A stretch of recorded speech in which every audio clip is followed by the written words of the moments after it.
扬起前方的路，命运在等我奔赴，穿越历练的远途。谁没有一身的热血起伏？不过把天赋阴雨灯火阑珊处。人生啊，哪会刀枪不入？对黑夜不屑一顾，何须锋芒来显露？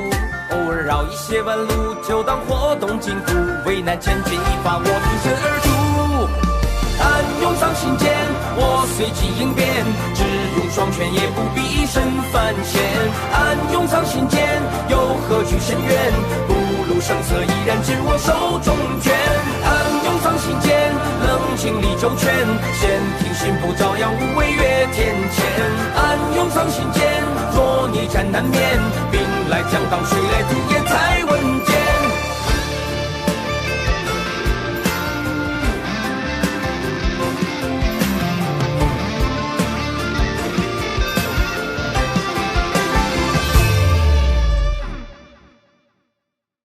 我故意透出龙族与陆压会晤是交离之时，天庭便立时要召开蟠桃宴，接下来就该加码了。你将这大禹治水图带去龙族，告诉他们，此图上江河湖泽皆可分封神位。太子殿下息怒，龙族既然不仁，那就别怪我们不义。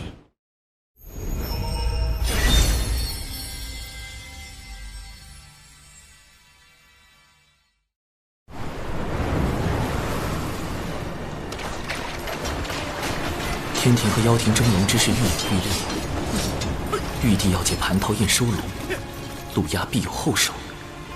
仓促之下，我只准备了98个应敌方案，但愿能起到作用吧。经产倒是上道，竟愿将西方教安插在龙族的内应派来，供太子驱使。蟠桃宴在即，我迟迟不肯合作，他当然着急。只是没想到这内应是敖氏，见过太子殿下，这是您要的东西。很好，不过我还需要你在蟠桃宴上再做一件事。事成之后，你就会是四海龙族的王。敖氏定不负太子所托。哼，龙族这么爱自抬身价，我就让他们抬个够。抬到身价飞涨，抬到昊天发怒，那时天庭将成为我妖庭最锋利的刀。与您会面之事，不知怎么传了出去。明日蟠桃宴，天庭怕是要逼龙族上天。各位叔伯放心，妖庭绝不会弃各位于不顾。蟠桃宴你们想去便只管去。倘若加入天庭是龙族最好的选择，我陆压也会举双手赞成。但若是在天庭待倦了，妖庭随时欢迎四位叔伯。陆压太子顾念旧情，是个好人好妖啊！想当初，妖庭如日中天，可是将我等尊为客卿，位列2阶正神。天庭让我等听一个4阶海神之命，相比之下，我更倾向妖庭。巫妖大战后，妖皇帝俊、东皇太乙接连陨落，妖庭百族四分五裂。哪怕陆压靠着妖庭太子的名号能重聚百族，又有几分把握对抗天庭，对抗天道？说到底，妖庭许诺的好处虽多，但风险也高。天庭开价不高，但胜在稳健。总之，有妖庭保底，龙族不会吃亏。明日且去蟠桃宴，看看天庭是否加码。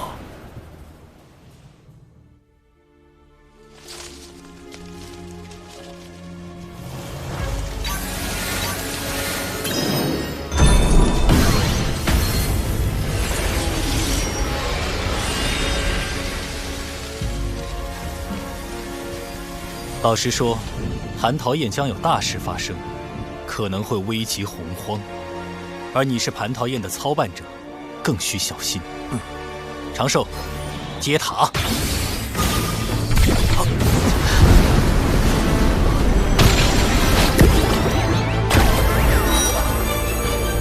天地间最强的防御至宝之一，天地玲珑玄黄塔，真是熟悉的安全感。放开心神，让本塔把你元神也护上。谁在说话？想啥呢？麻溜的，让本塔进入元神。咱是暂时借你用一下子，别以为就你这点道行就能使唤咱了。上次本塔一缕为能，就保了你小命。这次大爷亲自罩着你。他能说话？本塔是天灵灵宝，懂什么是灵宝？啥呀？还出来！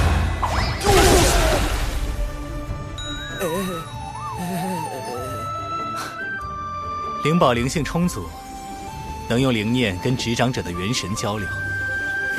老师的这些宝物，平日里闷久了，跟老师交流也都被老师拒绝，所以显得话多了些。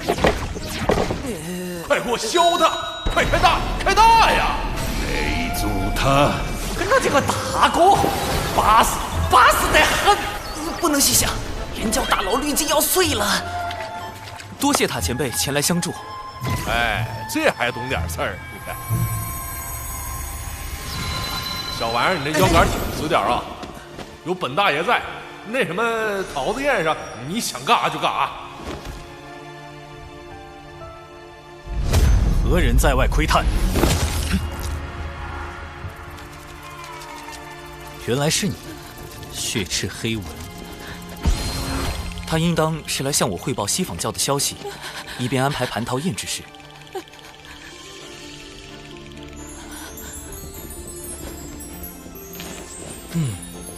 我如今是越来越放心，让你来处理咱们人教事务了。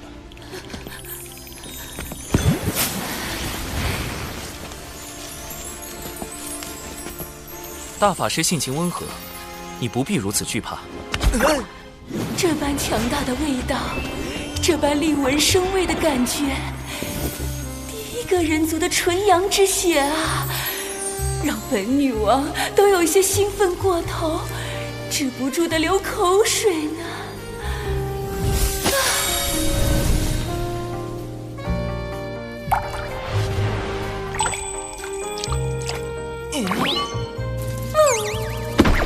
冷静点，说人话。金蝉下一步有什么计划？撺掇龙族继续抬价。这是想激怒玉帝，发兵四海，强行收拢。倒是龙族就会主动投向妖庭。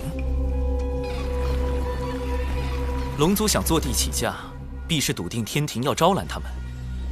陛下要掌握话语权，不如回避蟠桃宴，冷落龙族，以此先挫掉他们的锐气。原来你没那么重要，就是爱卿驯龙的第一步。好，吾听你的便是。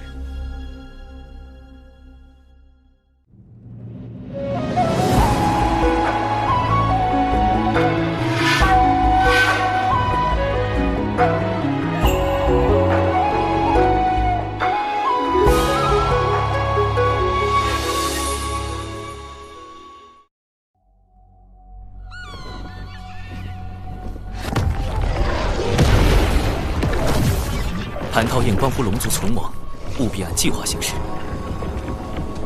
参加蟠桃宴者，还请呈上请柬。表弟，连表叔也认不出吗？啊！请柬不慎丢失了，我这便向玉帝告罪。请诛邪领天剑。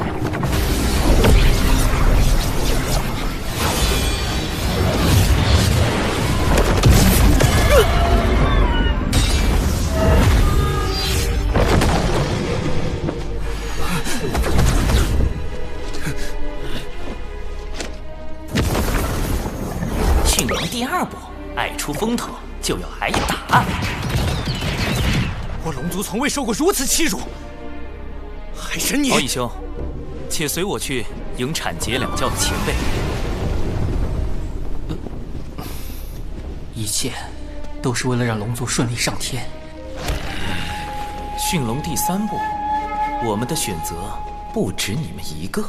海神老弟，海神道友，好久不见，好久不见。贫道倒是和海神小友刚见。大师兄何时与长庚道友这般相熟了？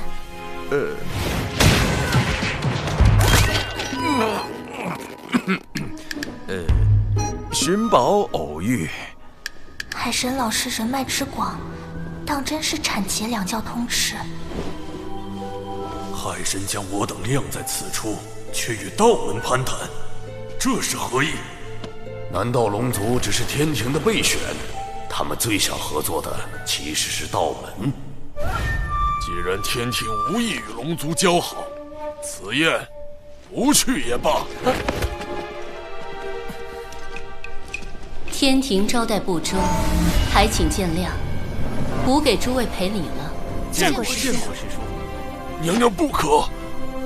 算起来，王母可是六圣的师妹，总不好驳她的面。驯龙第4步，天庭的背后还有道门。宴席已在瑶池备好，各位请。玉帝不在瑶池，天庭如此冷落龙族，莫非是觉得龙族毫不重要？陛下尚有公务在身，不过特意叮嘱，绝不可轻慢龙族。待龙族上天后，如今天庭之依仗，日后也会成为龙族之助力。请入座。这么看来，天庭还是想要招揽龙族。如今我族对归顺天庭尚有诸多争议，龙族子弟遍及四海，但神位却千年轮转一次，只怕……听闻西坊教多次袭杀四海，欲将龙族化作手中利刃，或贪图龙族多年积累。可天庭却是真的看重龙族才能，才会许以江河湖海之神旨。每次提及价码，王母便转移话题。看来此前许诺的神位轮转，已是天庭开出的最高价码了。龙王既已落座，便是天庭的宾客，倘若现在离开，可就不好说了。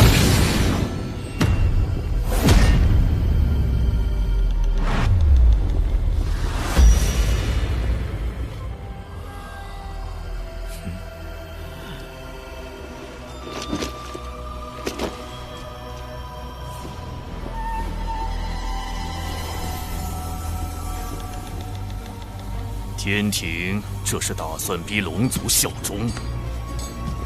西坊教愿助太子一臂之力。贫道6人奉西坊教2位圣人之令，特来赴蟠桃盛宴。王母与6圣是同门，自然不会厚此薄彼。道门弟子能入，我等自然也能入。让他们进来。西坊教每次现身，我龙族都要遭殃，这次准是又没好事。西坊教来的真是时候。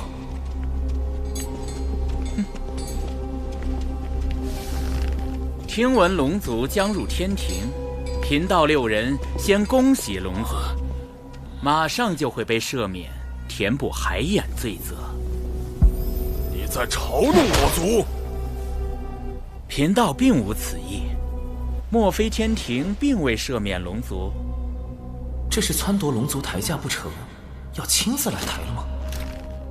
龙族之罪乃天道所定，而玉帝却可调天道之力，赦免之事无非是降道旨意。敢问王母，此此言可当真？你是在质问天庭？这里可不是四海。王母对龙族动了杀心，白莲在逼天庭选择，降旨是让玉帝冒着失德之险对抗天道，不降，龙族定心生不满，不愿效忠。怎么说，西方教都立于不败之地。荒谬！若今日因龙族上天便免其罪责，那么来日是否也能因别的事再降罪责？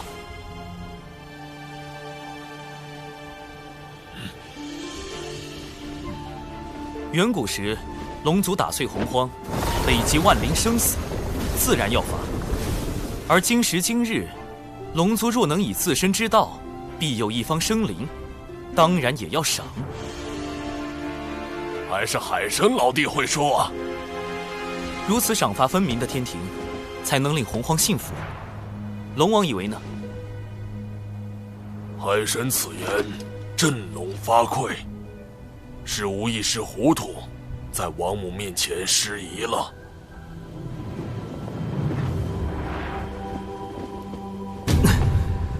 谁？是谁在看我？啊，这目光温暖柔和。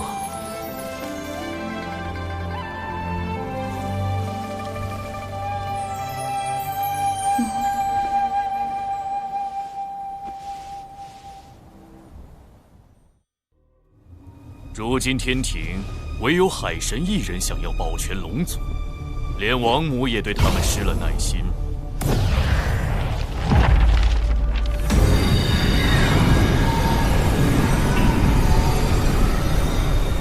早逝，你还在等什么？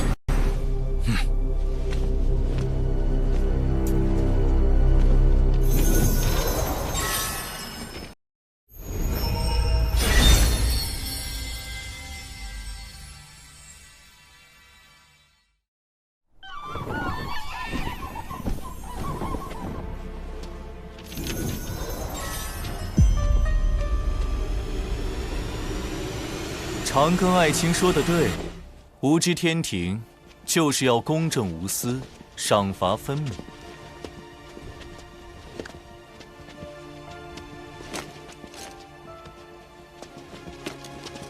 驯龙计划的最后一步，还是要玉帝来做，才能令龙族幸福。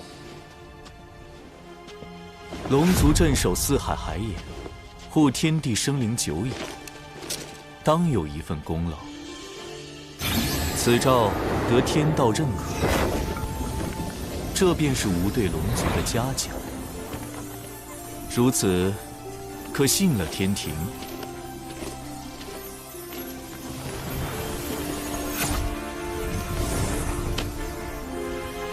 龙族上天在即，白莲等人却没有异动，一切太过平静，反而不正常。我总感觉危机正在逼近。龙族上天已成定局，哪怕杀了海神，亦无济于事。你以为我要杀的是海神？不，我的目标一直都是瑶池内定然还有潜在危险，危险到底来自哪里呢？产劫两教和天庭都是我安排的，西方教也没有动静，一定是龙族。没有异样。教主哥哥，怎么了？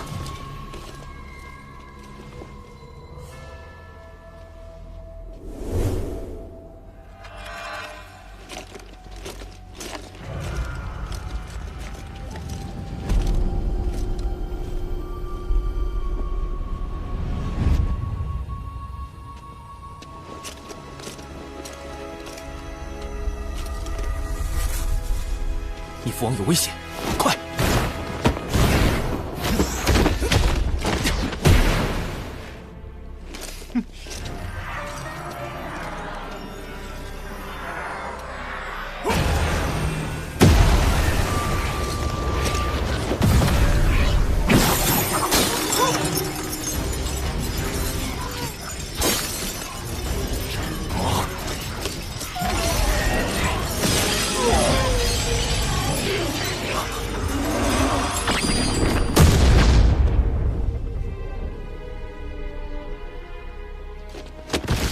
父王，你们还是晚了一步。敖广的元神已经被射离此地。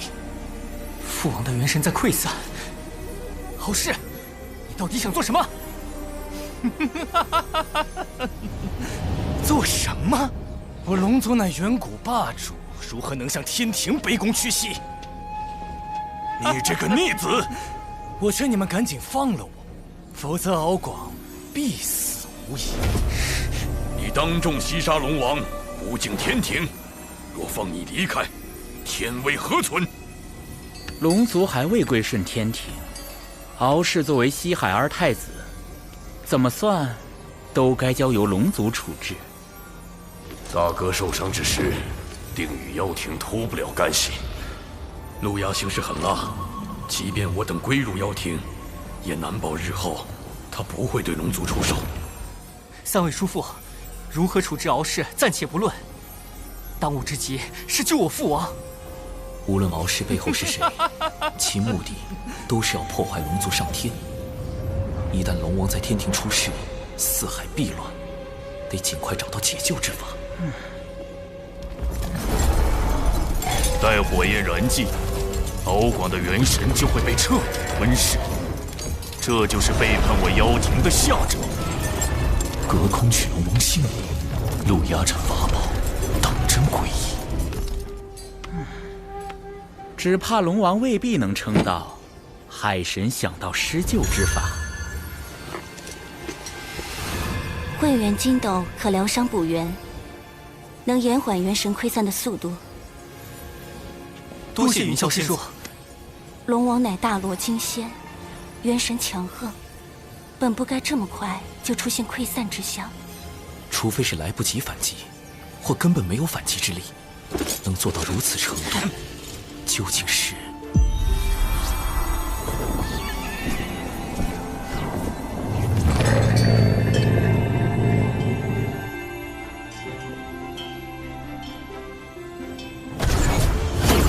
一件法宝。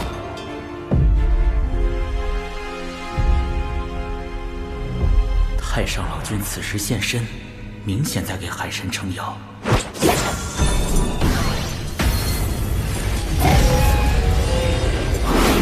陆压的钉头七剑书，洪荒最阴毒恐怖的诅咒法宝。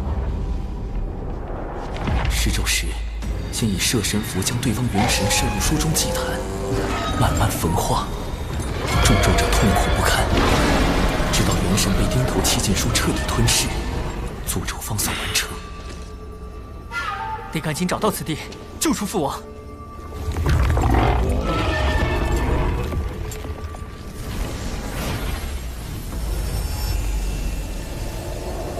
父王，来不及了。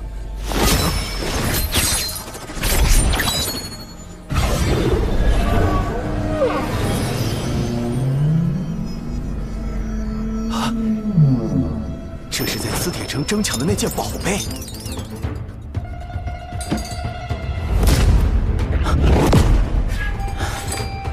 老君在警告我等，不得再干预龙族之事。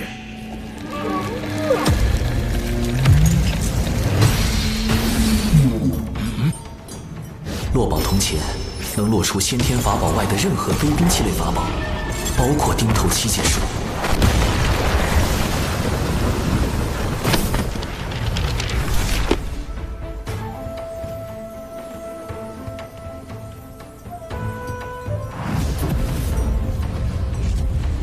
这钱币竟然让钉头七剑书失效。如今想来，海神不惜潜入磁铁城，或许早知此宝能威胁到太子。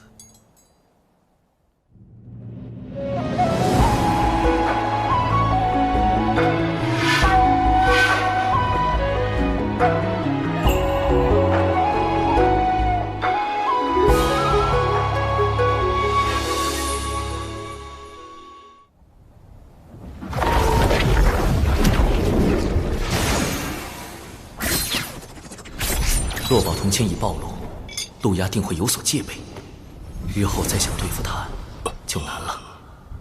义兄，龙王刚醒，可扶他暂到一旁歇息。接下来要处置罪魁祸首。敖氏虽是龙族，但在天庭便要受天规约束。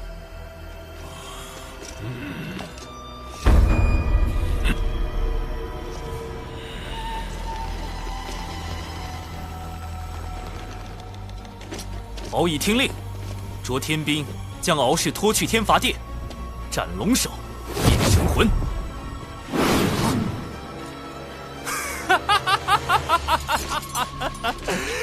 放开我！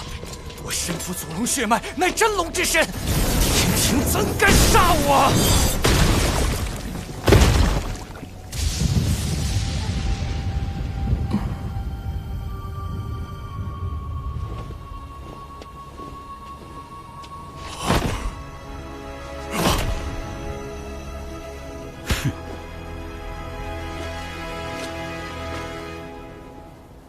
这次多谢海神出手相救，敖氏犯上作乱，弑杀亲族，哪怕回到龙宫也是要斩的，否则种族威信全无。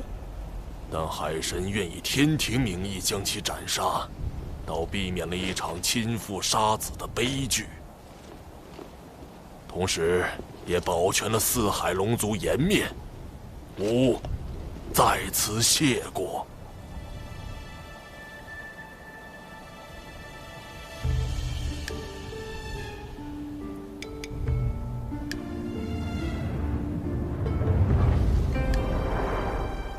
幸得天庭不弃，吾敖广，龙族之族长，愿率四海龙族归顺天庭，扬天庭天威。好，传吾旨意，将海神神权一分为4，封四海龙王为四海海神，授4阶神位，加授东海龙王敖广为3阶神位，总领四海海市。终有一日，我龙族所有子弟都会挣脱业障枷锁，不再受天不海眼之苦。龙族上天，海神老弟居功甚伟，怎么还被分走了神权？令晋升长庚爱卿为天庭水神，位列3阶，总领洪荒水势，另赐水神府邸1座。小神谢陛下。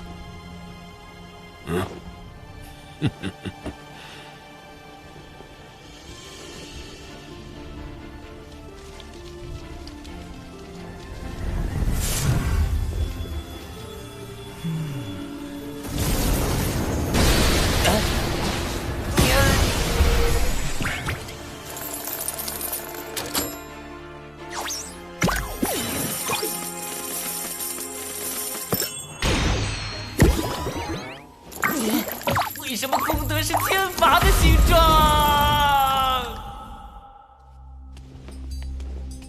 海神，待我了结龙族之事，下一个除掉的就是他。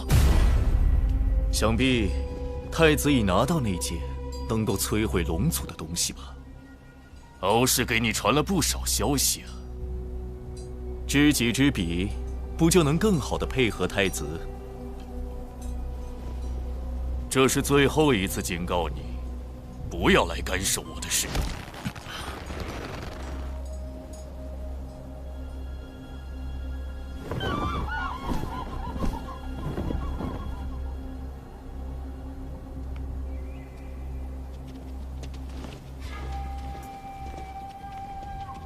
大法师，老君此前推算出的那件能危及洪荒的大事，是否已经避开？没有，而且危机已经在逼近。西方教和妖庭还有别的谋划？龙王节哀，不过我需要查看一下敖氏太子的元神记忆。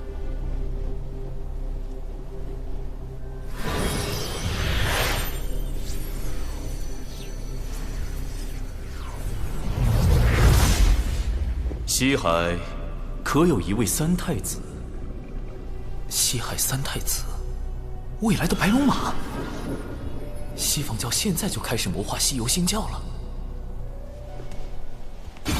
地有龙鳞，此物非同小可。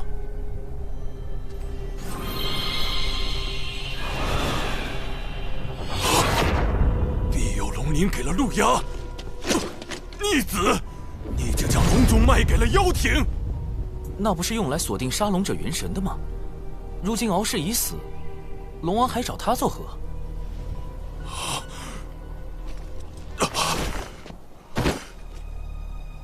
必有龙鳞是打开万龙阵的钥匙，倘若被窥伺龙族者得到，那海眼……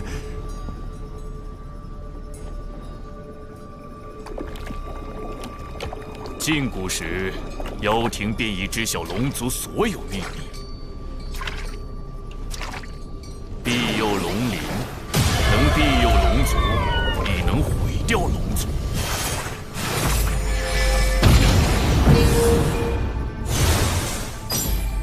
原本我并不打算对龙族出手，但你们背叛了妖庭，那就没有留下的必要了。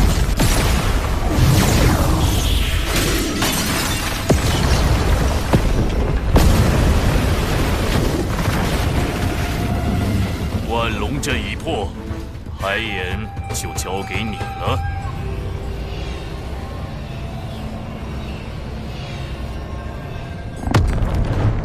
待海眼一破，天地业障便会倾覆洪荒大地，将所有生灵葬下。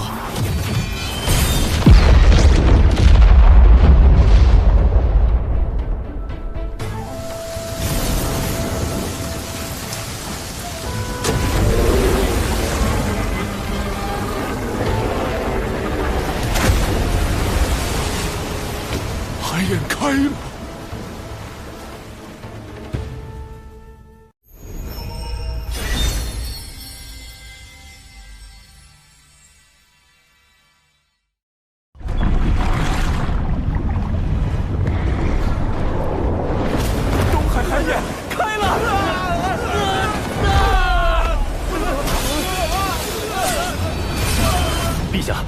东海海眼被破，有一人向南逃窜，手持神秘法宝，隐匿身形，无法判别身份。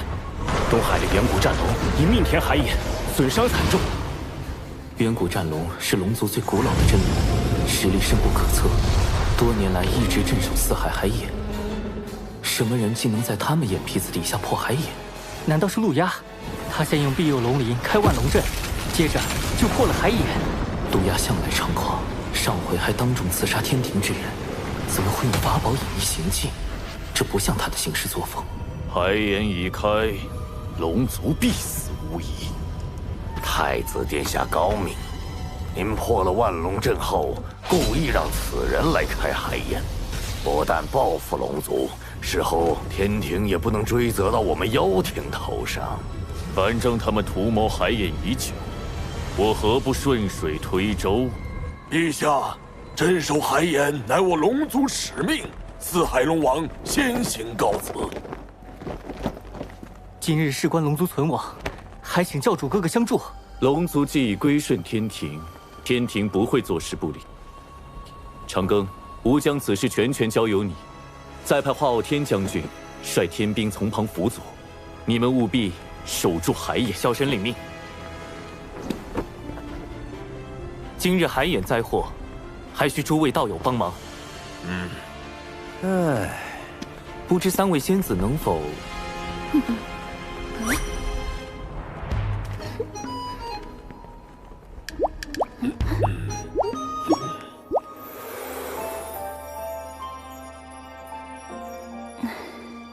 多谢云霄仙子。那我与云霄仙子随东海龙王前往东海平息海眼。万龙阵被破。作乱之人不会轻易收手，北海就交给公明道友、碧霄仙子、琼霄仙子防守。此人很可能要去开南海海眼，我去南海拦他。木公，你率其余天兵天将前往四海救援遭难凡人。看来他们已经中计，大部分人手都去了东海。此人倒也有些巧思，故意留下线索指向南海，而真正危险的是西海。有那件法宝在，西海海眼，你们要怎么使？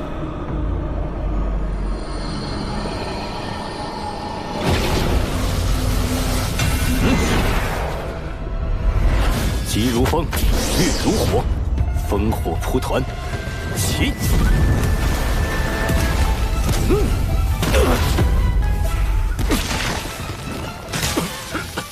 我当是什么法宝？原来是昔日修罗族老祖那把不沾因果的原图剑。你以为凭此剑隐藏身形，防他人推演来历，就能为所欲为了？玄都，他去了西海，他竟没中计。多亏长庚提醒，果真在西海海眼逮到了真凶。大法师，弟子以为凶手接下来极有可能要开西海海眼。哦，可天兵来报，说此人向南逃窜。一个利用神秘法宝隐匿自己身形的人，怎会轻易泄露自己的下一步行踪？除非他想故意误导我们。原来如此，你小子还真是狡诈。是稳健，稳健。还请大法师前往西海海眼拦截此人。依你便是。孽障，还不束手就擒！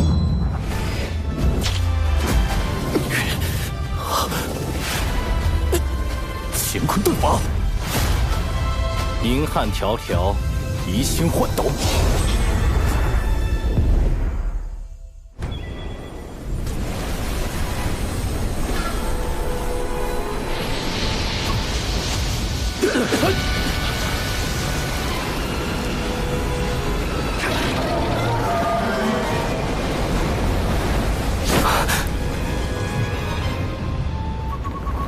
海眼中怎么会有饕餮？这并非真正的饕餮。海眼开启，必须龙族以命相填。任何他族之人靠近，海眼中的业障便会凝成此类凶兽，将其阻拦。看来我们必须先解决凶兽，才能设法填补海眼。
不愧是云霄仙子，一出手就能扭转战局。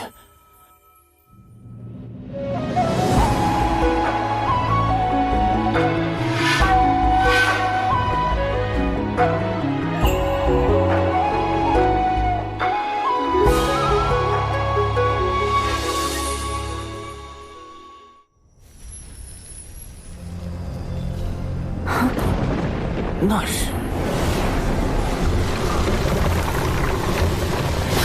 又来一只混沌，莫非海眼中的业障能不停化出凶兽？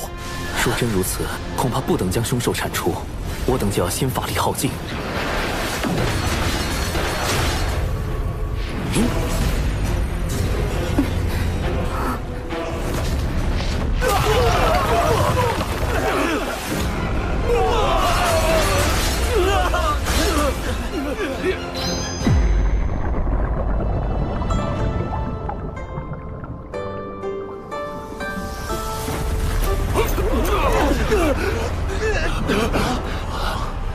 师尊，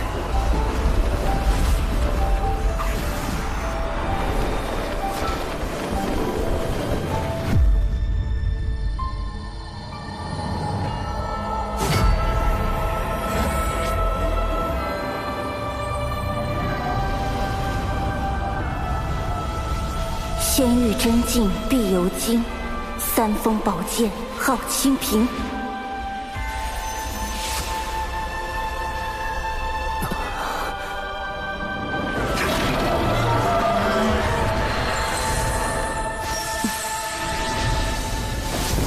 海眼遭难，我师尊通天教主特赐此清平剑，助东海平定乱局。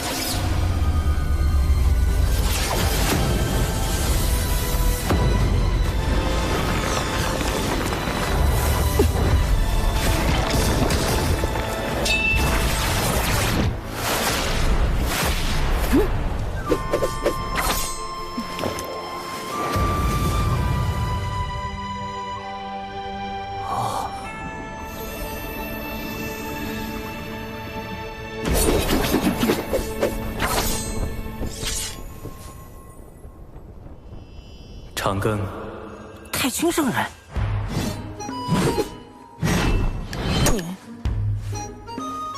就这？海眼灾祸为功德可平，此定海神针于你。定海神针，太上老君亲手炼制，曾借于大禹治水，测定江河湖海深浅。今日就让这件功德法宝再平定一回东海暴动。弟子定不负所托。你若有灵，当显灵性。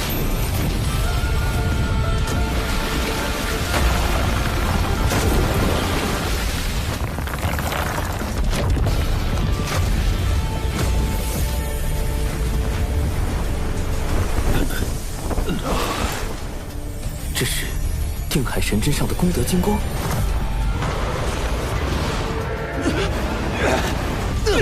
莫非海眼不是要龙族填命，而是因龙族业障缠身，并无功德，才要龙族用填海眼的方式获取功德，以抵消海眼中的天地业障。太上老君所言功德，原来是这个意思。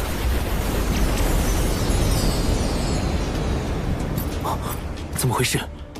此前已有那么多龙族填进海眼，现在加上定海神针，难道功德还不够？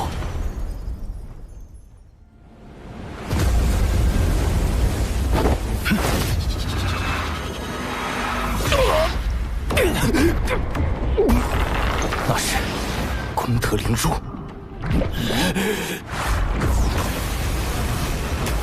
长寿，功德灵珠是金蝉。原来先前填海眼的功德被金蝉暗中窃走了部分，功德灵珠已被我击中受损，无法再吸取你们填海眼的功德。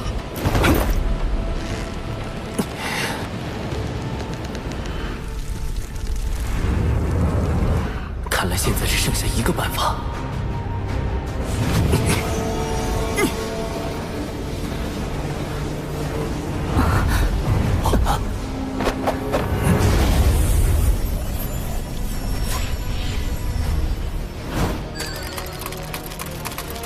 长庚道友，需要我们做些什么？云霄仙子，我已参悟出填补海眼之法，只要有足量功德，就能终结今日大祸。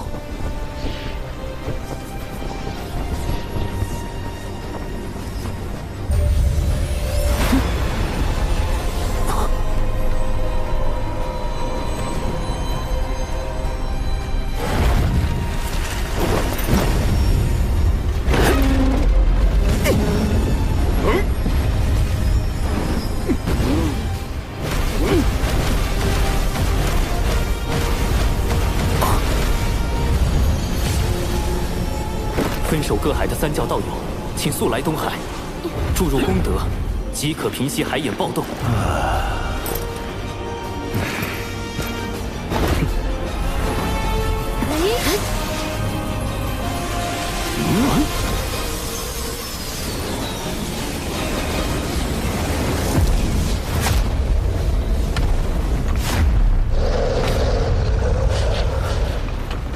大家的功德都快耗尽了，还是不够，怎么办？有劳诸位为我龙族费心至此。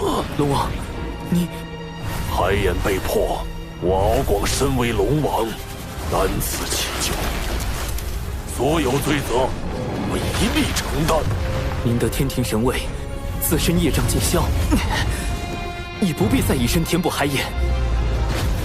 既如此，我便献出神位，为族中子民承担宿命。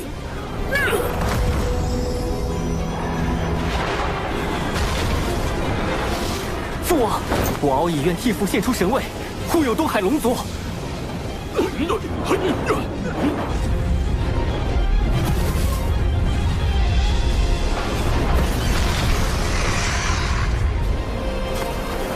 一命天海眼，虽是龙族自古必须承担的宿命，但龙族先辈犯下的罪，真的要龙族世代偿还，直到血脉断绝才能还清吗？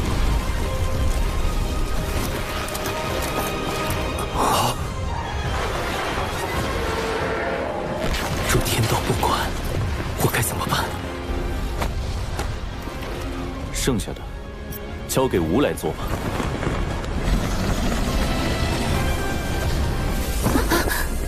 陛下，您功德今身已成，何不调天庭功德？迟疑片刻，便是生灵涂炭。吴昊天既为玉帝，愿为苍生故。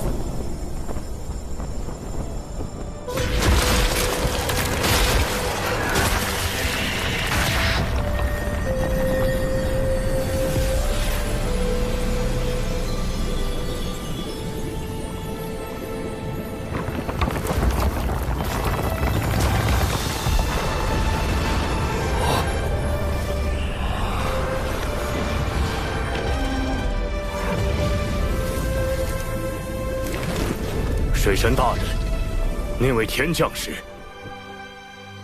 他，是玉帝陛下器重的一位将领，名为华傲天。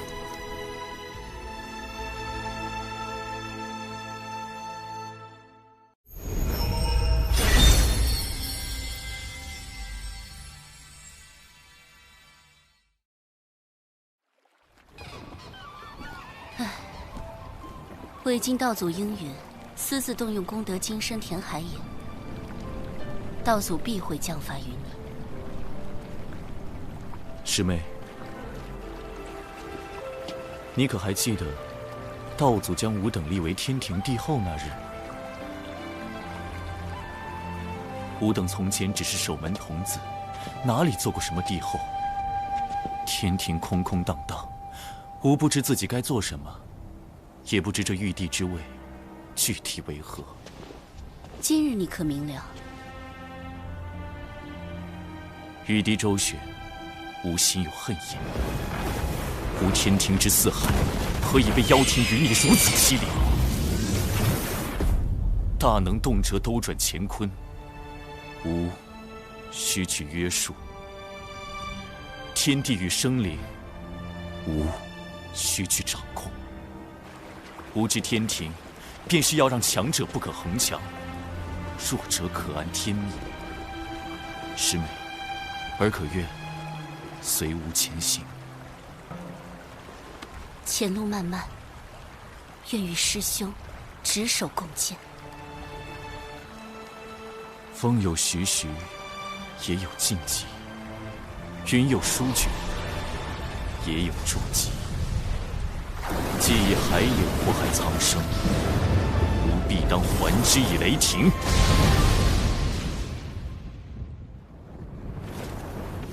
昊天，你为了收复龙族，还真是舍得下血本。太子殿下息怒，海眼虽被平息，但龙族死伤惨重，天庭亦有折损。此举仍是我们技高一筹。只是那人已逃至血海，不知是否还会生变。哼，是金蝉觊觎海眼，招致玄都追杀。即使生变，与我妖庭何干？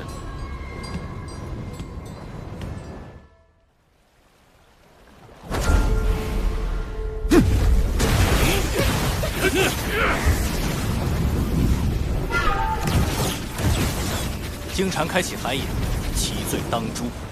若修罗族要做他的帮凶，贫道当以同罪论处。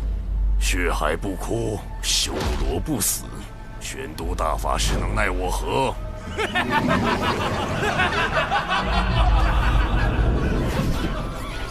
老师，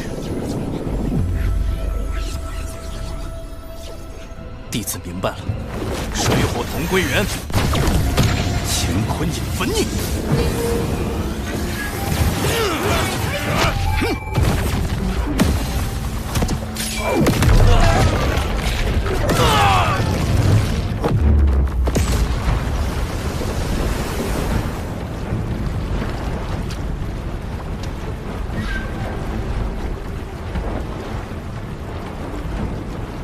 不好，经禅利用修罗族拖住大法师，趁机逃脱了。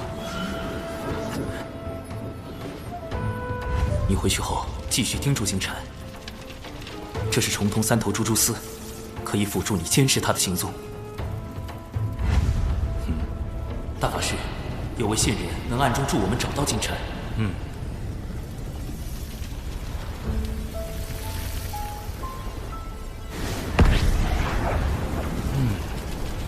还真是线人。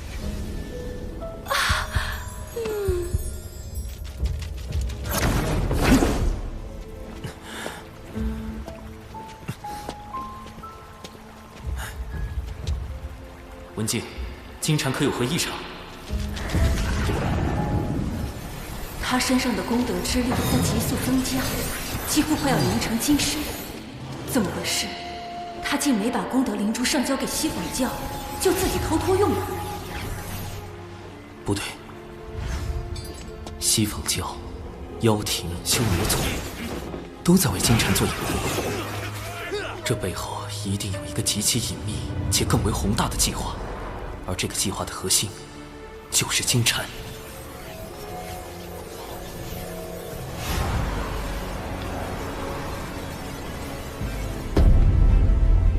西海可有一位三太子？金蝉在找西海三太子，白龙马，加上他自己。西游，一旦金蝉修成金身，转世后的灵童便是取经人。西行之路一起，西坊教大兴必成定局。麻烦啦！我填在东海的定海神针，不就是大圣未来的金箍棒吗？怎么封神大劫还没开始，西游就要登场了？难道西坊教要提前大兴？道门要提前出局？哎，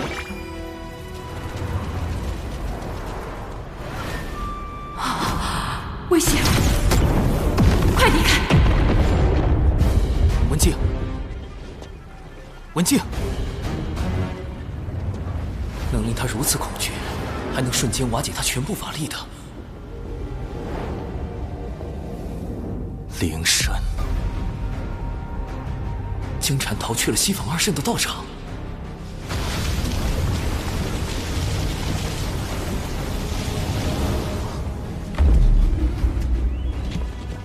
灵山乃西坊二圣清净之地，何人敢来生事？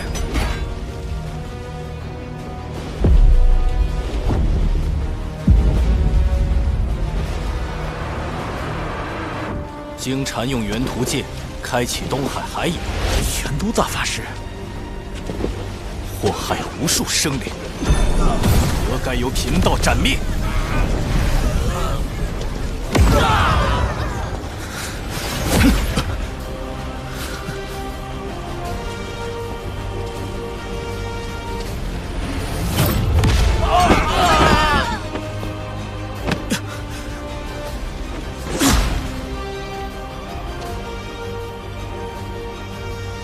专题是书，为何阻我？一叶障目，七宝妙术。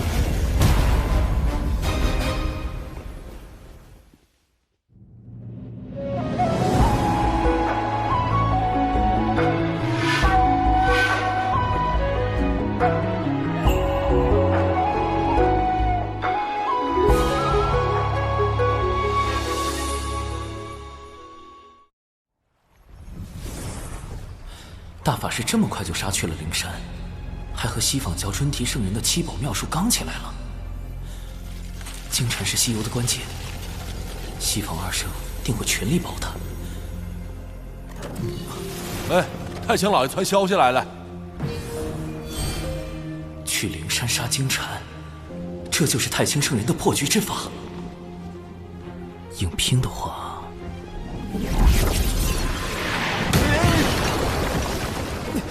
太清圣人息怒，弟子刚修成金仙，金蝉却已是大罗，况且他还有元图剑，背后还有西坊教2位圣人。我一个小小金仙，如何当着2个圣人的面杀一个大罗？别说帮到大法师，起码不能给大法师拖后腿啊！哎呀，你这怕啥呀？那金银天天搁外头溜达，搞什么玩意儿普度众生？灵山里也就准提一个圣人，那本塔招你，以后咱就干呗。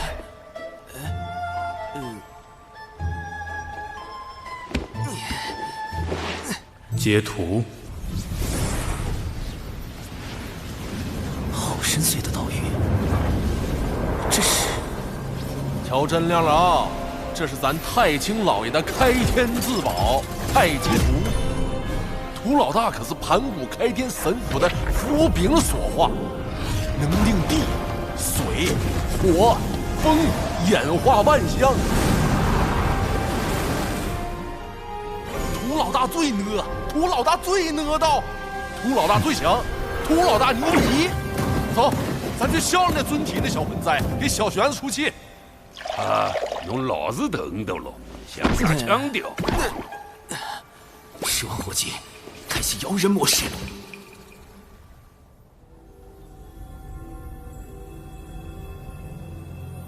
既来灵山，远离颠倒妄想，因果可灭。玄都是指离开吧。若弟子拒绝呢？如此，吾便只有带太清师兄度化师之一番了。圣人亲自出手，玄都，纵使你道境高深又如何？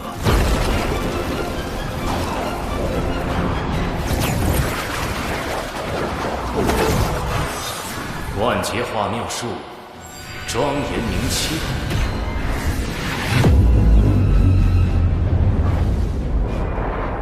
一度目不视恶物。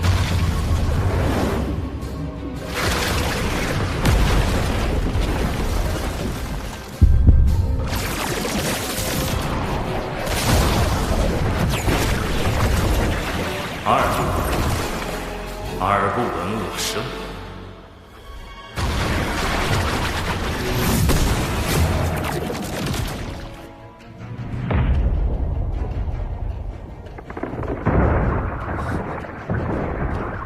他想封闭我的五感。九灵玄3度，口不言恶。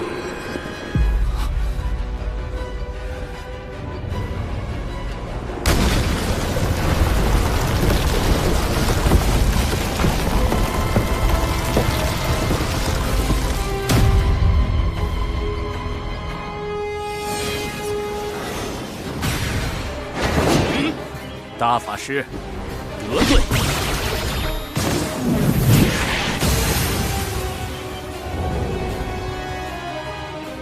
玄都是指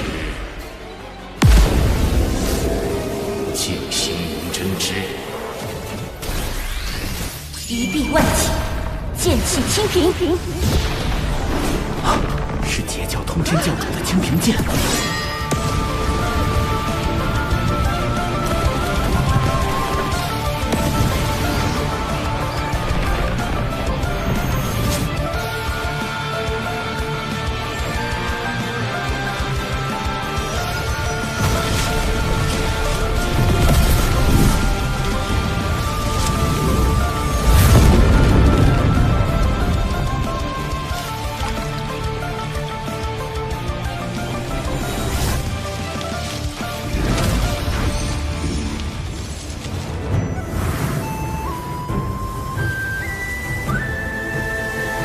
清平剑至，如通天教主亲临。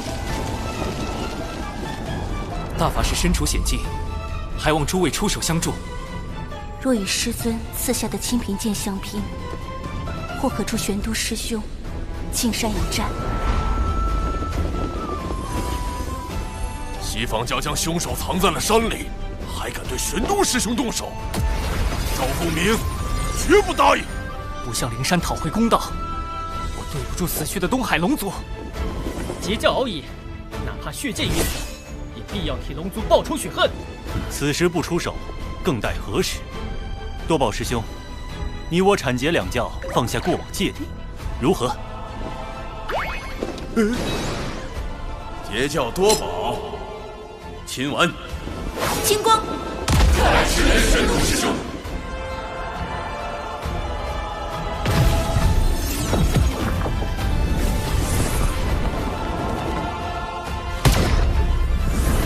阐教广成子，奉师尊元始天尊之盘古幡，问责海眼事宜。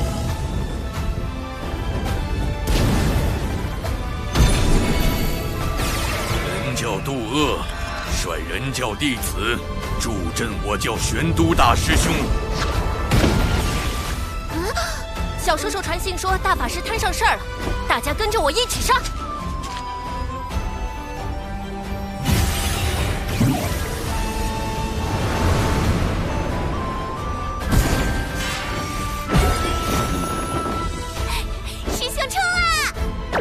啥呀？我们是来凑人数的，真打起来可别犯傻。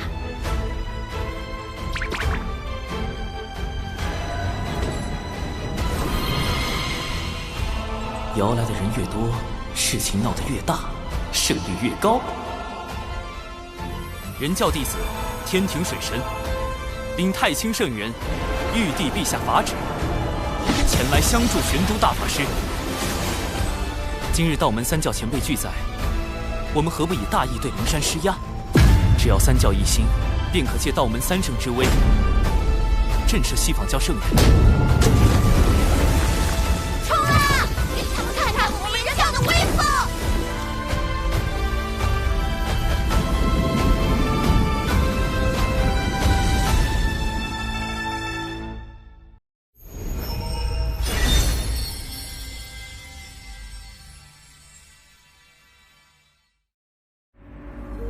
人阐结三教弟子居然都来了。历来劫难，道门三位师兄皆作壁上观，而今观获西方大兴，他们倒是坐不住了。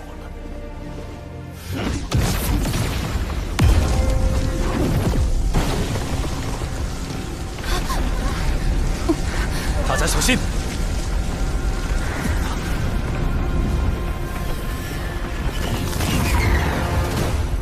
二教主，尊提圣人的法相，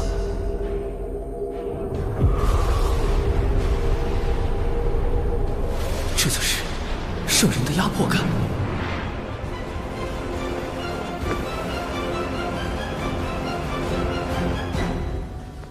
二教主，道门欺人太甚，玄都大法师闯我灵山在先，三教弟子大张旗鼓来犯在后。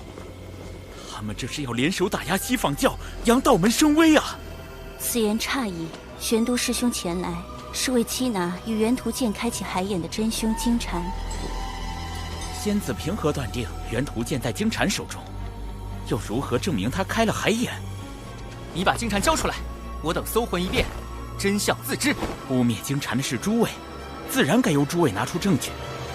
若拿不出，还请二教主为我等做主。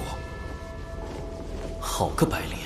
他故意偷换概念，把缉拿海眼凶手之事说成是道门挑衅西方教，就是为了给尊提圣人铺路，让他随时可以弑杀冒犯圣人的三教弟子。大法师，我有一个计划，趁尊提圣人将心神放在此处，我潜入灵山捉出金蝉，请大法师务必吸引住圣人的注意力。捉蝉就捉蝉，躲着干啥呀？没怂呢！小苍，本事嘛没啥，偷都进偷来。尊提圣人用法阵遮挡了整座灵山，若强行突破，只怕要惊动他。小事体，涂老大别冲动。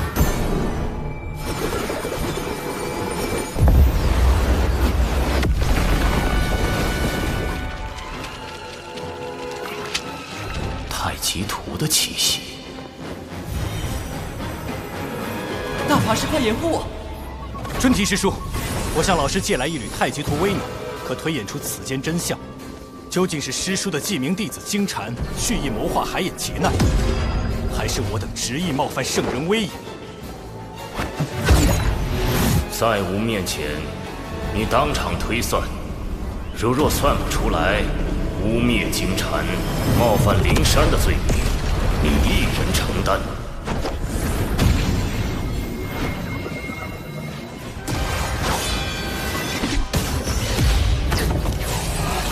依太极图推演，的确是原图剑祸乱海眼，但这与小金蝉何干？大法师，你如何能证明操纵原图剑行凶之人是金蝉？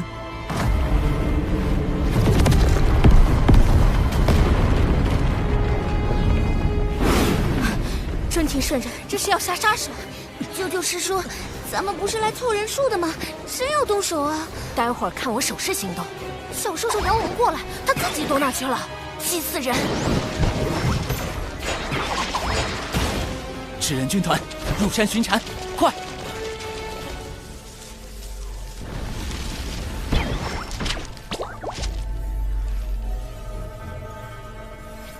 找到了！不好，他的功德金身就要凝成了，必须在瞬息之间斩了金蝉，不给他半点向圣人求援的时机。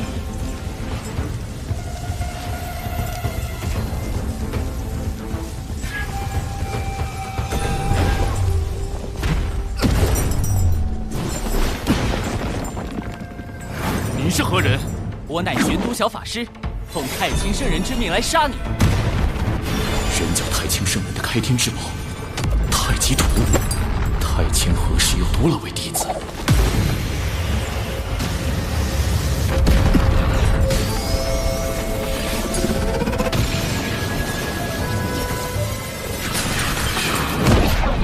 瞬移神通，金蝉脱壳，好快！太极图的杀招居然追不上他。哼，太极图虽强，你却太弱，白白浪费了他的威能。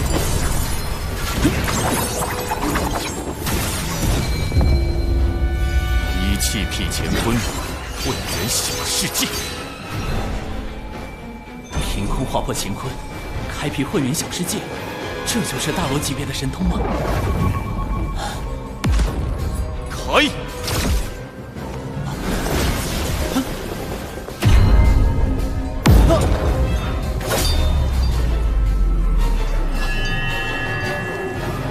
糟糕，他把太极图隔绝在混元小世界之外，只能靠自己了。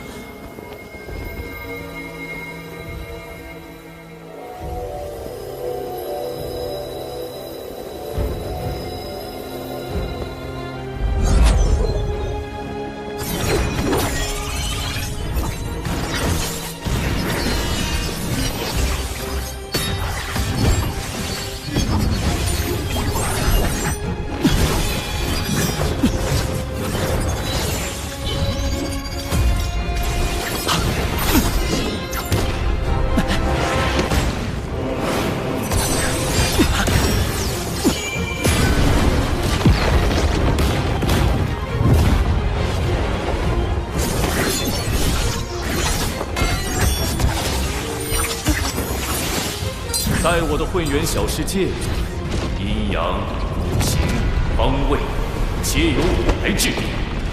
我就是天地，根本无路可逃。必须得破了这个混元小世界。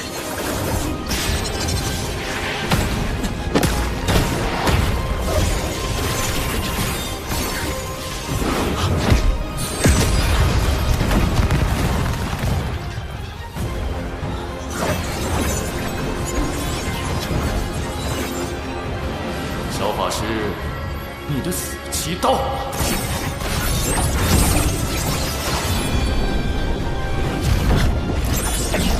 72金仙境纸人出！这些纸人，不对，你不是小法师，你是水神。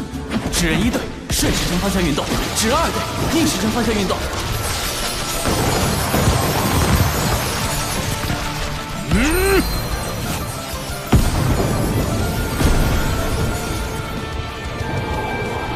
升温准备。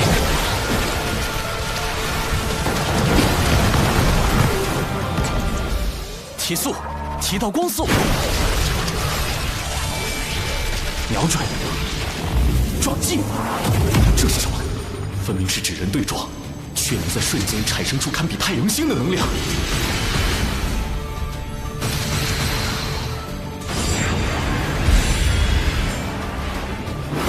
不对，是人灵暴阵，黑洞。他前辈，护！太阳星在坍塌、爆炸。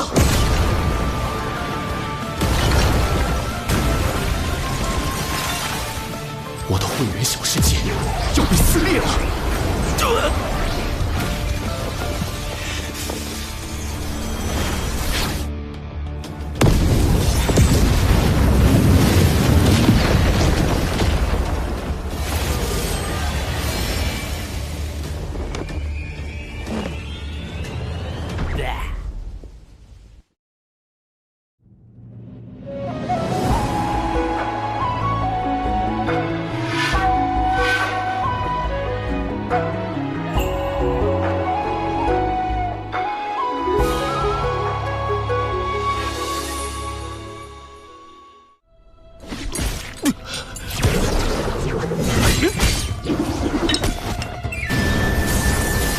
受伤后，速度变慢了。趁现在，胡老大！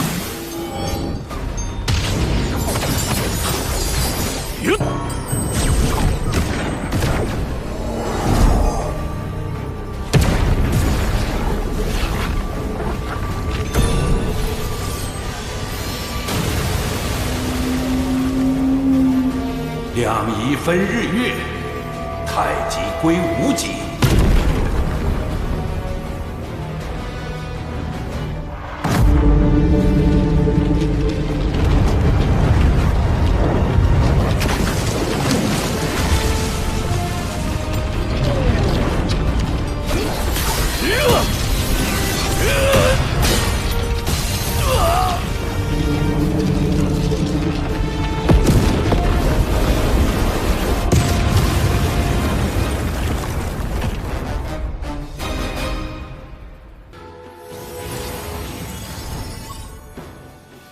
还没死透，赶紧补刀！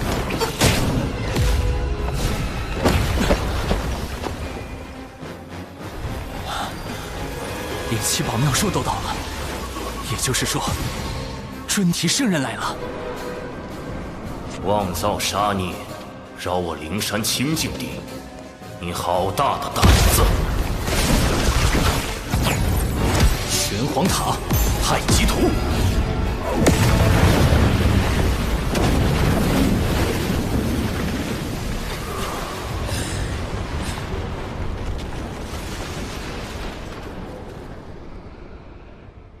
今日有我玄都小法师在，谁也伤不得敖乙殿下。是他。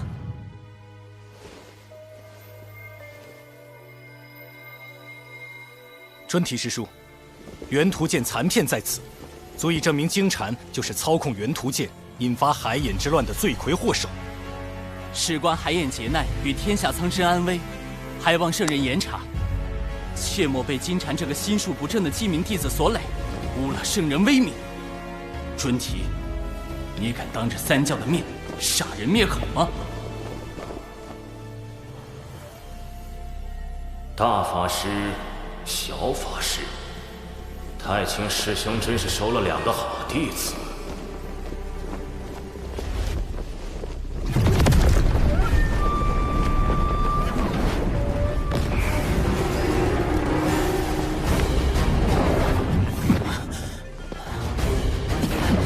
我们被圣人的力量逐出了灵山。既是猎徒生事，我自当施以惩戒，让他为我西坊教大兴献出法身，今日之因果，随着猎徒消逝，一并了断。圣人的力量好恐怖！那位玄都小法师真厉害，竟敢打进灵山，落圣人面皮。倒是不知他和玄都师兄有何渊源。崔生子。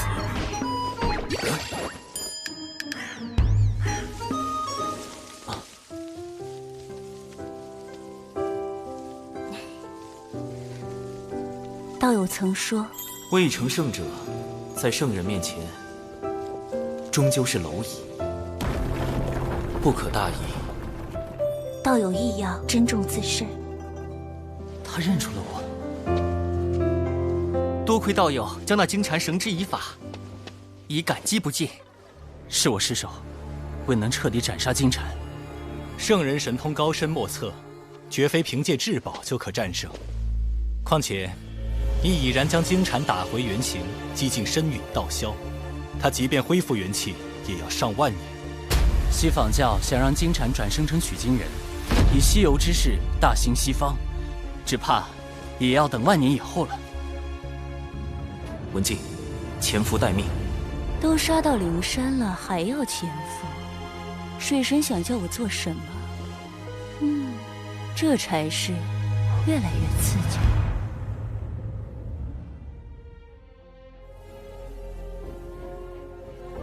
哪怕有功德保持温养，也没有丝毫生气。萧金蝉彻底废了，道门这是要毁了我西坊教大兴的机缘。如今道门已至巅峰，往后必是由盛而衰。见证这般强大的道门渐渐淹没于洪荒的尘埃中，岂非幸事？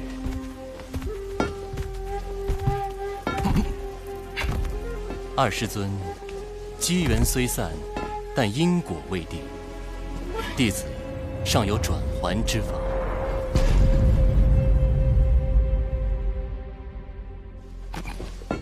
谛听，谛听，聆听万物心意。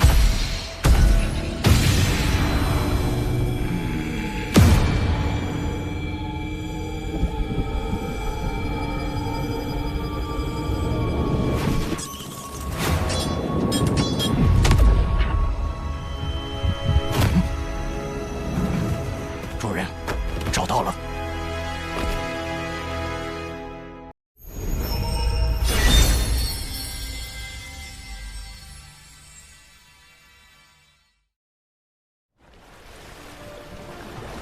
灵山一战虽未能斩杀金蝉，但亦震慑了西方。长庚爱卿辛苦了。此次海眼被破，龙族死伤惨重，终究是小神谋算不足，请陛下降罪。爱卿已尽全力，何必将罪过包揽于自身？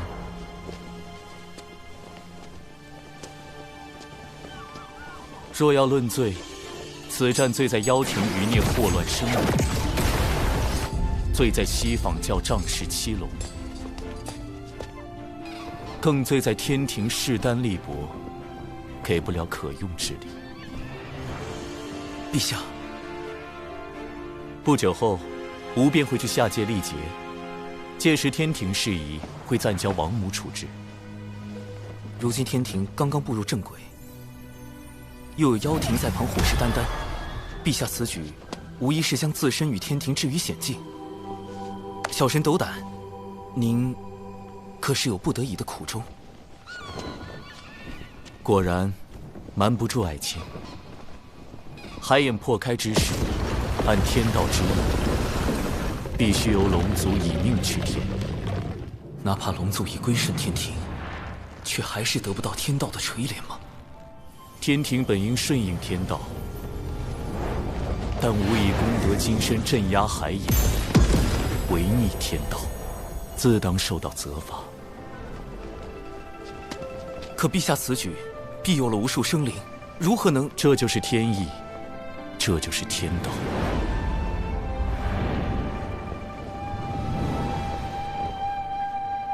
连玉帝都无法撼动天道吗？历劫一世，便是100年。陆压早知华傲天乃无之化身，而且他是妖庭太子，熟悉天道规则，下界之事瞒不过他。100年内，妖庭必有所动。天庭唯有快速壮大，方能震慑群妖，令其不敢再生反叛之心。陛下所言甚是，眼下天庭要强大，就必须先强兵。说得好，今日你我不论君臣，好好聊一聊这强兵之路。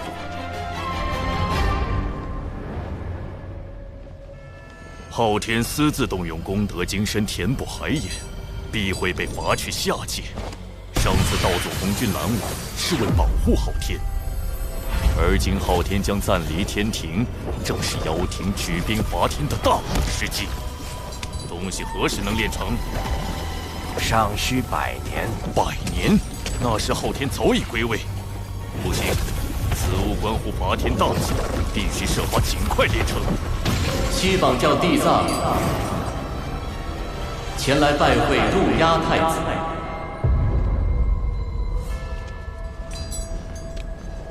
地藏，你怎知我在此地？难不成西方教一直在跟踪我？贫道在3000世界及5部洲游历多年，自有寻踪之法。殿下，此人应是西方教结阴圣人最为青睐的那位弟子。据说他为感悟天地、亲近众生，遂踏遍3000世界，游访5大部洲，最终开悟明道，修得无垢道心。西方教派他过来，只怕所图不小。太子不必如此戒备。贫道此来是为接替金蝉师弟与妖庭商谈合作事宜。我灵山需要借妖族之名义，以报天庭道门所辱之恨。我与西方教的合作，并非互帮互助，而是各取所需。要让妖庭冒着被多方势力针对的风险，灵山能给什么？太子记挂的那件东西，贫道有一法，可助其早日练成。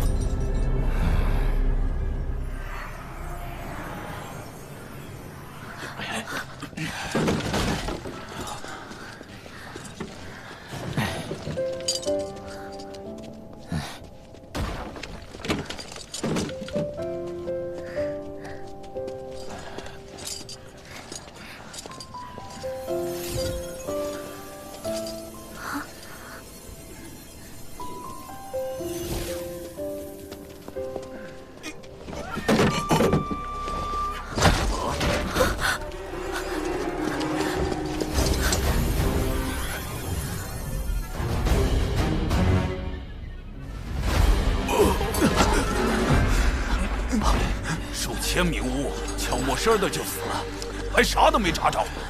再整下去，咱6道府的巫全没了。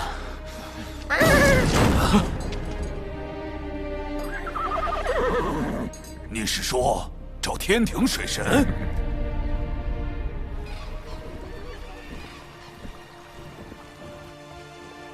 与陛下促膝长谈，总算完善了招兵计划，但高端战力空缺仍是大问题。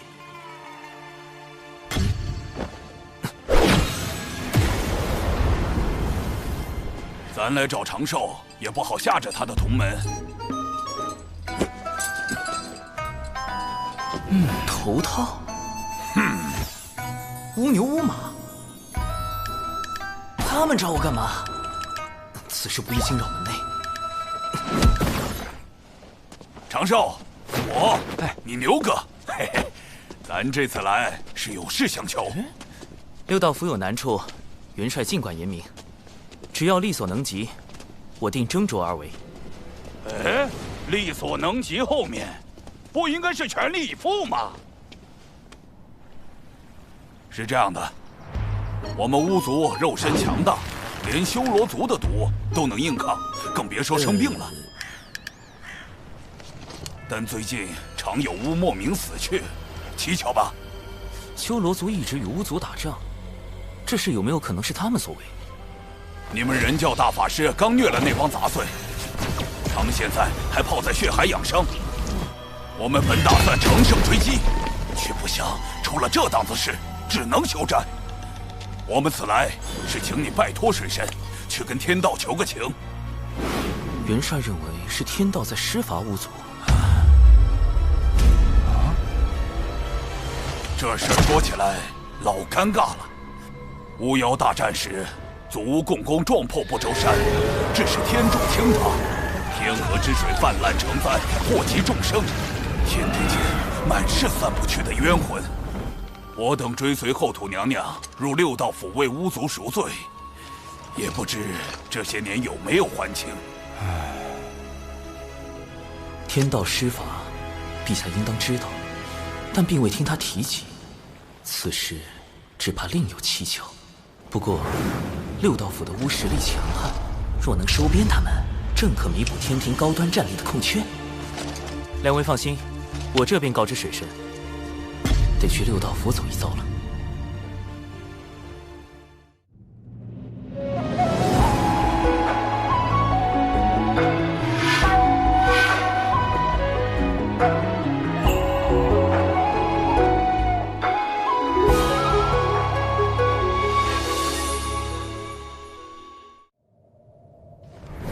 做兄弟，转生不避己。六道府欢迎水神。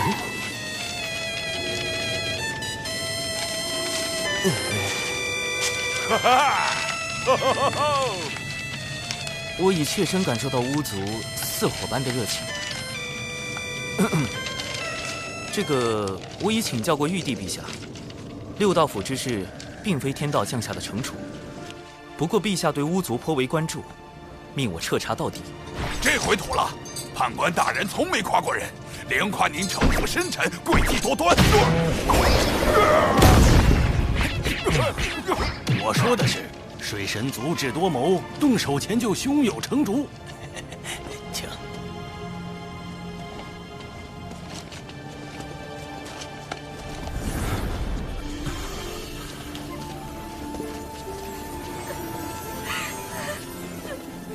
那桥也有巫出事了，快！如水神所见，这便是巫族现在的情况。看来，巫牛、巫马先前都是强作幻想。巫族的情况实在是不容乐观，没有外伤，也并非病症，这些都是突然就死了吗？我们排查许久，未发现异样。这才将其归于天法。这种情况持续了多久？最先出问题的是哪些巫？约有月余。最初只是些寿元将尽的巫，但后面死的远未到人书生死簿中记载的寿数。此事确实透着诡异，眼下只能一个个排查了。诸位，请检查一下六道府的水源、食物以及制衣材料。可有投毒迹象？出问题的是整个六道府，要覆盖如此大的范围，只有阵法。六道府内可有阵法痕迹？可否带我去看一下那些巫的死亡地点？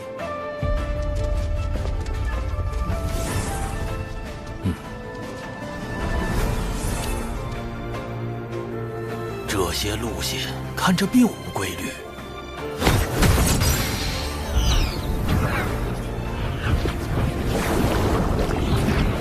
这里怎么会有精魄？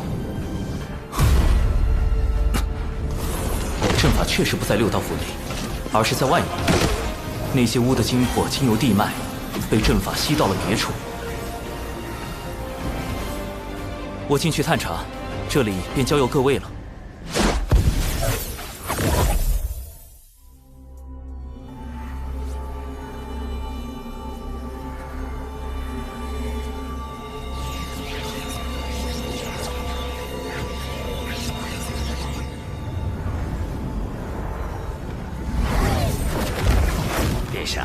已遵照您的吩咐，在地脉设下诸多禁制，严防外敌闯入。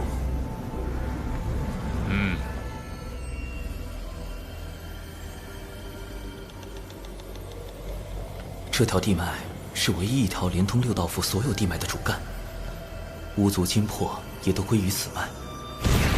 沿着它搜寻，定能找到问题根源。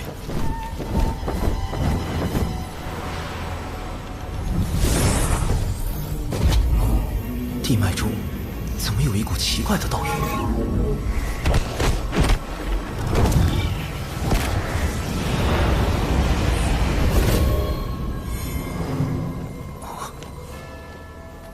这里被改动过，似是接续了一段新的地脉。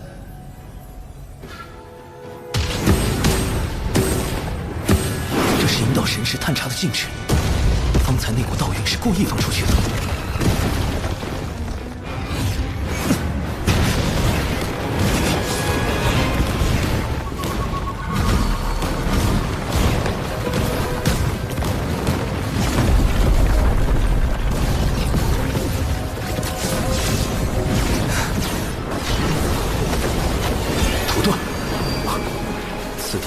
五行之力，用不了五行遁法。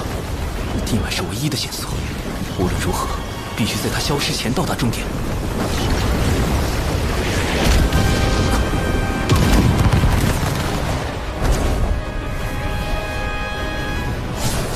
竟又接续了这么多地脉，如此大的工程量，足以证明此事非同小可。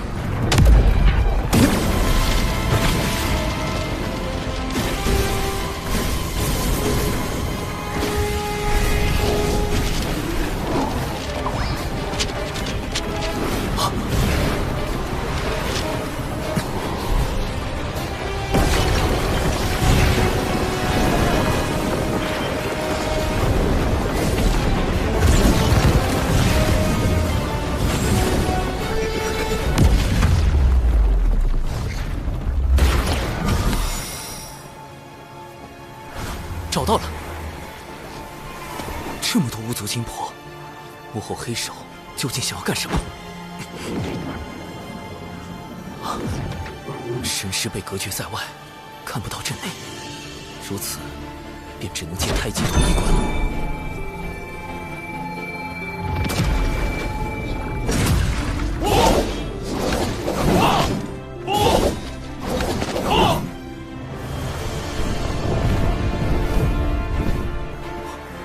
这是陆压的地盘，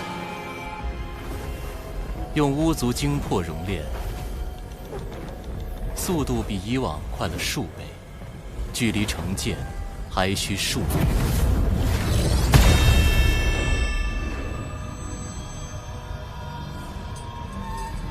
有噬天剑在手，便可无惧天道之力，破开天庭各大天门，杀入凌霄宝殿。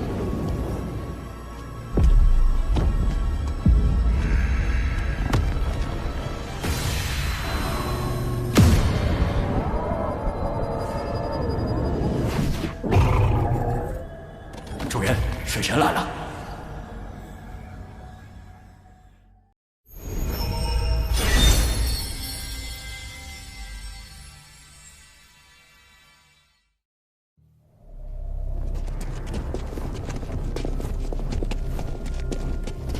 陆压在此处搜集了大量巫族精魄，还派这么多妖兵镇守，到底在谋划什么？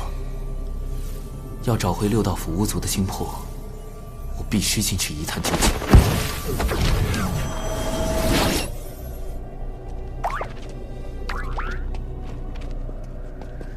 殿下来讯，谨防有人擅闯大阵，都给我警醒点儿。是。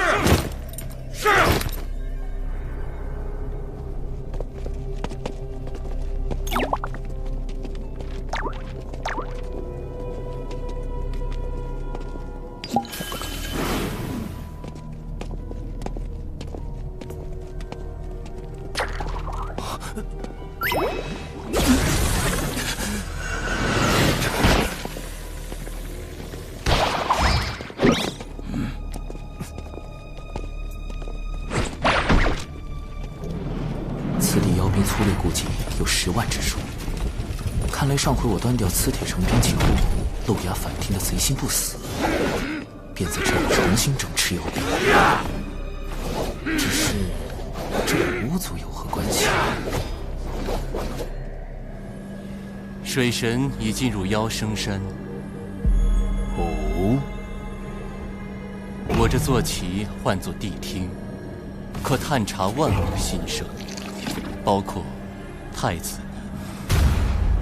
水神潜入妖生山，且不说山外大阵何等精妙，以我的神识也未能察觉，他怎可能探查？水神潜入妖生山，且不说山外大阵何等精妙，以我的神识也未能察觉，他怎可能探查到？谛听既有如此神通，为何不早些告知？地藏，你故意将水神放入妖生山，这就是你们西方教的诚意？竟从一开始就在探听我的心声，好一个谛听，好一个地藏！若非眼下是炼制噬天剑的紧要关头，真想除之这个祸害。承蒙您看得起，竟然对贫道这坐骑起了杀心。谛听探查万物心声，不过是为了防护妖生山。这期间，虽说不慎听见了太子的心声，但说到底，也是在帮您呢。若您有办法屏蔽谛听的探查神通，那自是两全其美；若没有，恐怕还得委屈您一下了。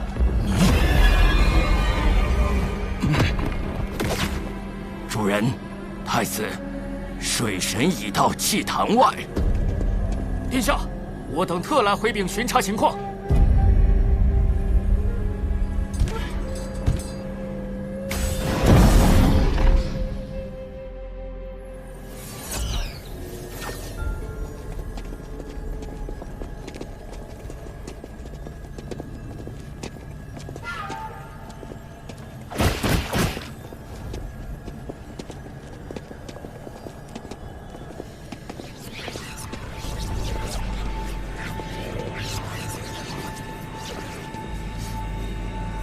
炼剑精魄，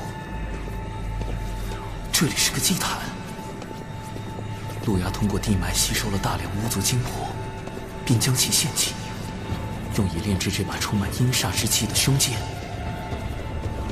他为什么要炼这把剑？难道是为了对付天庭？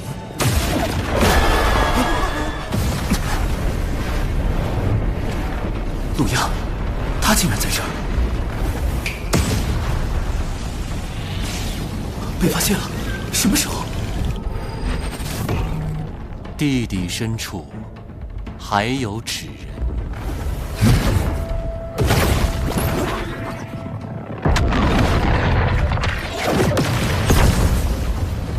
不好！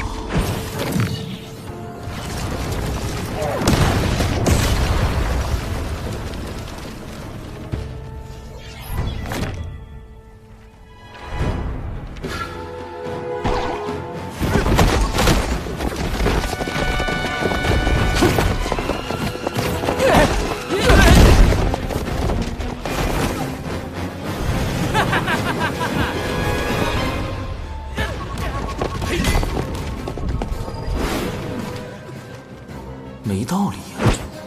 路亚的神识再强，也不可能找出纸人所有的藏身处。他怎么使？神识搜捕、视觉洞穿，还是听觉探查？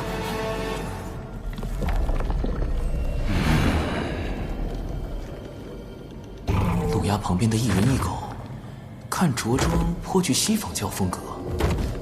莫非是京城的妓女？西方教派来与路亚接洽的？西方教听觉探查，难道？糟了！不能多想，不能多想，不能多想！太清圣人的道场斗帅宫一定能避开这探听神通。大法师，救救我啊！地藏，我这就用太极图推演一番。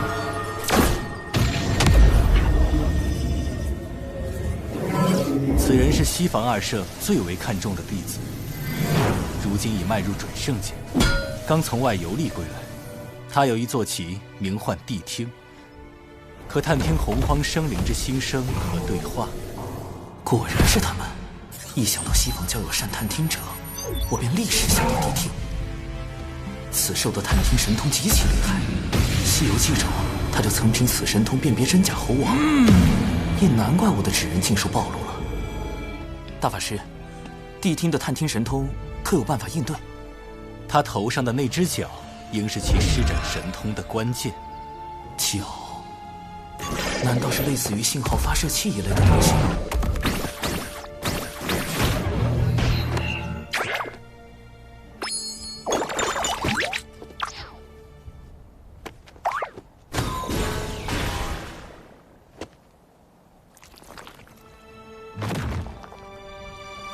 我有办法炼制法宝对付谛听，只不过渡仙门内恐怕不太安全。你小子不就是想在兜率宫炼法宝吗？放心吧，老师此前已叮嘱过我，你若想用紫金八卦炉，尽管用便是。传闻除太清圣人外，只有大法师用过紫金八卦炉，太清圣人竟答应给我用。我原本只想留在兜率宫躲避谛听探查，没想到太清圣人竟然那么大方。不止如此，太清圣人将紫金八卦炉借给我，代表了他对陆压炼剑之事颇为重视。看来此事不仅仅是涉及巫妖两族恩怨那么简单，背后恐怕另有隐情。谢太清圣人，谢大法师。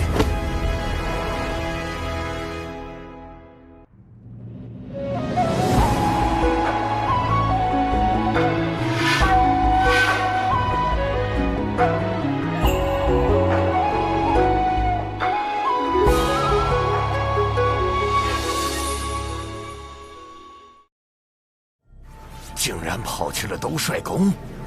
太子殿下，此事若惊动太清圣人，洪荒诸事瞒不过圣人。之所以未及时出手，或是心中另有计较，或是不便亲自出手。水神既然求诸兜率宫，太清圣人必会提供不小的帮助。终究并非圣人直接出手，也许这便是可乘之机。太子放心，贫道还有一计，可助太子加速炼制噬天剑。倘若我打造出屏蔽探听心声的心声屏蔽仪，能否对付谛听？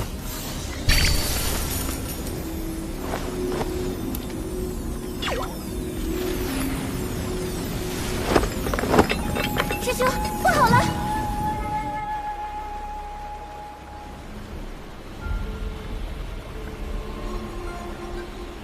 症状和六道府巫族一模一样，怎么连熊灵力也……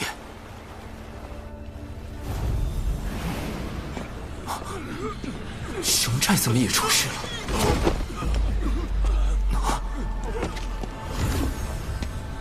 陆压不是只吸取了巫的精魄吗？为什么连熊寨也……他身上怎么有巫的气息？我懂了，怪不得熊寨寨民和熊灵力的身形如此伟岸，因为他们是巫和人的混血后裔，体内有巫的血脉。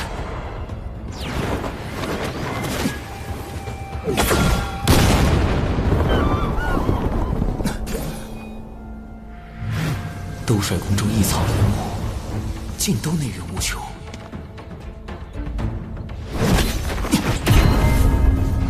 地藏和谛听应该是强化了祭坛，通过地脉吸取了更多精魄。再这样下去，不止六道府，整个熊寨乃至熊灵力都会有灭顶之灾。要阻止陆压炼剑，拯救巫族，必须先尽快打造出心声屏蔽仪，否则我的每一步将被陆压知晓，那就永远失去了获胜的可能。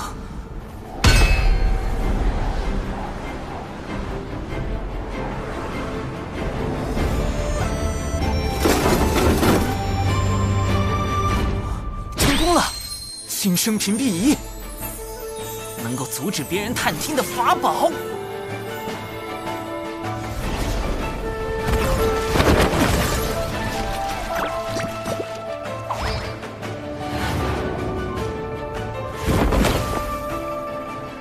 殿下，谛听已经很久未听到水神的心声，看来他是躲在兜率宫内，不敢外出了。哼，谅他也不敢轻举妄动。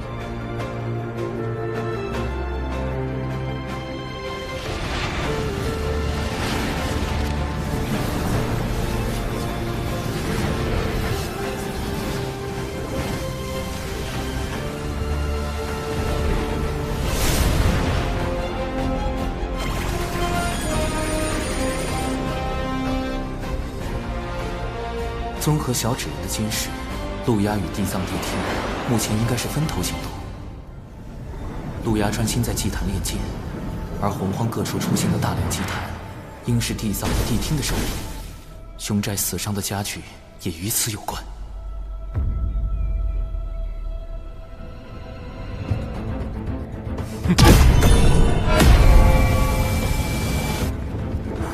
眼下重点仍然是阻止陆压炼剑。陆压现在半步不离祭坛，我不可能在他眼皮子底下动手脚。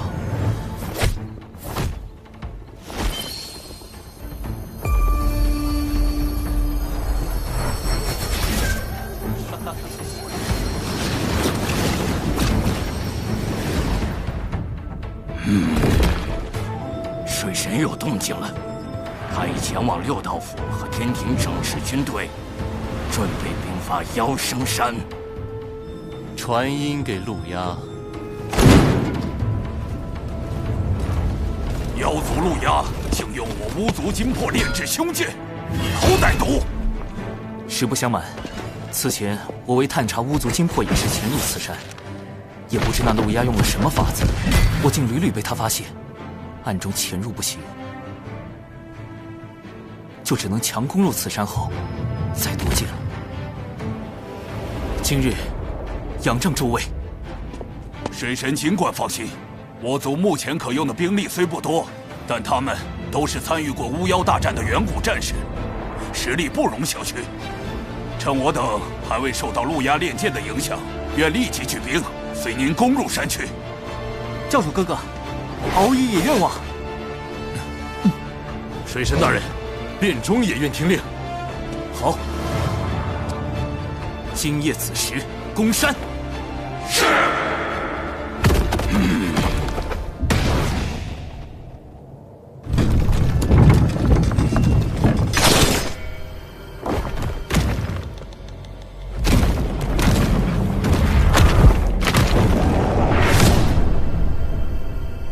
今夜子时攻山。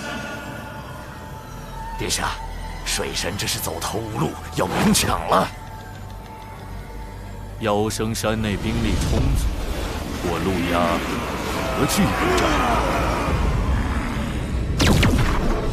这么久没听见水神心声，这下却突然要攻妖生山，谛听，你不觉得奇怪吗？主人，谛听不可能听错。如果他故意让你听错了，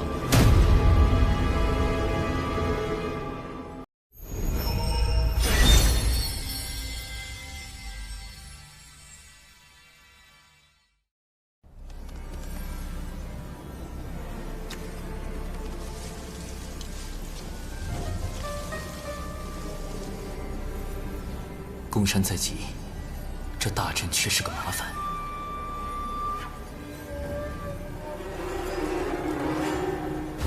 要敖乙在场，倘若我用太极图，恐怕会有掉马甲的风险。毕竟太极图和玄黄塔是玄都小法师的标配。此山外大阵十分精妙，难以攻破。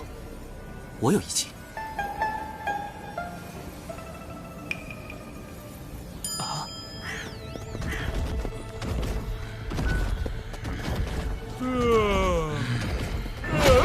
大家都打起精神来，马上就要回山了，不能懈怠。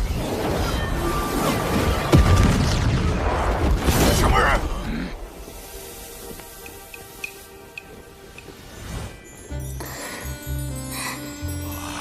世间竟有如此出尘绝艳之女子！乐儿，莫要任性，随我回天庭复命。我的姻缘，我自己做主，我才不回去。这可由不得你。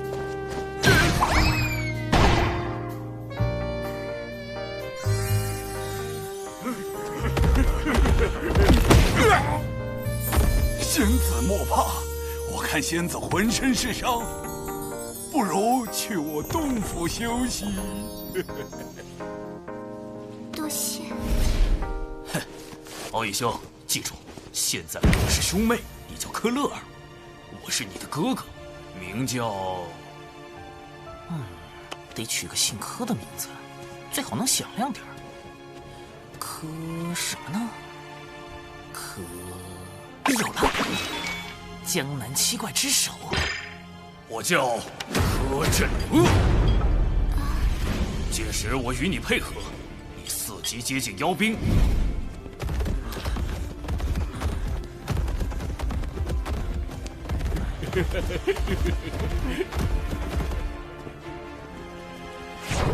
众军听令，等他开阵，随时准备攻山。是。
使美人计就可以偷袭妖生山，柯震恶，或者我该叫你水神。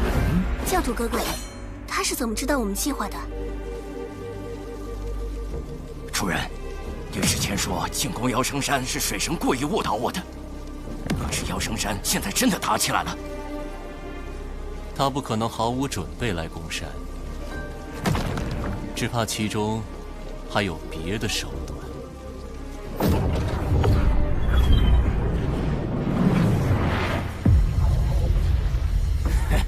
我已经感受到了浑厚的盘古之力，噬天诀很快就要练成了。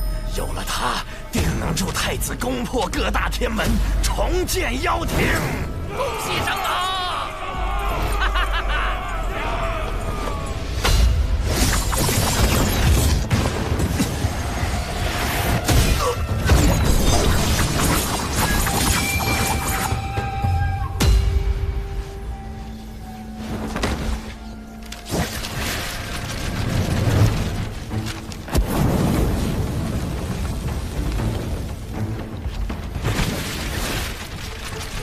巫族乃盘古尸身所化，路牙通过性劫巫族精魄炼噬天境，是想借盘古之力对抗由天道之力所庇佑的各大天门。那些是巫族的。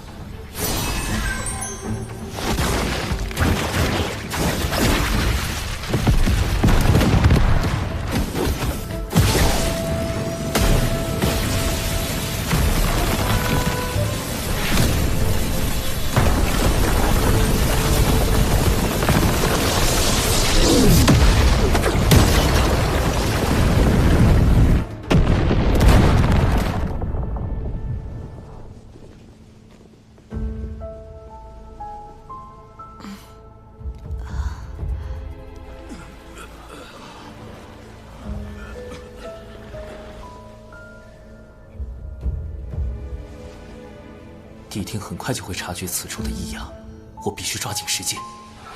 此剑关乎天庭，我不仅要人证一剑，更要将其夺回。不好！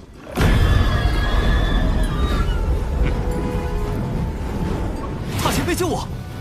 放心，他来了。呦我去！哎呀，这斩仙飞刀明明是后天炼制的，这咋拿得怪疼呢？哎呀！好你个水神，早就想办法躲过了地听的探听神通。六阳宫妖生山引我外出，在4级潜伏到处偷剑，当真是好计谋。一面设法躲避我的探听神通，一面又透假消息给我们。主人，这水神的心眼子跟你一样多。不，他比你多。能遇上这么一个对手，倒也是一桩幸事。太阳真言。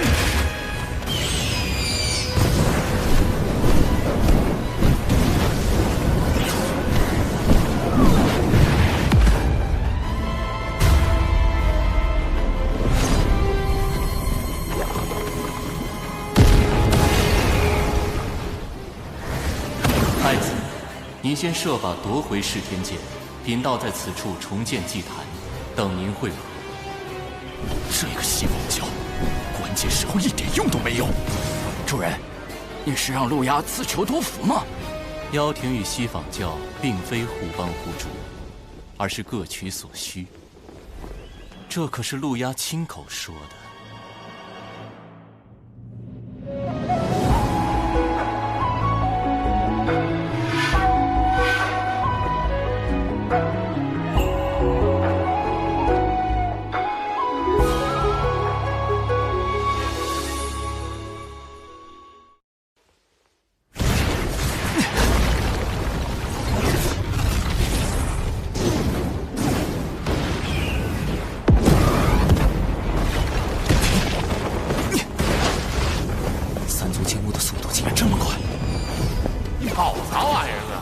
咱和楚老大在，让你伺候一样。大前辈，眼下陆压正势在必得，情况危急，诸位立即带兵撤出妖生山。这时候撤，我们才刚打了没多久啊！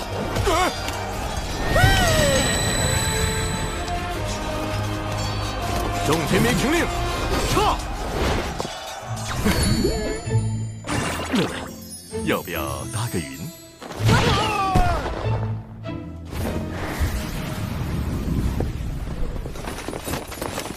天庭和巫族联手也不过如此，快追！所有人已经安全撤离。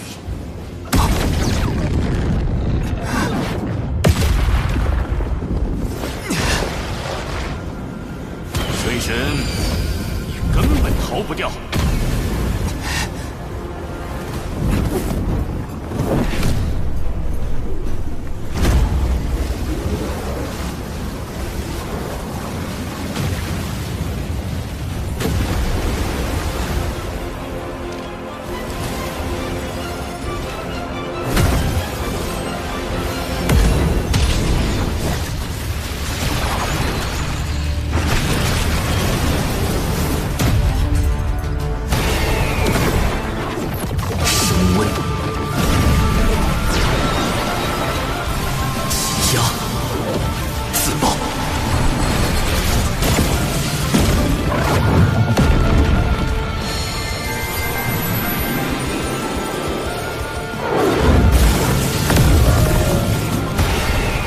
人灵暴阵，核爆！起！不好！大前辈，太阳星，这人怎么能达到这种威力？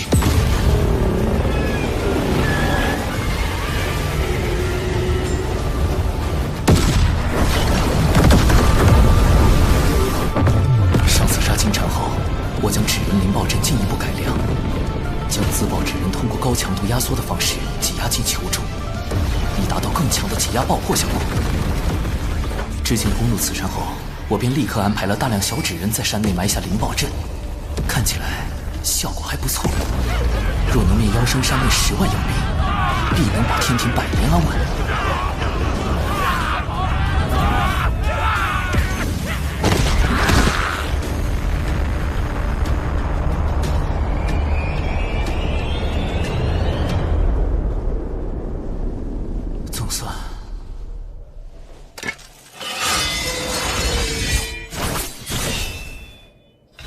祭坛被毁后，噬天境上的妖族禁制已破，其内精魄撑不了多久，得赶紧将他们送去转生。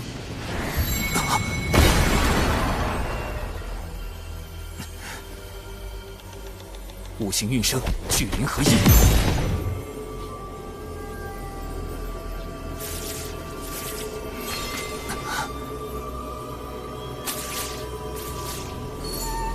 不行，这些精魄承受不了聚灵阵的法力波动。六道府诸位，还请通过回魂脚将这些精魄捞回，送往六道转生盘。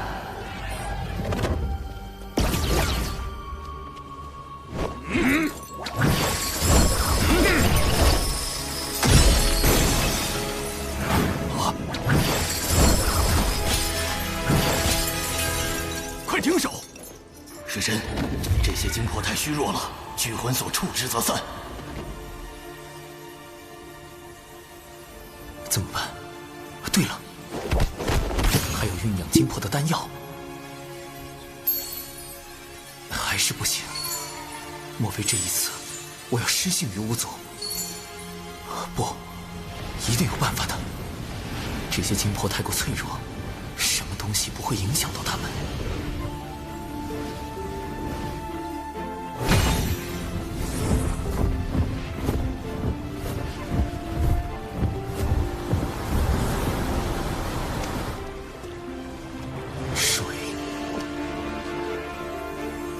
上善若水，水利万物而不争。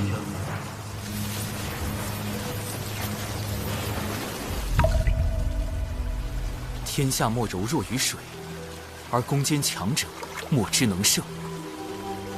弟子明白了，谢太清圣人传水德之道，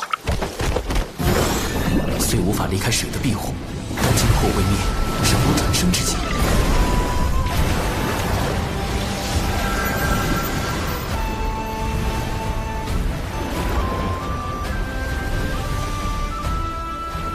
妖族战败必会退离，此地终会成为人族地盘。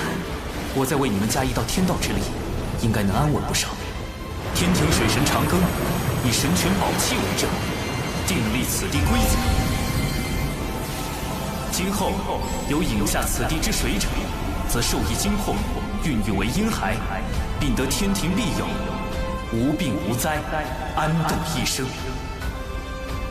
这次行动不仅粉碎了妖庭的算计，还能拉一波巫族的好感，顺便收获了一笔不菲的功德。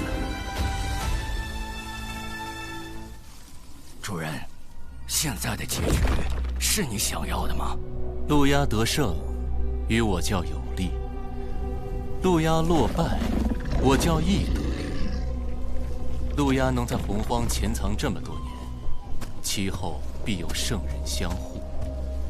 也许我们可借机一探究竟。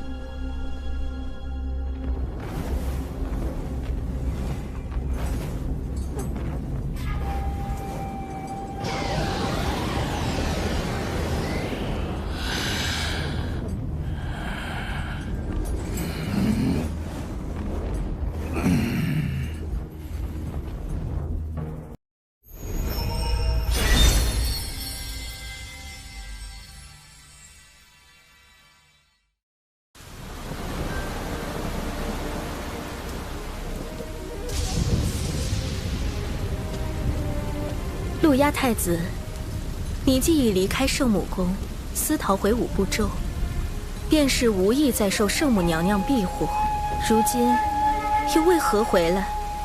请仙子代我向娘娘解释。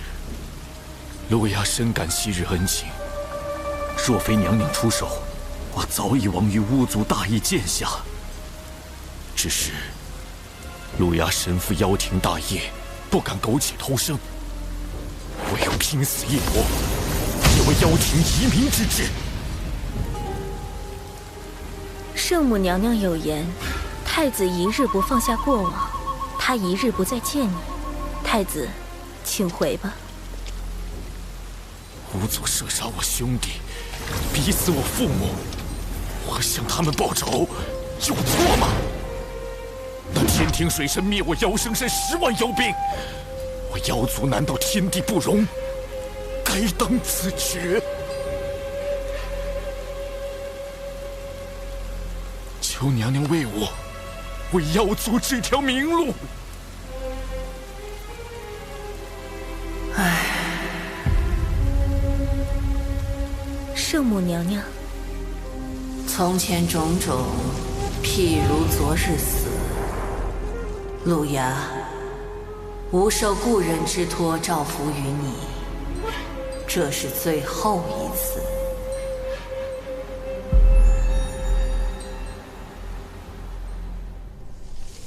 主人，路牙为何要用装可怜的手段？哼，手段罢了，能达成目的便是好算计。主动示弱，就可唤醒圣母女娲的故人之情，还可借圣母之手铲除水神，何乐而不为？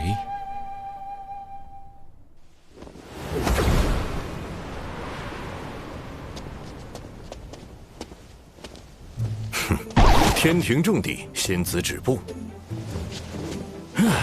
留个联系方式啊。我乃圣母宫上仙，奉圣母女娲法旨，请水神过去商议妖生山之事。上仙，这边请。完了完了，圣母女娲可是出身妖族。大舅哥，水神刚在妖石山阴了妖族一把，圣母不会是来找水神算账吧？得派人报个信。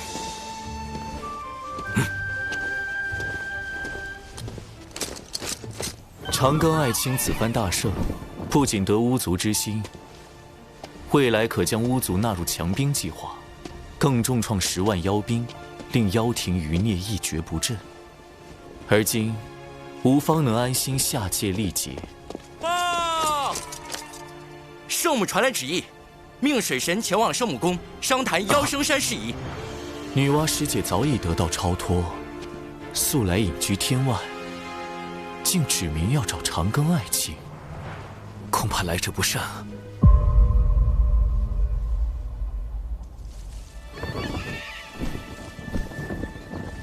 圣母要见的是你，你来找我作甚？弟子近来读史书时有些疑惑。史书中记载，巫妖大战时期，妖族常有屠戮人族之事。那时圣母该何其为难？一方是亲手造化的人族，一方又是自身本族。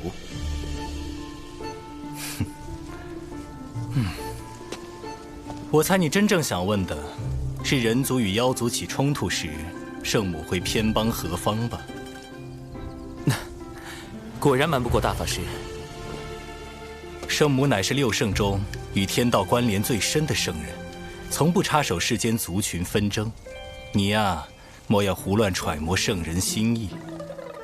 也就是说，以往圣母既不帮人族，也不帮妖族，那她现在为妖生山之事下场，明显是要为路亚出头。路亚定对圣母有着非同寻常的意义，能与她匹敌的唯有……啊，大法师，您是圣母亲手捏的第一批人族吧？不错。大法师许久不见圣母，一定很想念吧？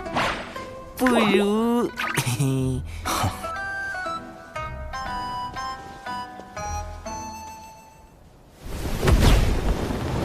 玄都师兄当真对水神在意的紧呢，连圣母娘娘召见他，师兄也要亲自护送。我多年未曾去圣母宫中拜见，这次刚好有机会，便一同去了。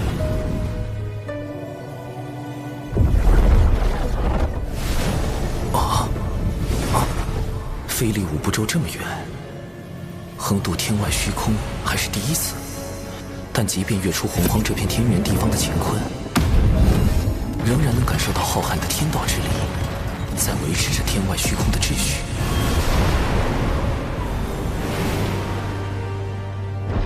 前方便是圣母宫。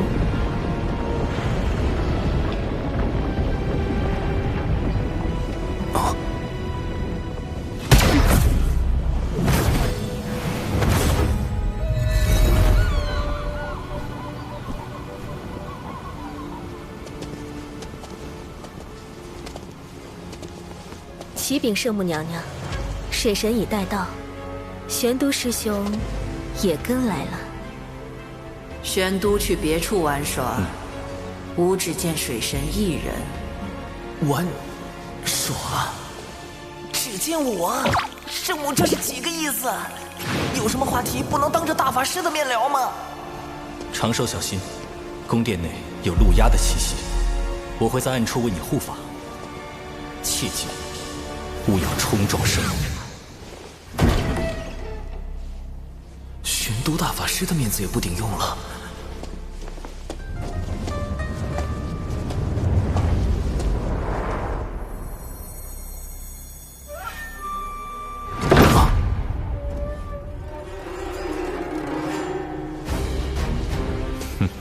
圣母竟如此袒护陆压，难不成真的要在这圣母宫里对我下杀手？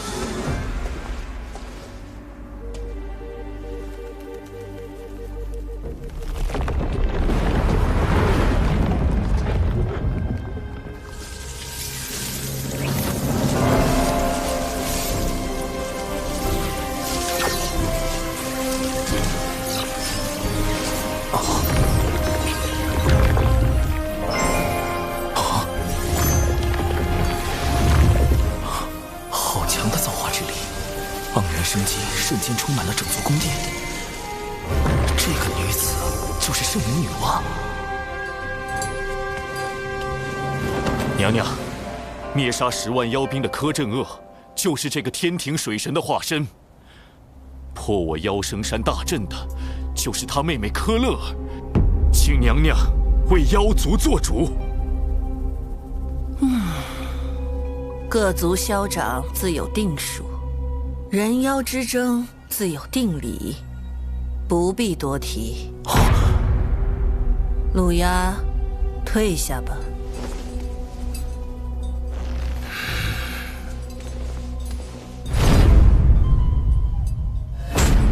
圣母表面阻止陆压问罪天庭，但其实也在阻止天庭问罪陆压。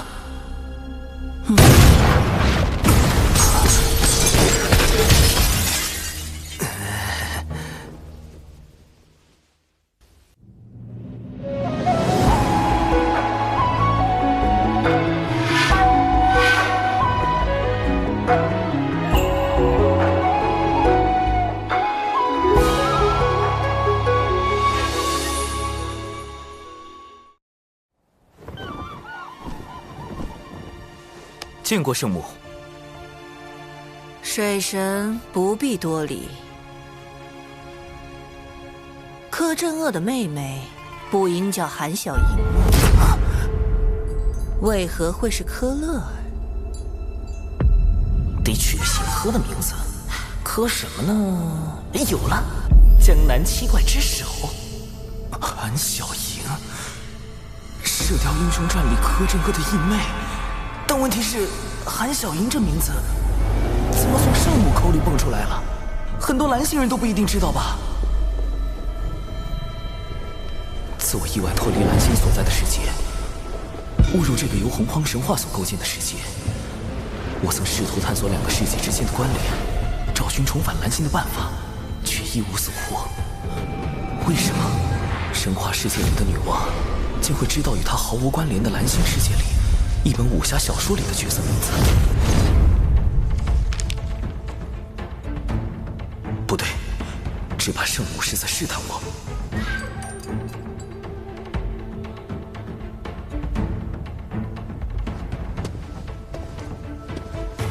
柯乐尔乃是敖乙将军给自己所取的化名，小神为与他配合，达成卧龙凤雏之计，故而取名柯镇恶。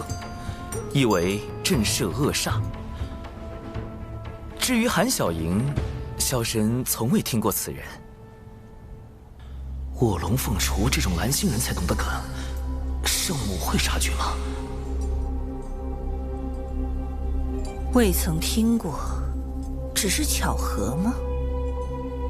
没有反应。他是蓝星人的概率极低，但知道韩小莹，说明他必定接触过蓝星文化。是他曾经去过蓝星世界，还是他认识另一个蓝星人？他又为何要试探我？一，确认我来自蓝星，然后杀了我，防止蓝星的秘密被更多人知道。二，确认我来自蓝星后和我结盟，确保我能为他所用。木秀于林，风必摧之。无论是哪一种，都会给我招致灾祸。保险起见，绝对不能承认我是蓝星人。圣母至宝红绣球，他用此宝引来天道之力，要推演我的过往。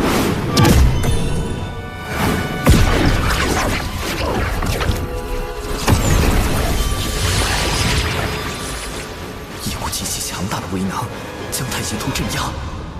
比六圣之首太星更强的，只有道祖了。老师，道祖也希望圣母查我吗？还是说，道祖也想确定我的身份？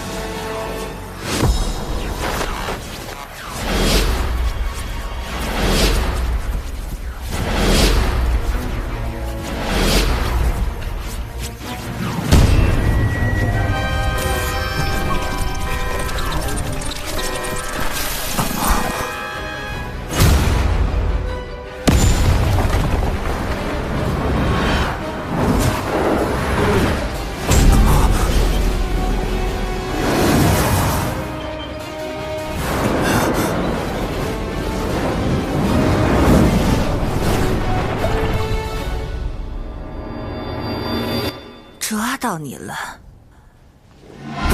底牌被掀翻了，救命！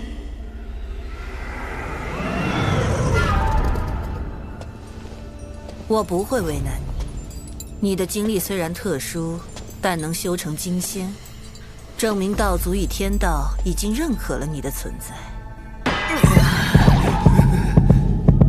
况且，无知故人也是如你这般的变数。圣母的故人和我一样来自蓝星，早在我之前就有蓝星前辈进入这个神话世界了。他会是谁？如今又去了何处？其他几位圣人也认识他吗？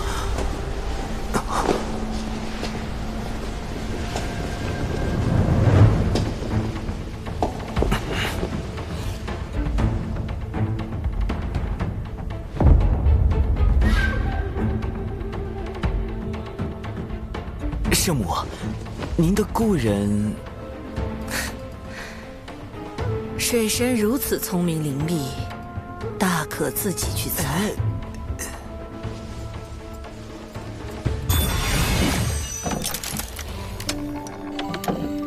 这是他指点我捏泥人时所唱的歌。可惜，你不是他。指点女娲去造人，那位蓝星前辈的行事这么浪漫，干脆叫他浪前辈算了。圣母找我就是想印证我是不是浪前辈，连圣母也寻不到，莫非浪前辈已遇难，还是化成了其他模样在躲着圣母？浪前辈如此张扬，天道、道祖和圣人们都有可能知晓蓝星的事，或者浪前辈就藏在他们之中。我的蓝星身份可能早就暴露，甚至已经被利用。苍天呐，事情越来越复杂了。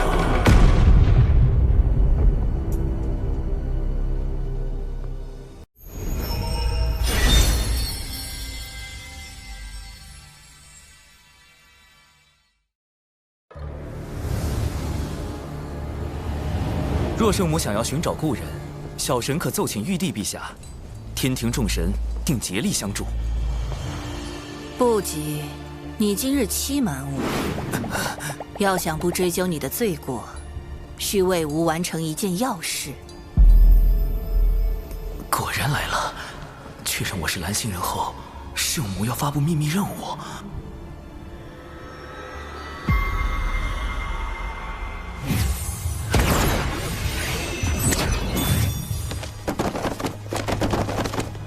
《射雕英雄传》《神雕侠侣》《小李飞剑》《明教教首张有疾，这不是漫画书《快乐水》？这些画册我已翻阅了数万年，可惜作画的故人不在，吾始终看不到结尾。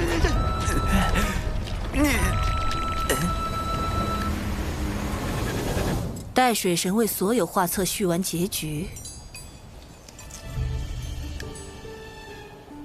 便可离开。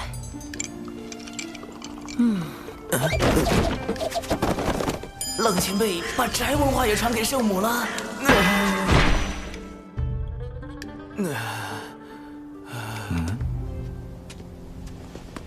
你与圣母谈得如何？总算是保住了小命。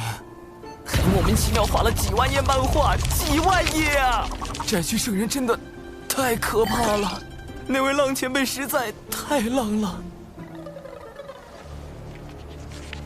是我执着了，他不可能是你。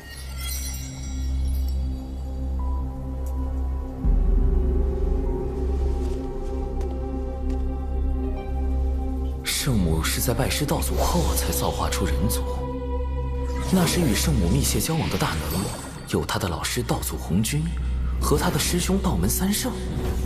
那位故人，莫非就在这4位之中？道门三圣里，明面上最像浪前辈的就是太清圣人。他知晓未来文道人的反叛，知晓封神大劫乃至西游，而且他还将玄黄塔太极图放入我心神之中，既是保护，也是监视。恐怕他早已看破我是蓝星人。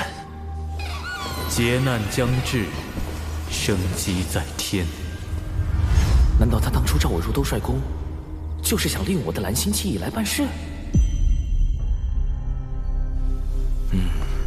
至于圣母的老师道祖红军，他的确有资本指点圣母去造人，而且世间兴衰，各行其路。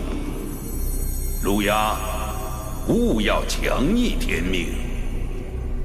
路亚洗杀玉帝时，道祖虽出言劝阻，却未曾追究罪责，似有维护之意。道祖也希望圣母查我吗？还是说道祖也想确定我的身份？若道祖是浪前辈，他试探出我的身份后，为何迟迟没有后续行动？你的经历虽然特殊，但能修成金仙，证明道祖与天道已经认可了你的存在。若道祖不是浪前辈，他允许我这个蓝星人在洪荒行走，是源于对生灵的悲悯之心，还是另有目的？稳健起见，以不变应万变才是保命之道。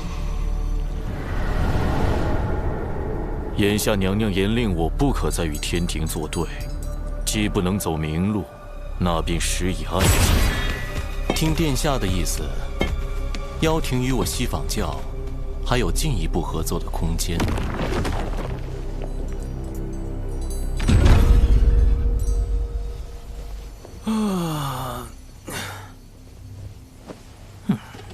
若水神已从圣母宫归来，还请速往天庭，陛下有要事相商。长庚爱卿，此次女娲师姐召你前去圣母宫，可有为妖生山一事责怪于你？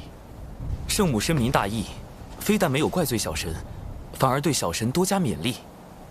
有女娲师姐约束，路亚应当会有所收敛。吾也可安心下界历劫。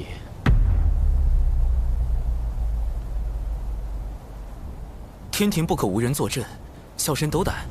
敢问陛下打算如何安排天庭事宜？吾此番将以神魂下凡，天庭诸事交由王母决断。长庚与木工从旁辅佐，龙吉就跟随2位爱卿多多学习取经。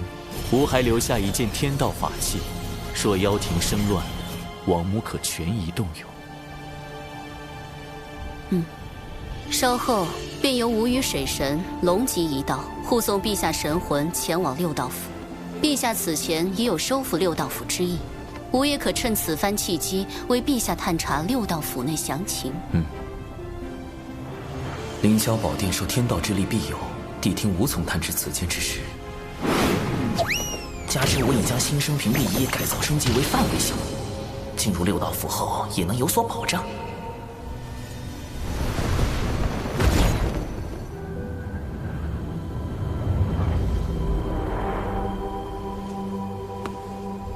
昊天下凡历劫之日就在今天，你如何得知？西坊教广结善缘，自然有得道仙人知恩图报。贫道深知妖生山一战中，殿下因贫道未能及时出手应对水神的灵爆大阵，而对贫道颇有微词，故贫道得此消息，特来将功补过。将功补过。众生由六道府牵绊，入转生盘转世，谁都不能例外。不若我们趁此机会，让玉帝折损于历劫，永世不得归位。你想打六道转生盘的主意？不错，只是转生盘为后土肉身所化，唯有血海那朵可凭业火之力焚杀万物的12品业火红莲之莲子能够对付。贫道不才，还请殿下出手。请我出手，还是又想诓骗我，为你西坊教做嫁衣？殿下这是何意？地藏，你真以为我没发现，妖生山祭坛上，你暗中昧了什么吗？先私扣巫族魂魄，才设计六道转生盘。你们西坊教所图不小啊！殿下这话，贫道着实惶恐。不必装傻，既是将功补过，就该拿出点诚意来。莲子我可以给你，但这回我妖庭不会出一兵一卒。若你和你这只红毛狗再不能成事，别怪我翻脸无情。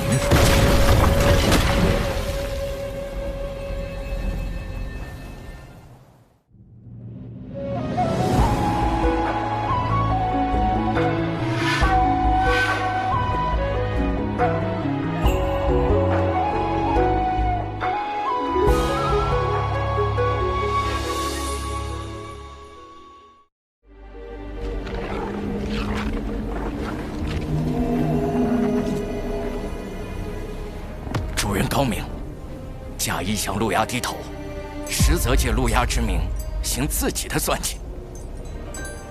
陆牙确实警惕，也有几分聪明，能觉察到我西方大计，但他绝不会想到，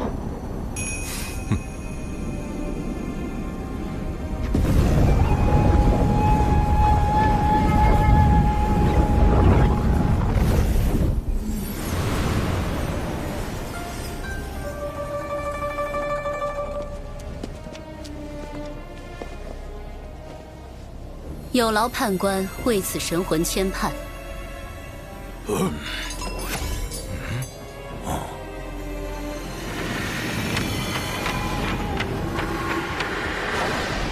这就是天地人三书中的人书生死簿。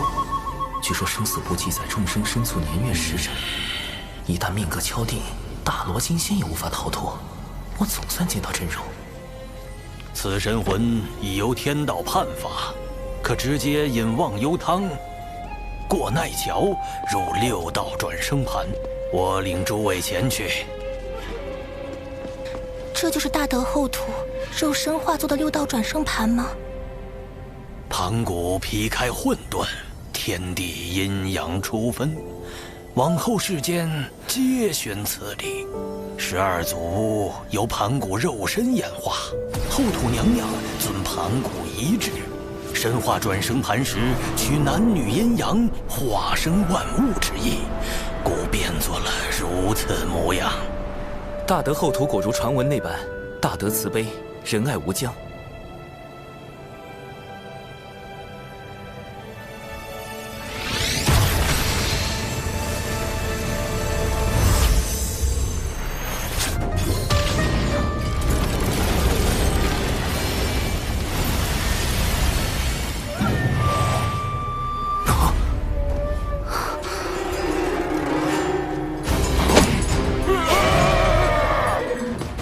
位历劫转世，不得入天道，但也该入人道才对，怎会是畜生道？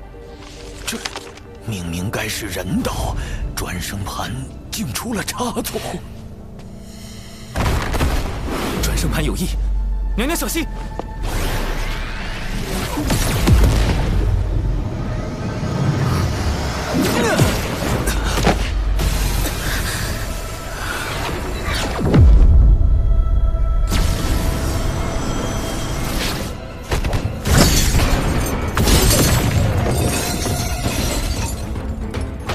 母亲，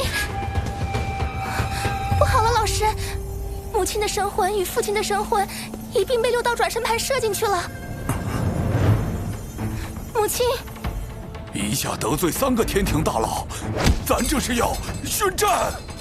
这可是天庭全神祖三思啊！祖，莫非早已化身6道转生盘的大德后土，还能与外界沟通？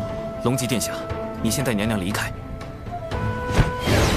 6道府此举是要与天庭为敌，巫族对天庭感激还来不及，怎会有敌对之意？妈说的没错，后土娘娘是我们巫族最温柔的族，这肯定是误会。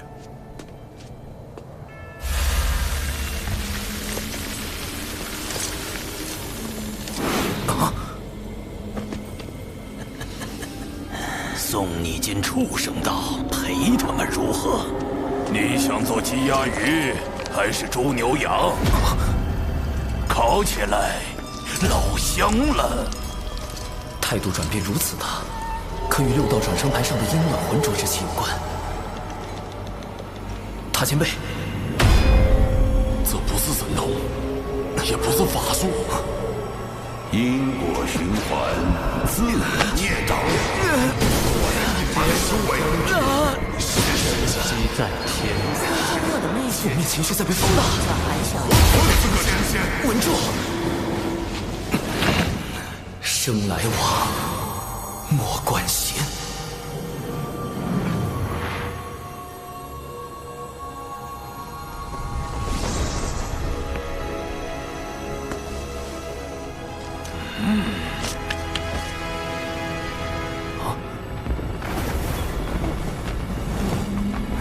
这气息是后土。你为何还不跪拜？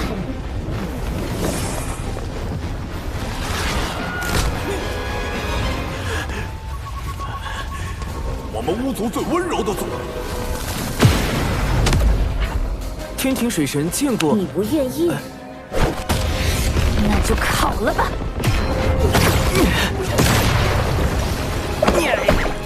画风突变呐！这孩子在地里待的脾咋变这么差呢？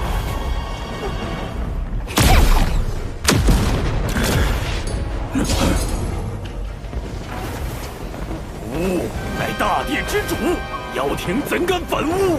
灭掉可恶的妖！我明白了。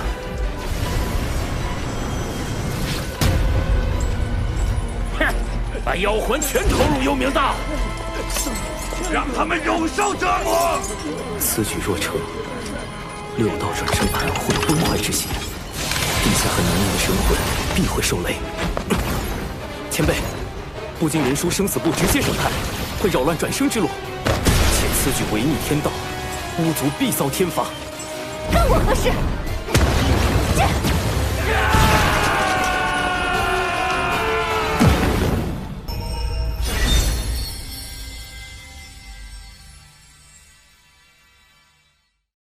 在巫妖大战那段漫长的岁月中，天地之间漂浮着一批无法转生，只能等精魄之力散去后彻底消亡的幽魂。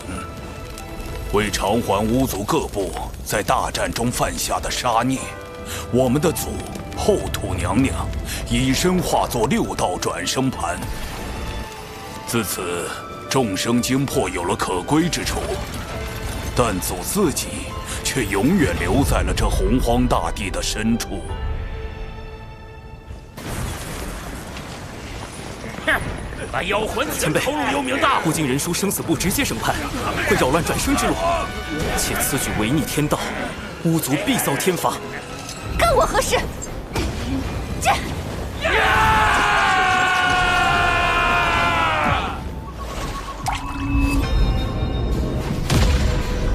什么人？你可恶！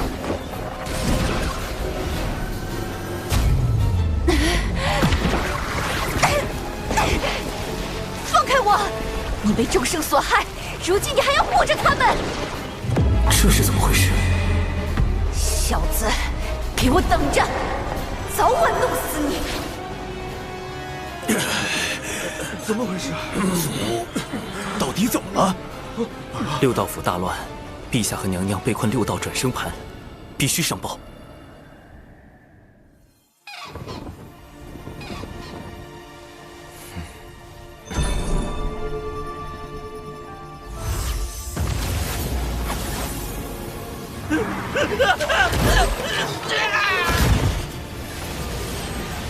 两位师叔虽被困在转生盘内，但尚能抵挡六道之力，暂时无碍。那就好。若想助陛下和娘娘离开六道转生盘，必须查清今日异变的根源。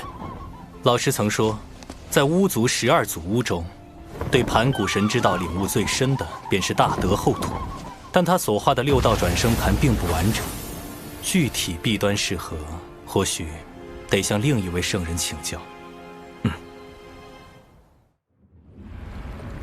这件事我确实知道，毕竟上古时我与后土也算有些交集。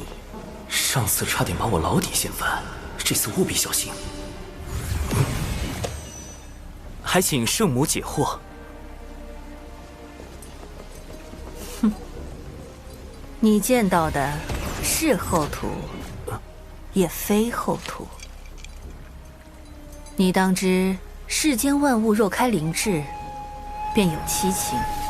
他们转生之时，哪怕饮下忘忧汤，没了记忆，仍会保留一丝微弱的情绪。莫非这些残存的情绪会被后土前辈所感知？不错，生灵之七情，或喜，或怒，或哀，或惧，或爱，或恶，或欲。日积月累之下，后土的七情之念外溢，六道转生盘便走出一具化身，它承载着七情之爱。这是人格分裂啊！而且各人格还有情绪传染之能。哼。随后又出现了七情之欲和恶，为维持六道转生盘的稳定，后土只能将其封印。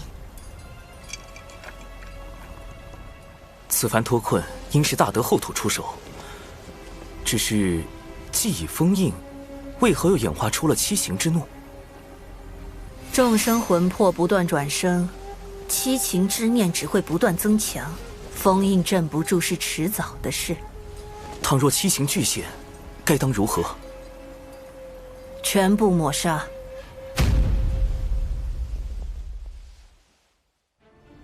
主人，后土七情真的不该存在吗？你已听到巫族心声，自当明白，如此方能杜绝寻思之弊端，让生灵转生更加公允。后土娘娘可是大善巫啊！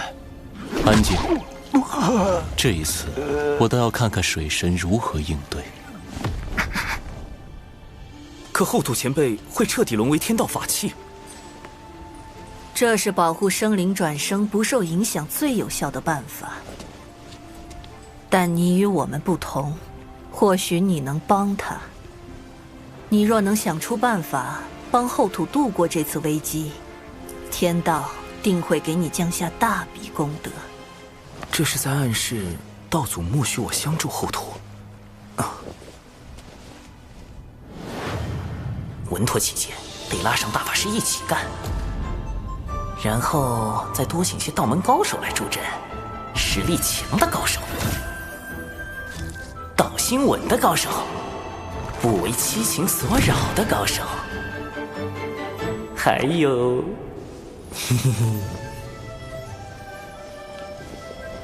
齐了，出发！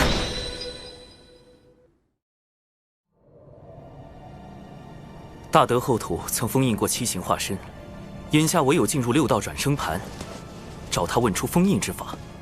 放心，包在我们身上。多宝师弟莫不是忘了，来的可不止你们截教。原以为有上次在灵山的合作，产劫关系会有所缓和，结果七形化身为保全自己，必会趁机阻拦，到时还望诸位前辈出手相助。长庚道友，六道转生盘是大德后土以自身所创的转生大道为根基，构建出的独立于洪荒的小世界。化身进入其中，便会与本体直接失去感应。哎，小子，这次你可用不了化身了。让本体进入一个未知的、陌生的、绝对封闭的空间，太稳健了。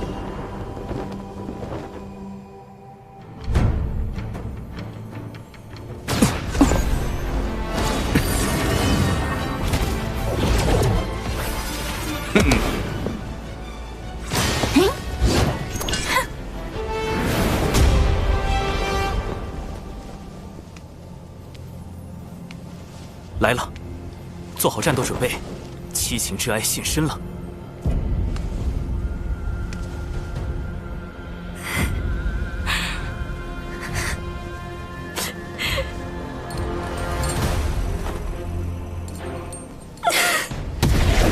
仅一声呜咽，就险些让我道心失衡。好在大家足够坚韧。贫道想起我龙族昔日惨状，这泪实在忍不住呀。我们也撑不住了。阵亡加3。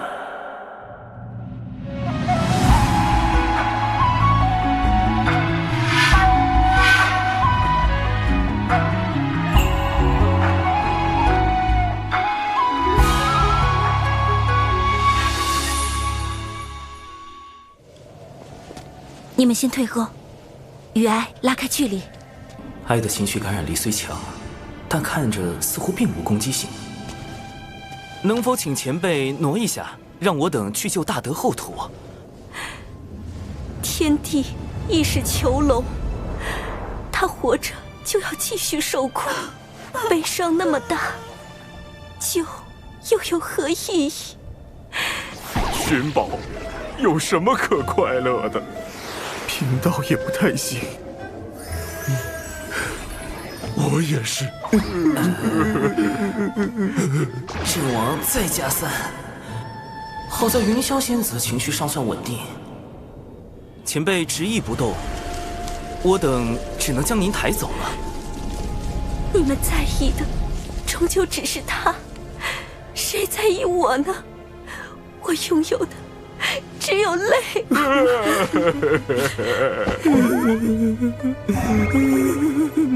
前辈，你与大德后土本就互为一体，救他其实意在救您，得罪了。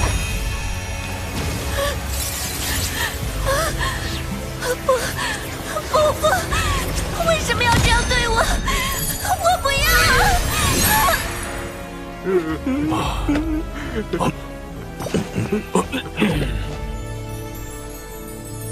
说救我，又把我关了起来，这悲凉的世界呀！唉，吃饱喝足，就静静的等着毁灭吧。云霄仙子的道心果然够稳。仙子，我最近劳心劳力，肩颈酸痛，你看能不能帮我按摩下？我这是在说什么？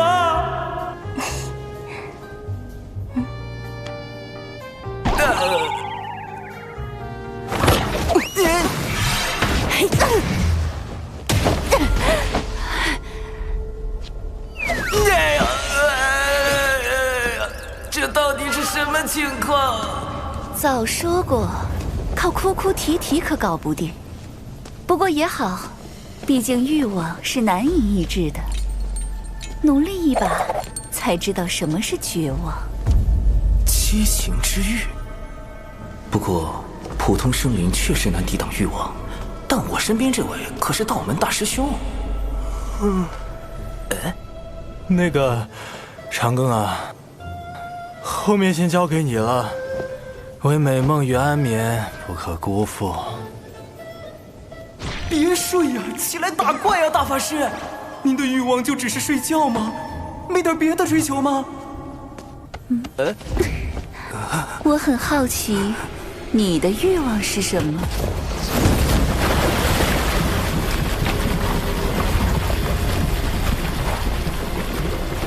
你小子今天怎么回事啊？吃错药了？怎么不躲啊？老师早已知道了你的事情，并亲自出手为你遮掩。我便说服老师收你入兜率宫。长庚道友真是洒脱不羁，正说这话，怎么突然躺下了？找到了。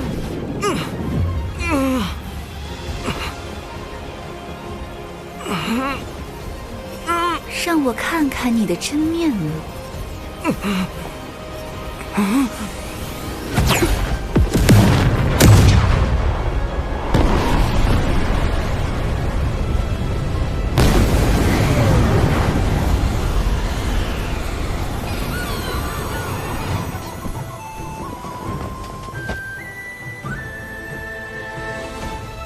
啊！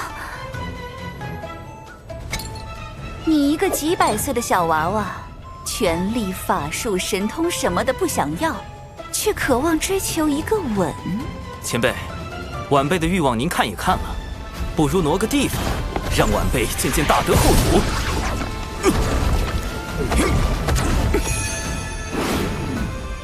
放心，七情化身交给我们，一切小心。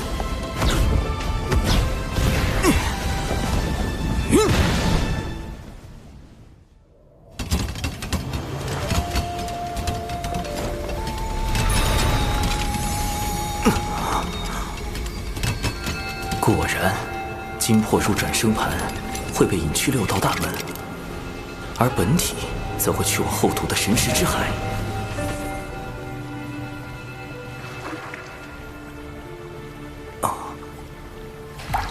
你来了。那应是现世的七情之力吧？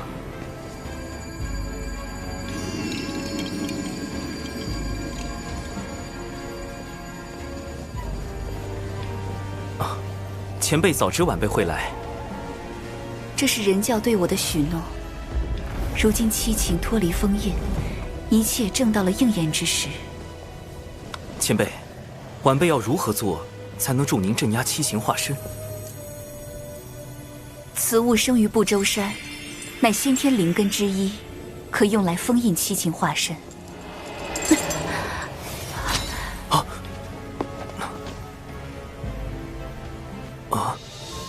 这是先天10大灵根之首的葫芦藤，据说此藤共结下7个葫芦，每一个都是先天灵宝，而且还成为了圣人的随身之物，其中就有用来收孙大圣的紫金红葫芦。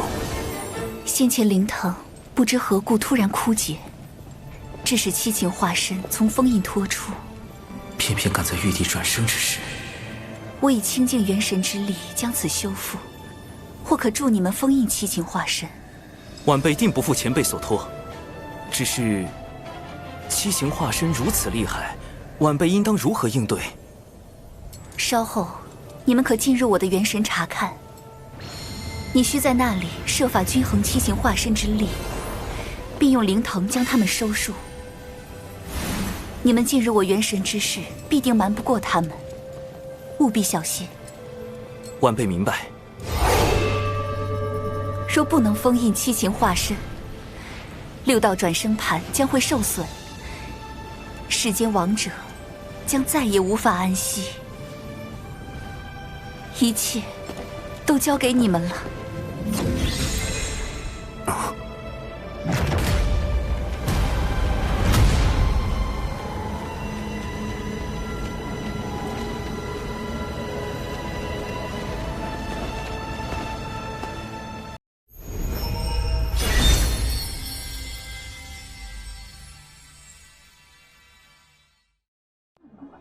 大娃头，你再睡觉儿都没得喽。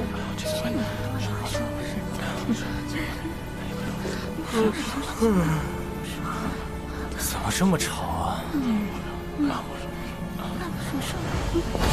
是什么情况？长寿。诸位，咱们此处乃大德后土的元神之所。按大德后土的指引，我们需要均衡七行化身之力，才能将他们彻底封印。请问您是？贫道乃阐教玉鼎真人，是广成子师兄请我来帮忙的。玉鼎真人，不就是劈山那位杨二郎之师？广成子竟然将这位大佬也请来了，甚好甚好。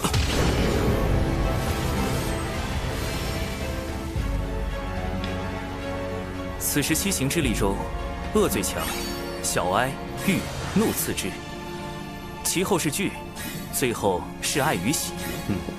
我们要做的是分头行动，弱化恶、哀、欲这3个化身的同时，维持怒惧的现状，并强化爱喜这2个化身。当这灵堂上的7颗珠子同时亮起，便代表七行化身已被封印。今日仰仗诸位了。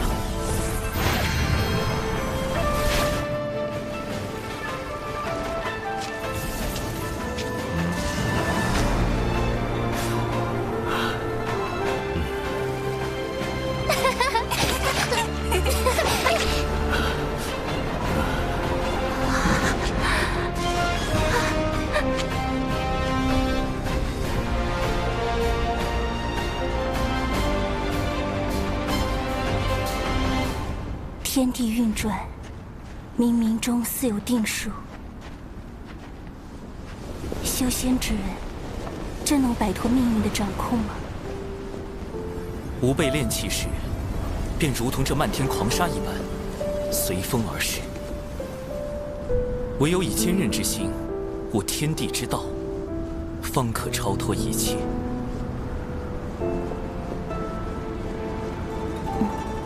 就在这里开始吧。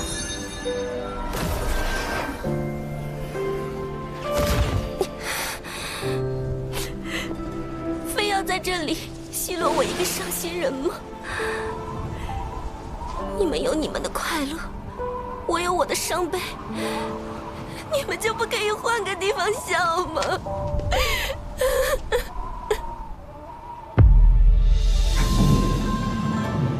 喂，你说我们要怎么对付喜爱这2个七情化身啊？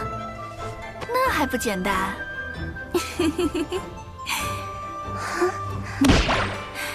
抓起来狠狠揍一顿就行了。看，在那里。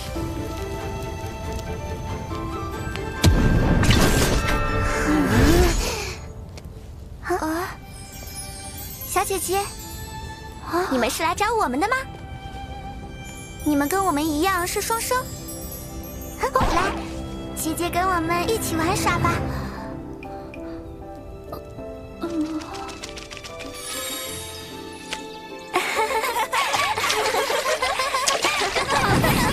这也太可笑了吧！是啊，我们是来干什么的来着？不妙啊！这喜之化身根本没有我们想的那么弱。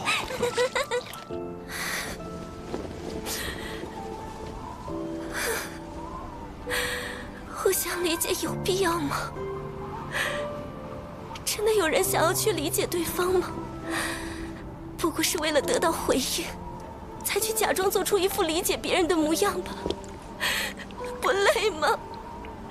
你此前说过，所有的一切都源自于生灵对外界的感知，一切都不存在任何意义。但这些意义又是谁在定义呢？是你吗？你不就是真实存在的吗？可我的存在是需要被抹除的，依然是虚假的，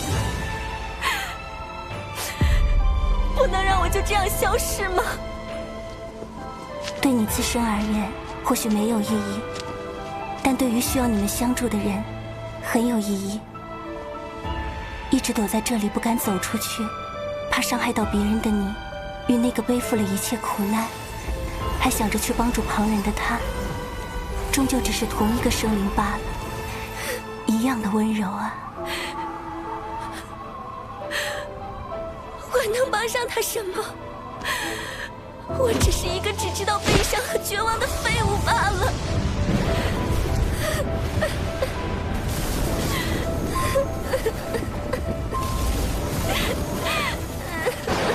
情绪稳定如仙子，也开始受到哀之化身的影响。不愧是7行中排名第2的小哀。再这样下去，不要说救大德后土，我们本身就要永远陷在这场哀伤的风暴中了。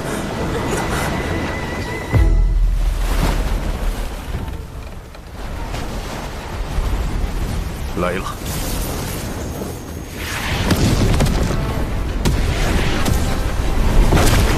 师弟，我们得想办法激怒他。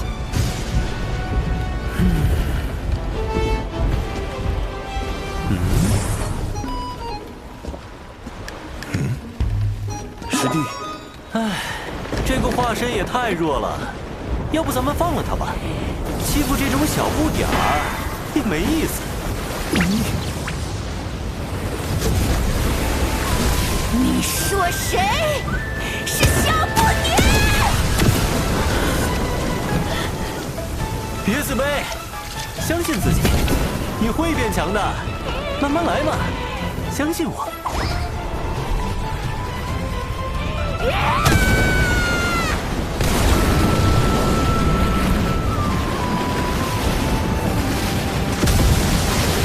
荒芜师弟平时沉默寡言，没想到一开口竟然是这样的人。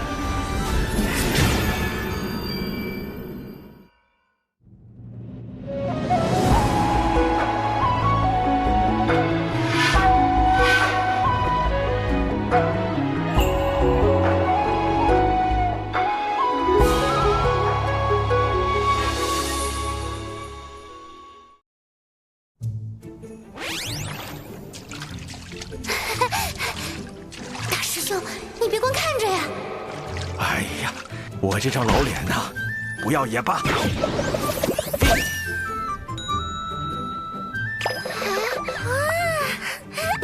可爱呀！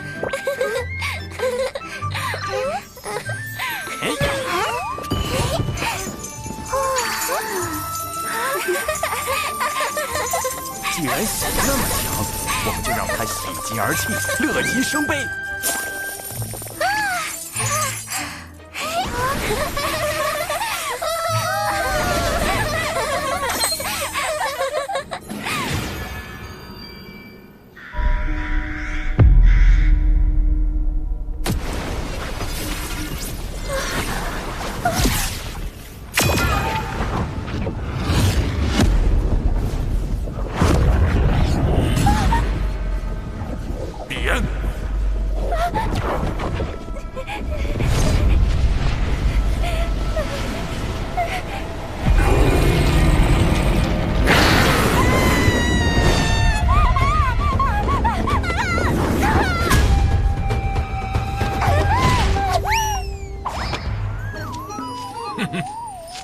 水神老弟说的对，这个最好对付。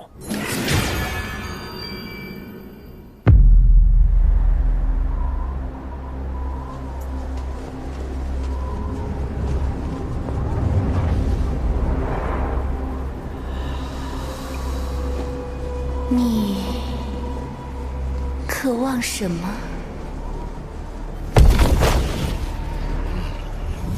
玉之化身变化万千，对于不同炼器师而言，它可以很强，也可以很弱。它会主动撩拨你我心底的渴望，只要被它所趁，道心就会走火入魔。哼，我刚好带着一些让道心宁静的法器，各位若是在交手时被玉之化身影响到，可以拿出来看看。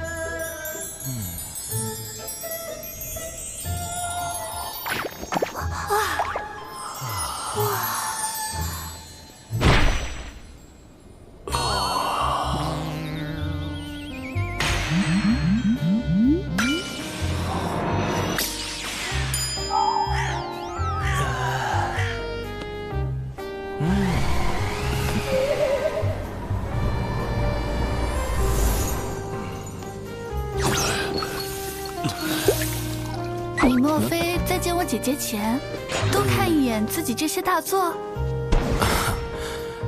这不过是防身之用，我又何须防备云霄仙子？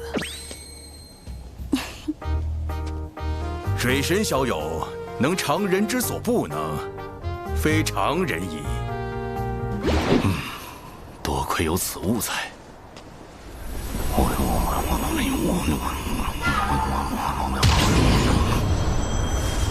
道友，还请过我这关。就凭你？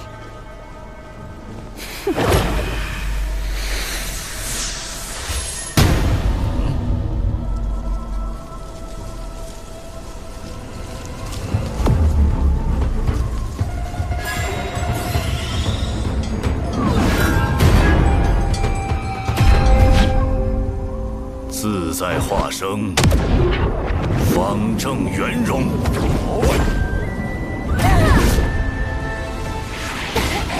你竟能挡我！七情拆解，无非心意；六欲所指，皆由心生。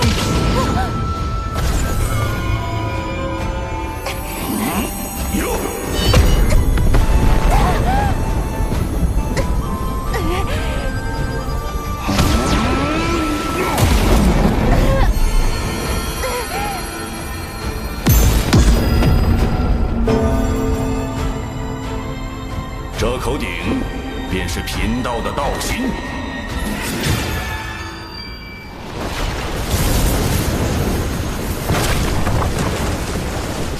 有了，来，你我做个简单的游戏，或许会对你有所帮助。这是我的一份快乐，你也拿出自己同等的悲伤出来。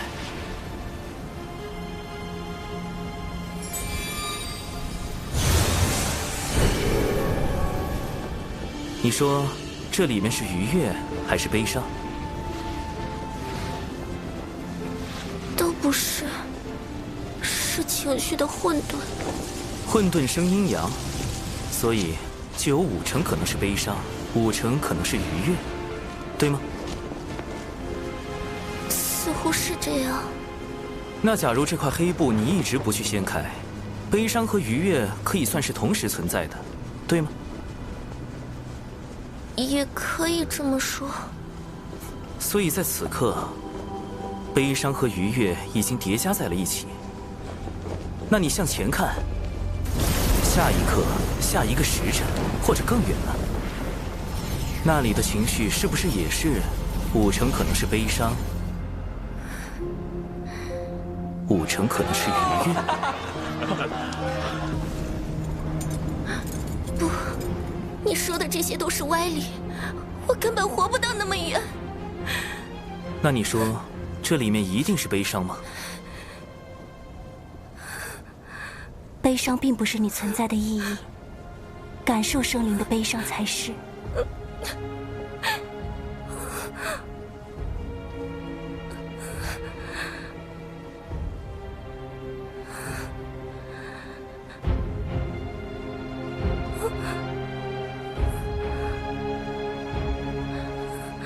感谢蓝星大佬薛定谔提供的理论支持。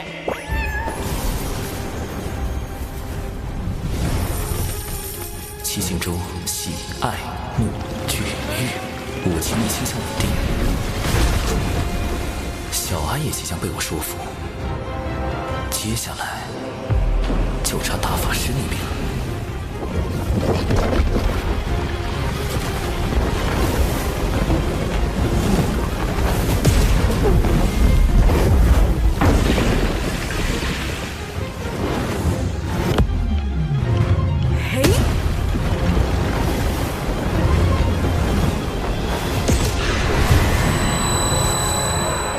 长寿，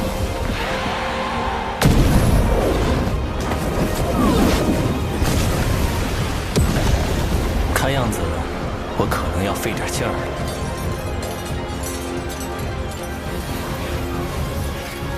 得抓紧时间了。玉帝死刑若不能下凡历劫，便无法顺利归位。天庭危矣。 ”。 。 。。。。。。。。。。。。。。。。。。。。。。。。。。。。。。。。。。。。。。。。。。。。。。。。。。。。。。。。。。。。。。。。。。。。。。。。。。。。。。。。。。。。。。。。。。。。。。。。。。。。。。。。。。。。。。。。。。。。。。。。。。。。。。。。。。。。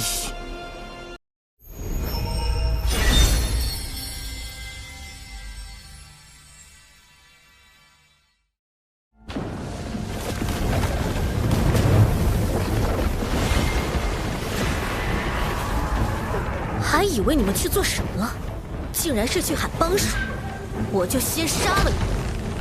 道友，我们不如玩一个把戏。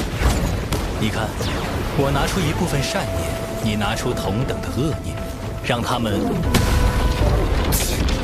谁跟你玩把戏？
来吧，给我一点你的恶念，我给你演示一个很有深度的把戏，一点就够了。配合下嘛，真的很有趣。滚！现在只差哀之化身，或许我可以设法逗他开心，进一步弱化哀伤的情绪。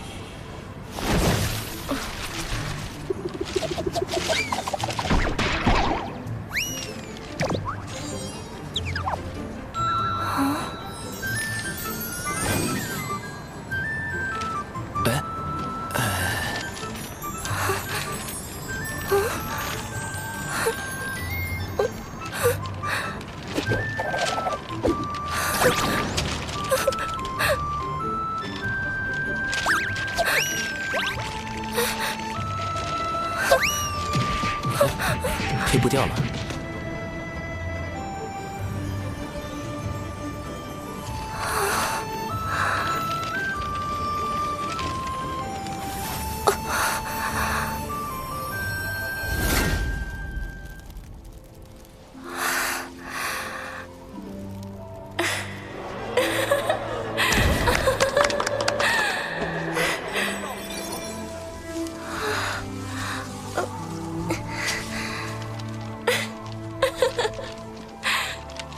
真的是愉悦呀！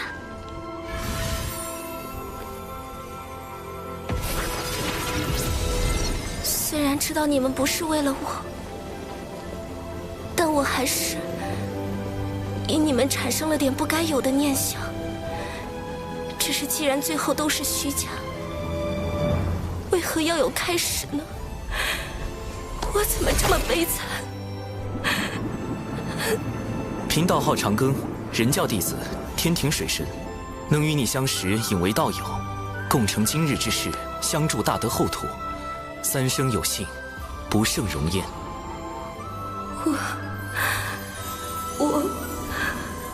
我是众生赋予后土的哀情，我既是后土。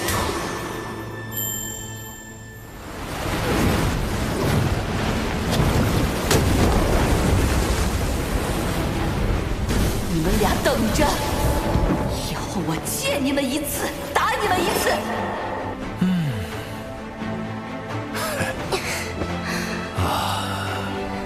大姐姐，谢谢。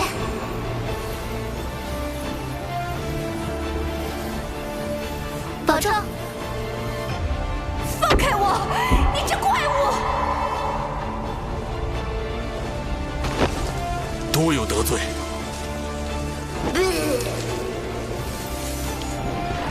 你等着，等我有机会，定要把你头发剃光，头上刻个绿毛龟。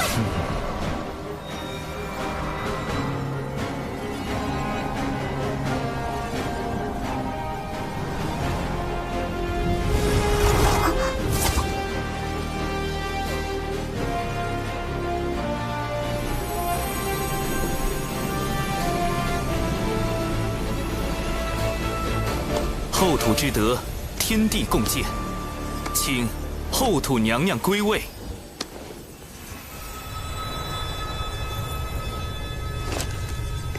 大德后土，务实传声，众生感业，永世不绝。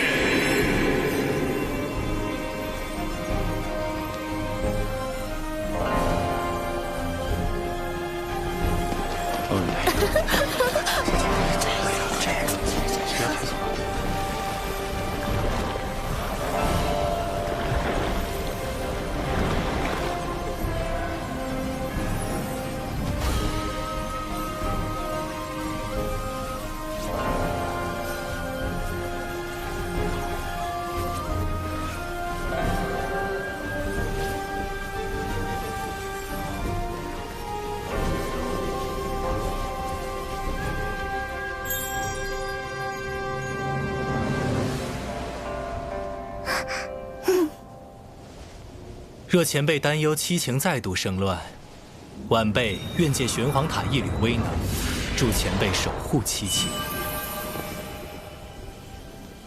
多谢。昔年我身化转生盘，便是抱着苍生大爱之情，制定此地转生细则时，更是抱着对罪恶的憎恶之情，和对善良的敬仰之情。若要我斩断七情，世间便再无转生盘，再无六道符。若无情，便无我。众生之苦，我来背负；众生之怨，我来承受；众生之恨，我来忍受。我自身之哀、恶、欲、喜、惧、爱、怒，为何不能由我来包容？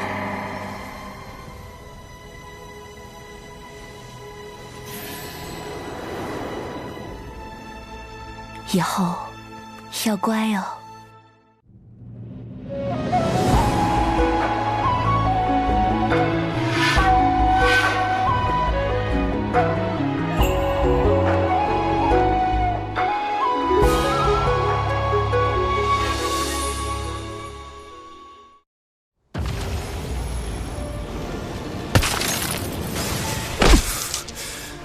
无情，便无我吗？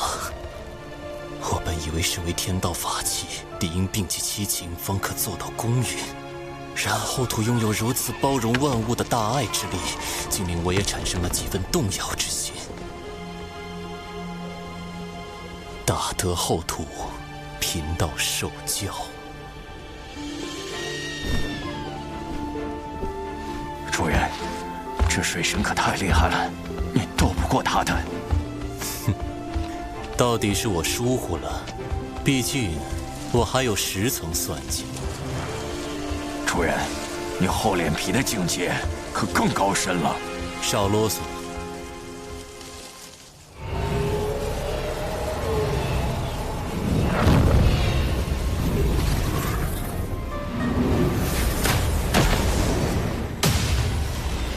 这便是七情失控前转生盘所见之情景。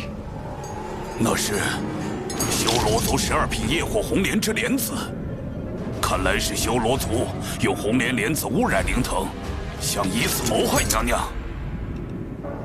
修罗族一向听命于西方教和陆亚，七情生乱的时机，又恰逢玉帝历劫转世，此番极可能又是陆亚与西方教的毒计。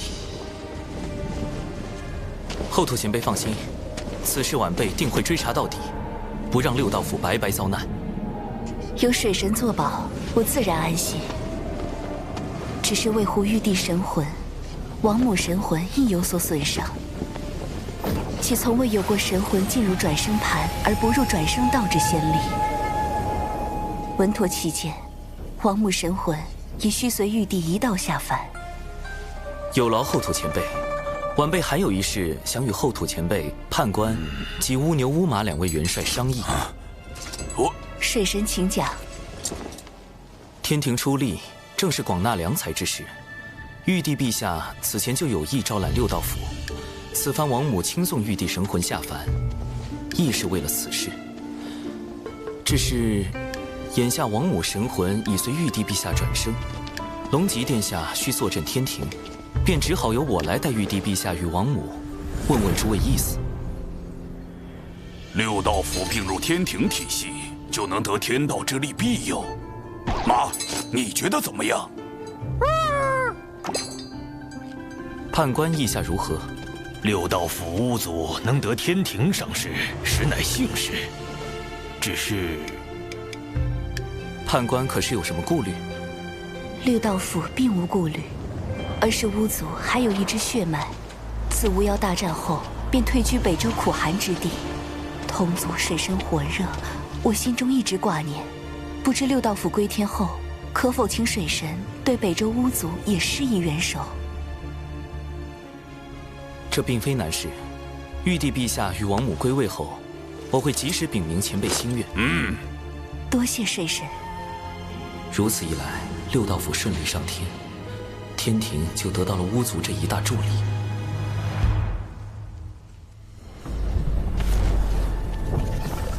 又失败了。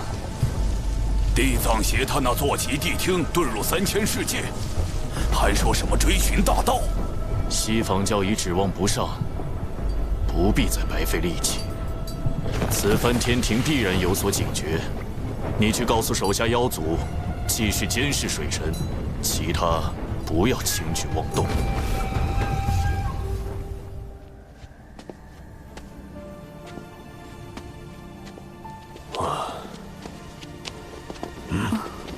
大德后土单独将你留下，可是小师叔下凡历劫之事出了差错。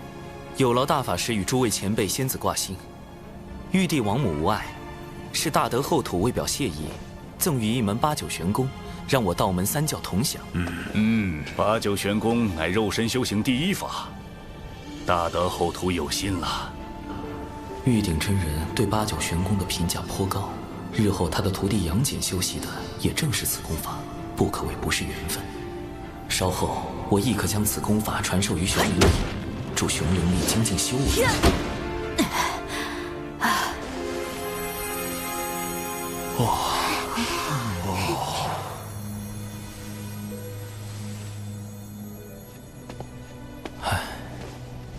水神老弟，怎么领了功德还这么闷闷不乐？大德后土为众生牺牲自我，化作6道转生盘后，却不断承受众生反噬的痛苦。这看似美好的3界，多数人的幸福，却需少数生灵去承受痛苦。想来便让人感慨万千。这大概也是大德后土拜托我们帮忙收束七情的用意所在。弟子有一疑问，想请大法师与诸位前辈仙子解惑。但说无妨。道之一事，可有对错，可有正逆，可有善恶？自是没有的。但道为生灵所修，生灵却有对错，也有善恶。大道3000，亘古迄今。然生灵修道为何？又会将道修往何方？却因人而异。终至道途不同，故道所显，随人而变，随人心而至。道本不变，却因生灵恒变。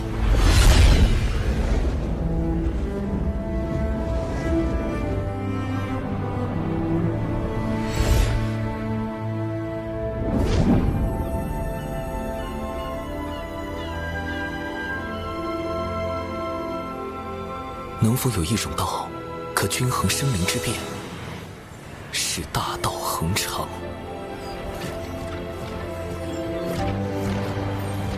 巫俗迎风变，虚怀玉物轻。千钧将一羽，轻重在均衡。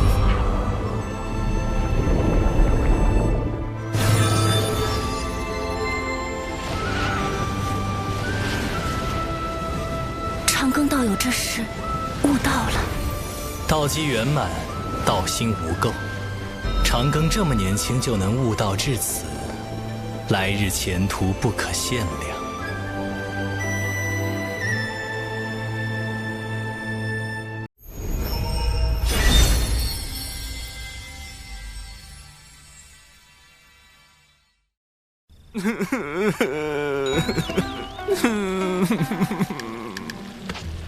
七情之爱的后劲也未免太足了，此前积压的悲伤全部反弹了回来，悲伤那么大。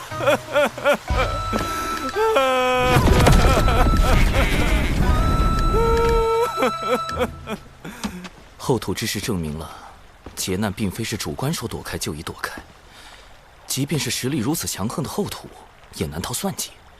封神劫前诸多变数，我该如何破局，才能保全道门和人族？变数一，圣母女娲力保路亚。我想通过杀死路亚来改变封神大劫的计划，被迫搁置。变数二，洪荒里存在另一个蓝星人浪前辈，他也知道封神大劫的未来，无论他对于大劫的态度是什么，都极有可能影响到我的行动。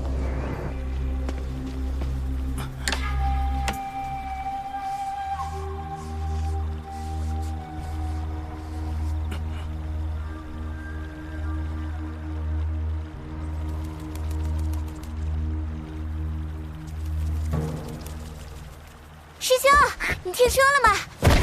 仙都大法师生孩子了，那孩子就在天庭。是。这可是人教的大喜事。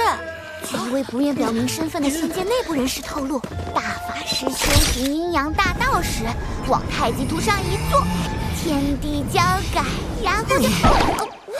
文字经3000遍。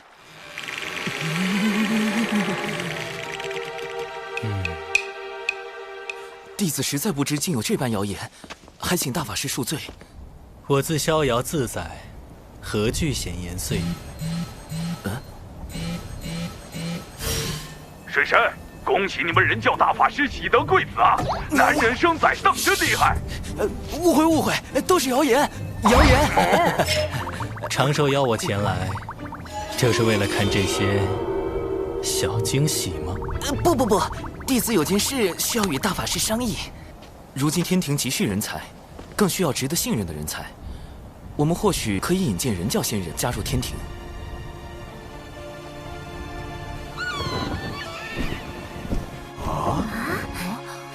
师父，这是大法师赐下的增寿酒，能增寿元，提修为。对了，这酒还有护肤养颜之效。师父，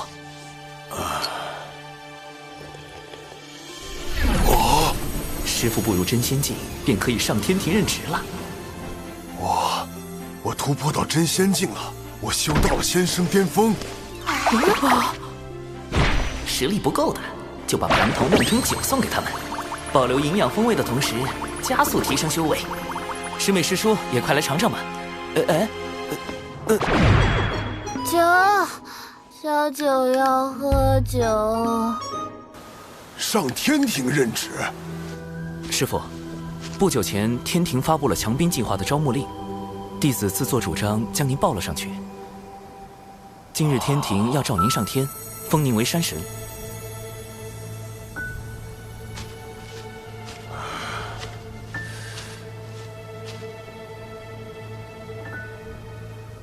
我？啊？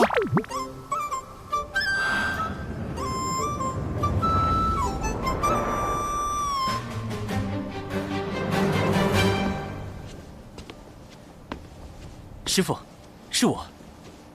长寿，你怎么？嘘。师父，弟子这具化身的身份是玄都小法师。你以后遇到危险，就报这个名号。啊？咱们人教大法师乃是天地间有数的大能，你这外号岂非故意沾光？这名号便是大法师给的，方便弟子为咱们人教做事。弟子如今已能照顾好您与师妹。接下来恕弟子不敬，你我以道友互称，若您跟弟子的关系暴露，恐会招来祸事。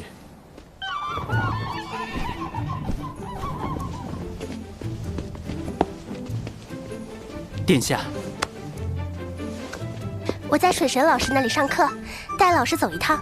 奇缘道友随我来。道友当真好福缘，能得水神老师举荐。您是？啊，忘了说，我父亲是凌霄宝殿中的天地主宰，母亲是瑶池仙手，他们这才称为一声殿下。凌霄主宰，瑶池仙手。那不就是玉帝王母的女儿亲自带我走后门？不是走后门。按照水神老师的话说，应该是内推，道友符合天庭招人的标准。是这样吗？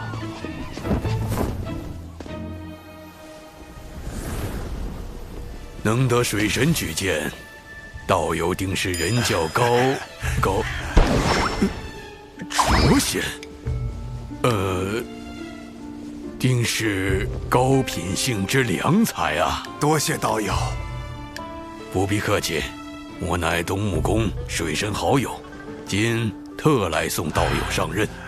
东木宫，天庭南仙之首亲自送我上任，这后门都快走成正门了吧？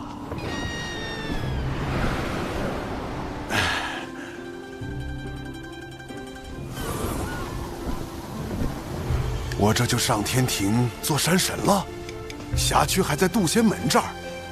长寿，你跟这个水神很熟吗？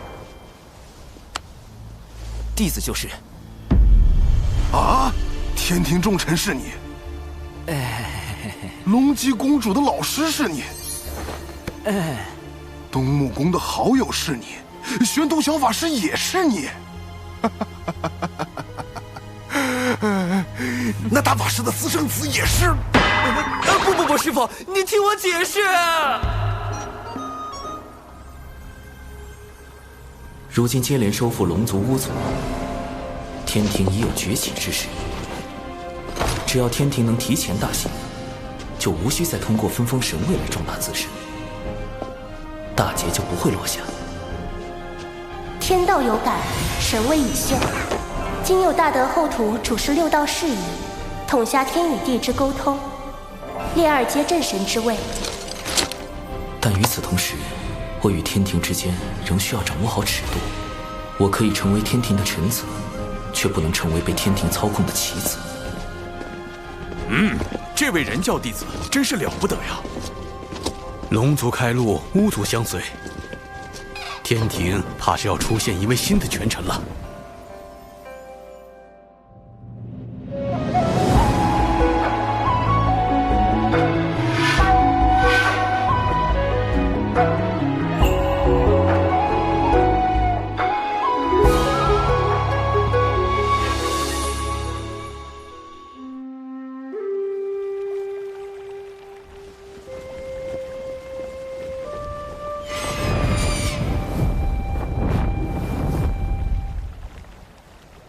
看来大德后土之事，令你感悟良多。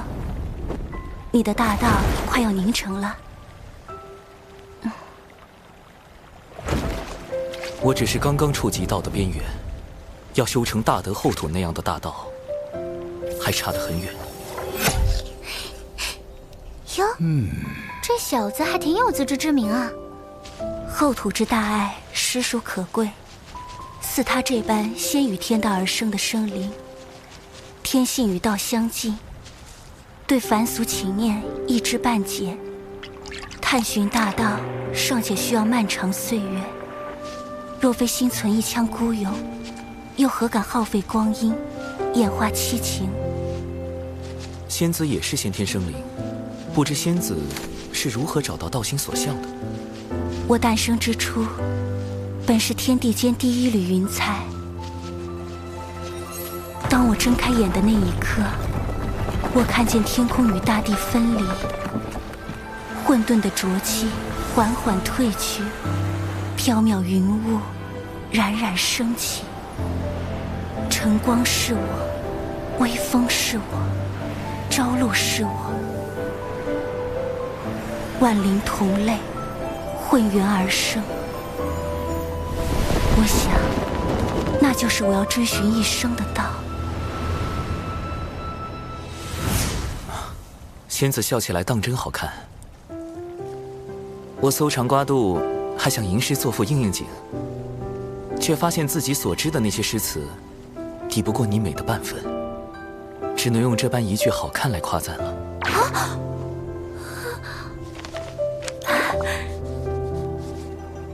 今日你怎的多了这般言语？常听人说，先天生灵以道性居多，修行越久，越是忘情灭性；而后天生灵则以人性为主，实力越强，越会彰显私欲。仙子觉得，道性与人性，孰轻孰重？道性与人性，本就是此消彼长，自然需坚定道心。我却是一个俗人，我以为道非本我，性为本真，人性恰恰是生灵的本性。舍去本心，何以寻得真我？须知本心本性，得名造化道生。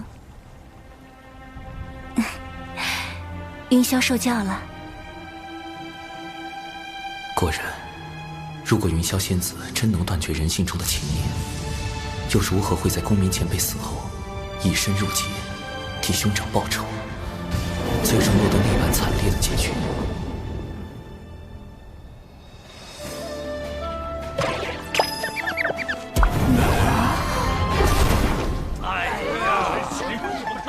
别吵，别吵，嘘，还能听到些声音。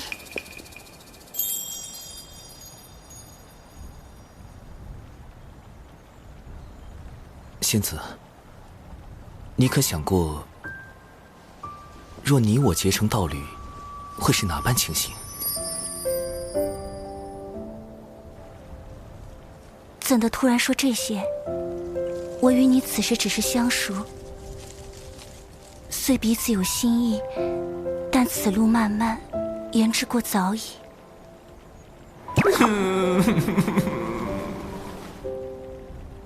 但你我只需平日里多见多言，自会快一些。咦，我也想与你多见。那我们每500年见一面，可吗？500年，关在五指山的猴子都能熬出狱了。这就是先天生灵和后天生灵在时间观念上的时差吗？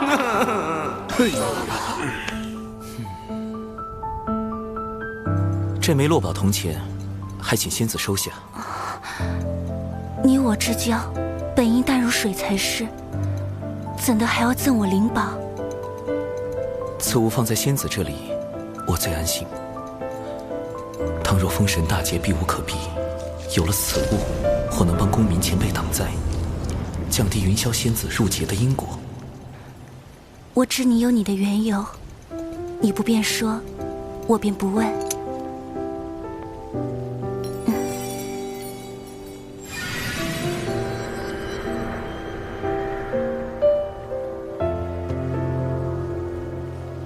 此物于你，而今强敌环伺，盼此仙云，护君一程。这……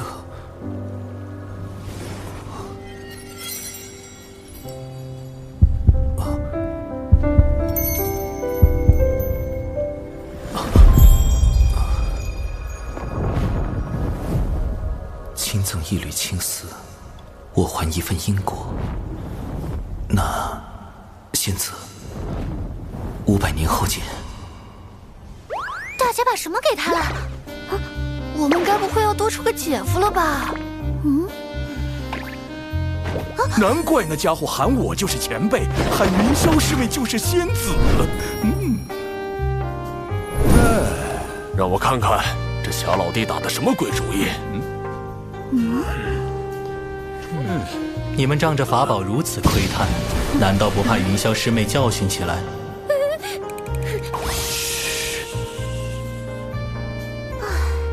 大姐应该还在好感境。好感境是什么？修成道侣的几个境界呀：好感境、心动境、升温境、热浪境、姻缘境。姻缘境若大成，愿意为对方奋不顾身，不顾因果，那就是道侣啦。能得大妹欣赏已经很难得了，要想让不食人间烟火的先天生灵为一个人奋不顾身，水神老弟任重道远呐。顺其自然，且看后续吧。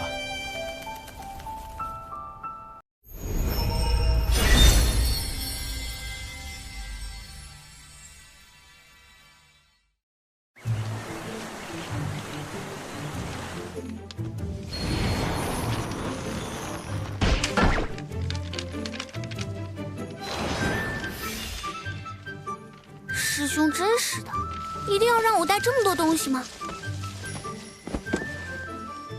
咦，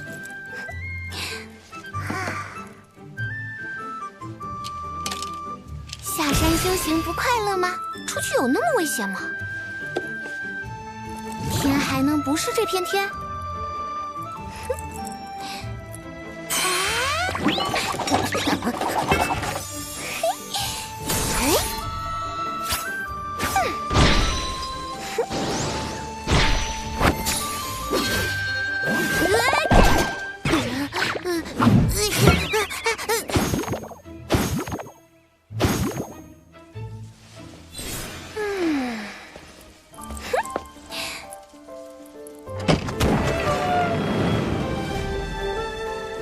师傅，师兄，弟子这就出去闯荡了。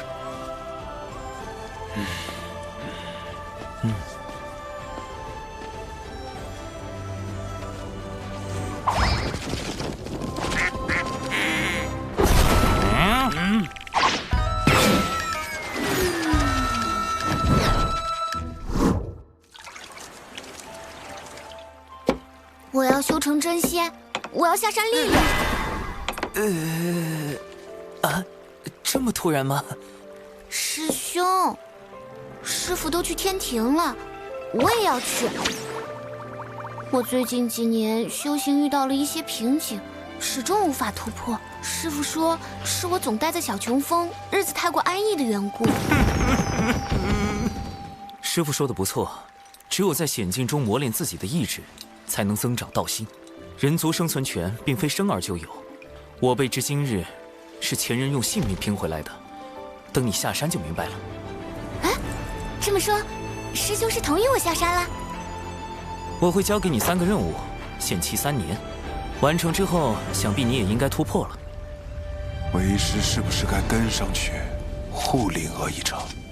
师父，师妹不是任何人的依附，也不是小琼峰的一个摆件。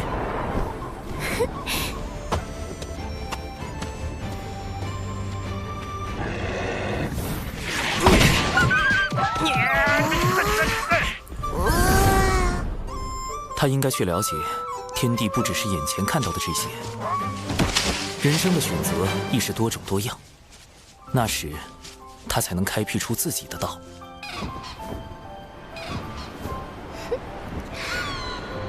蓝天白云一成不变，青山一如门内中风。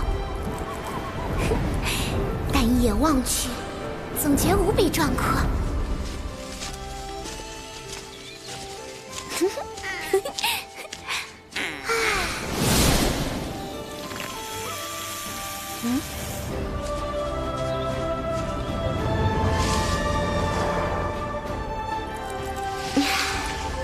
这就是外面呀，真美！救命啊！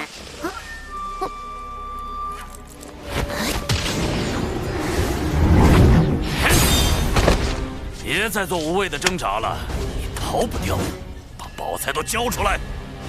这不就是师兄的教学案例吗？安排抬得太明显了，完全在侮辱我的灵智水准。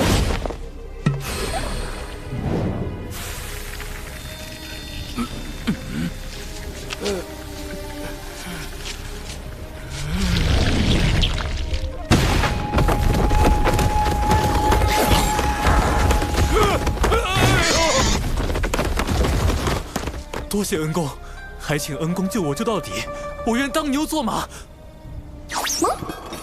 竟还有隐藏尸体，弱者绑架。不必啊，若这般都逃不掉，你不会想碰瓷我吧？告辞。这次解决的不说完美，至少也算优秀吧。师兄见我行事这般稳妥，应当能放心了。好不容易下山，得给师父师兄买点东西。不过零食不多，得省着点花。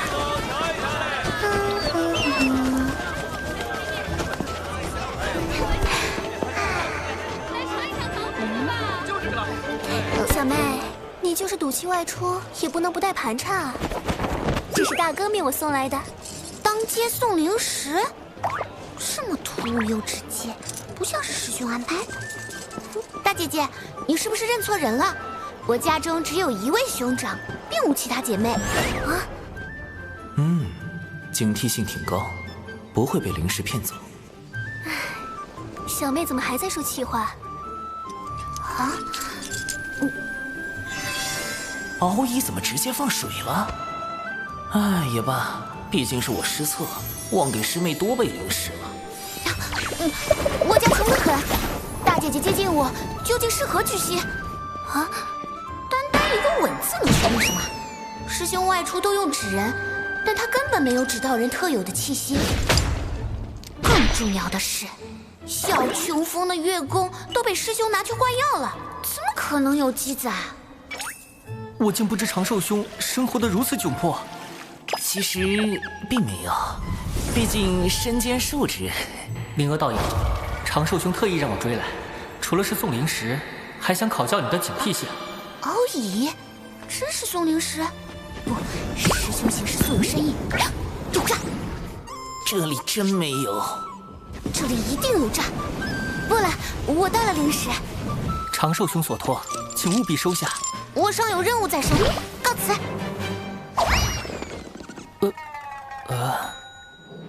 稳，确实很稳，但稳稳的押错题了。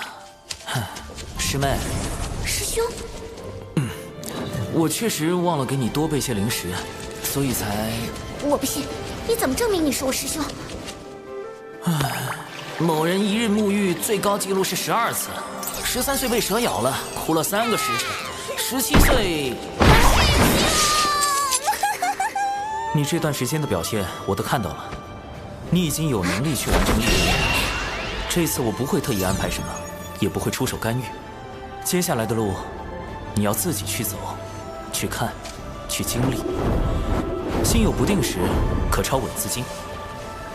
只有这样，你才能找到属于自己的道。唉。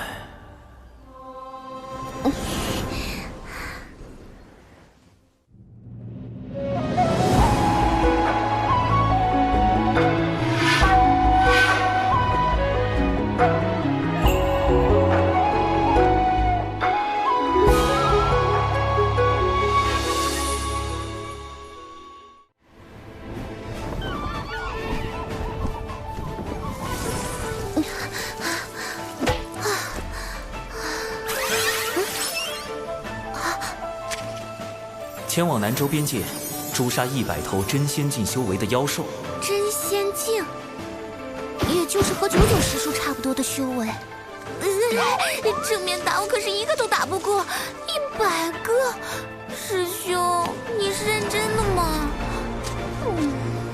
啊，这里就是南州边界了。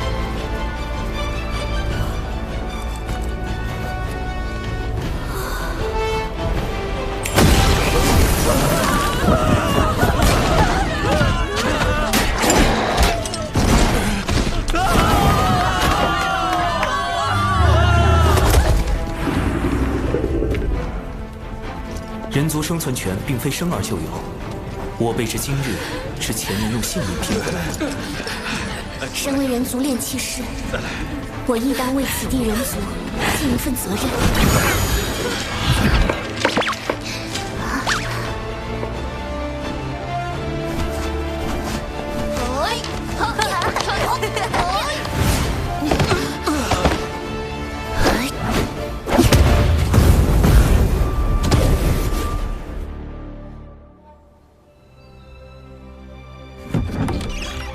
半年时间过去，附近的妖被吓走了大半，短时间内不会再来。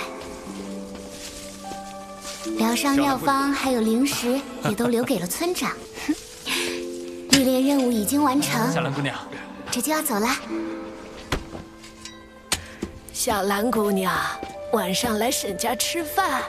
不来，还要准备明天用的药材。那你多注意身体，别累着。哎！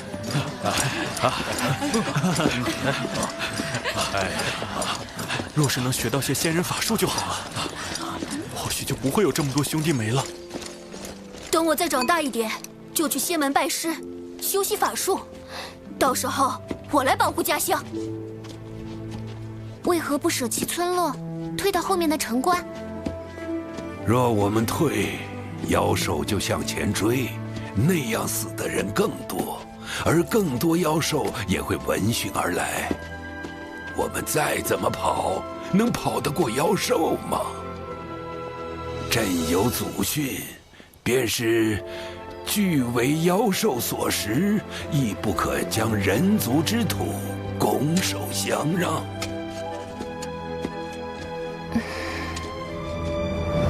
人族起于微末，一路百般艰险，左右尽是凶恶，但凭着这股不屈之意、自强之心，方有人族代代不息。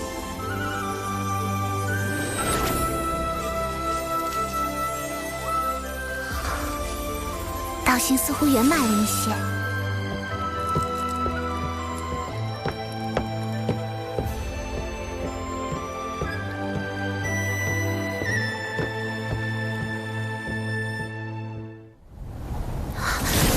天劫这么快就来了！师妹的天劫到了，灵娥护卫纸人军团出击！师兄，此地已布下12座防偷袭微型阵基，渡劫所用之物一应俱全。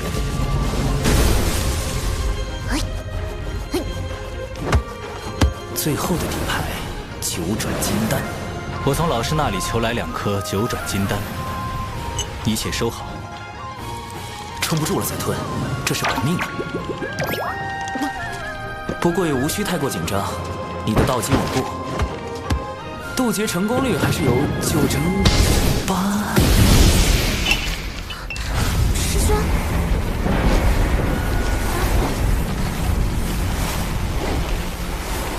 师兄，你怎么了？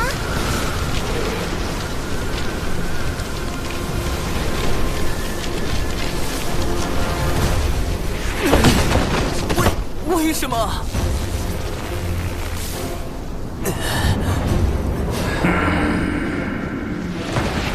确认过眼神是拒绝不了的雷，但我只是在天道认可下总结渡劫经验，利用太清丹道帮师妹做了一点点渡劫准备。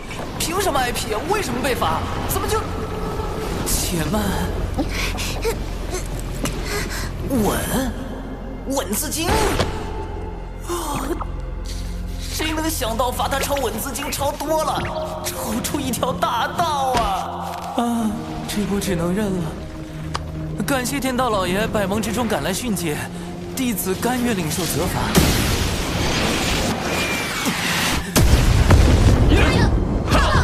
天罚，萧琼峰何以会招致天罚？长寿，给你找补的借口，我实在编不出来了。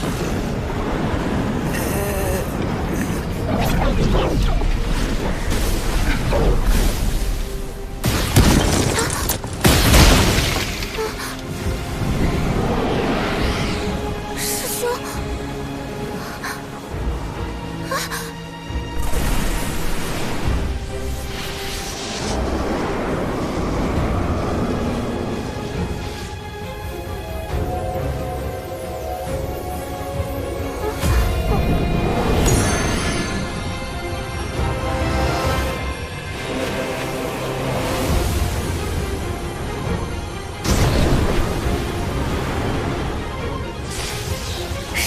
第6的9天素灵劫，凡度过此劫者，将来必有长生之资。等下，师妹要受9道天雷，我不会也要受9道天罚吧？无妨，莫要分心，专心渡劫。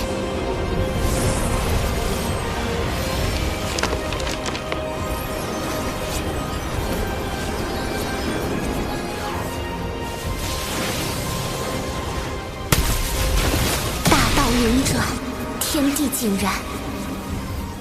天劫是命数，也是机缘。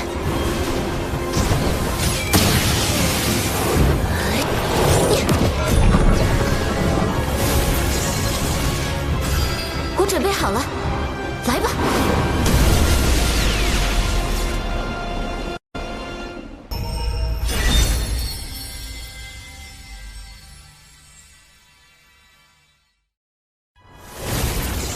我准备好了，来吧。我也准备好了，来吧。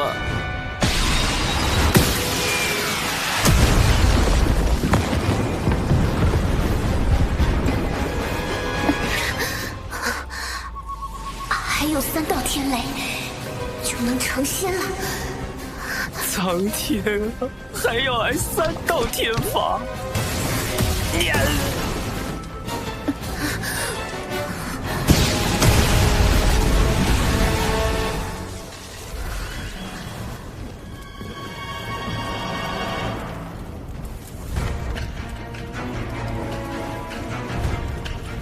还有最后1道天雷，让天雷劈得更猛烈些吧！猛烈个鬼啊！你考虑过我的感受吗？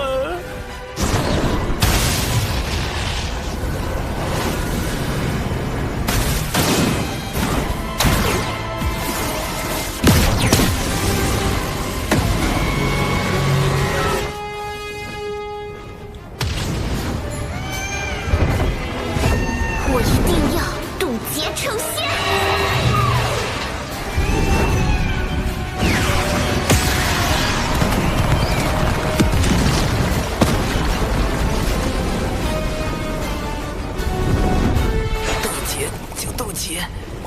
还敢玩硬闯天雷耍帅的桥段，文字剧还是超少了。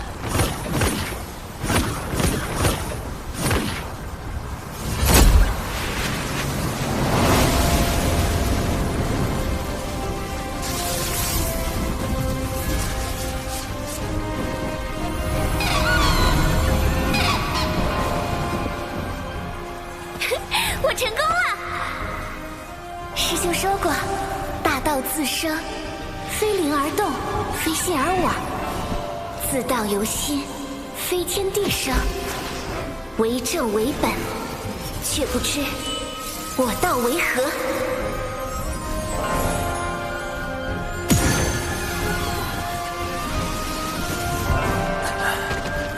师妹已抄写文字经入道，飞升真仙了。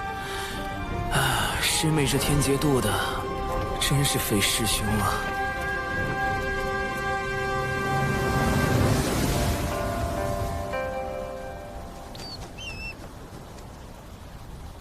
小家伙，护着你受完天罚，我和你屠老大得回去了啊！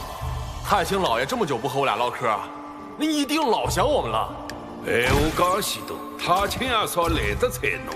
多谢二位前辈。走了。师父已受封山神。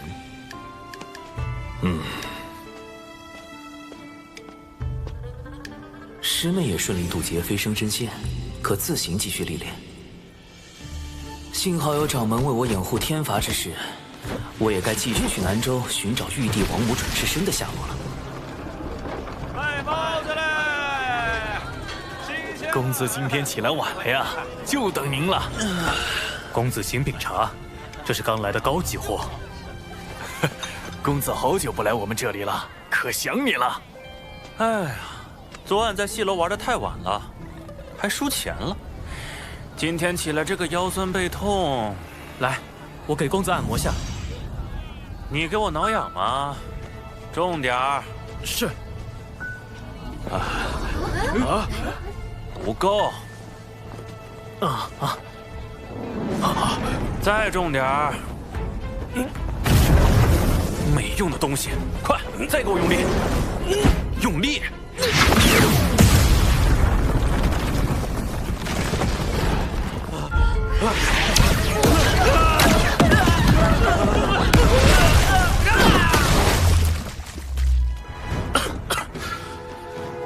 公子，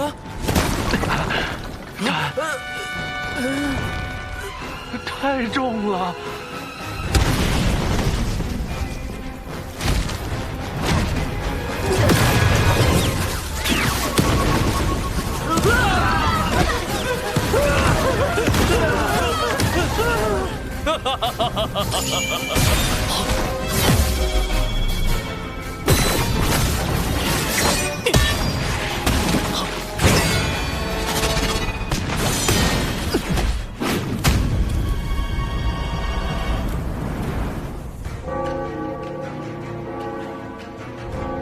人皇归于火云洞后，南州涌现出众多藩俗大国，有秦国在其中实力较强，又是门内供奉的主要来源。最近有秦国阙州城遭到袭击，掌门命我带门内诸位弟子前去平乱。有妖兽作乱？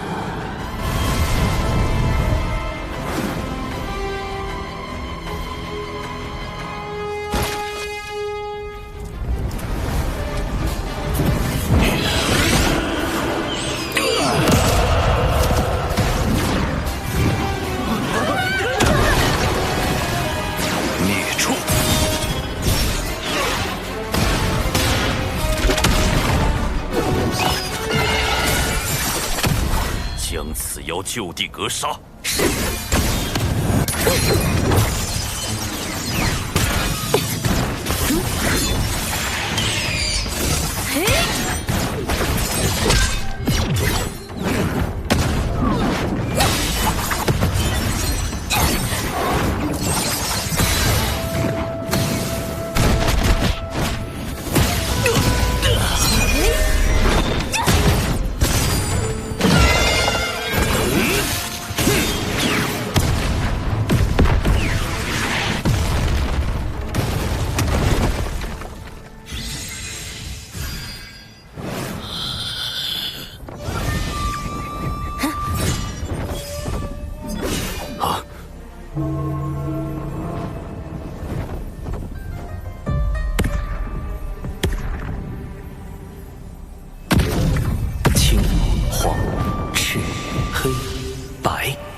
那难道是五色神光？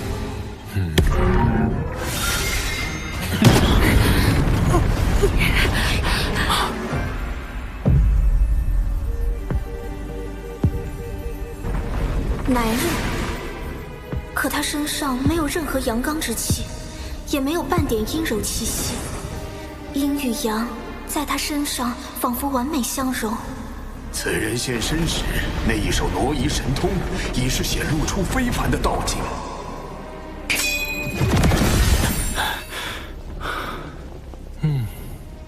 他杀了多少人？道有何意？了断因果，要么本座杀了你们所有人，要么你们说出他杀人几何，本座去救对应数目的人族，如此两不相欠。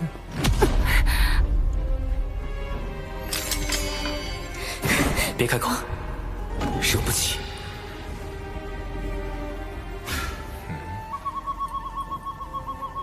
出来！底下哪个人？他竟能截获我的传音！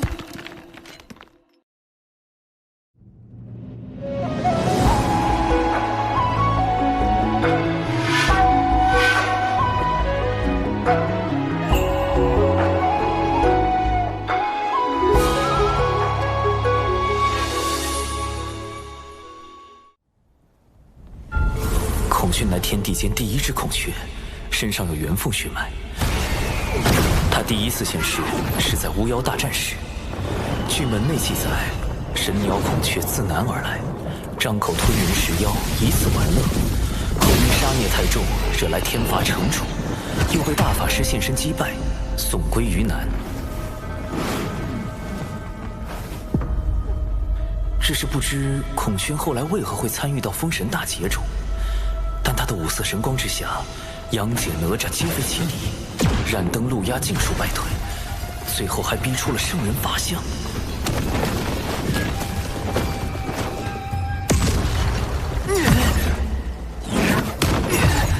这实力完全就是三教大师兄级别的。三教大师兄？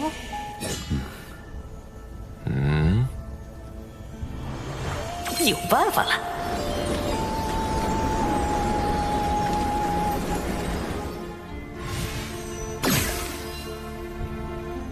玄都小法师，刚刚传音给我的不是长寿师兄吗？高人在场，今日万万不可轻举妄动。若我推测不错，这位高人是天地间有数的大能。贫道玄都小法师，这几人都出自我人教道成，还请道友手下留情。小法师，你与玄都大法师是什么关系？同门。有何凭证？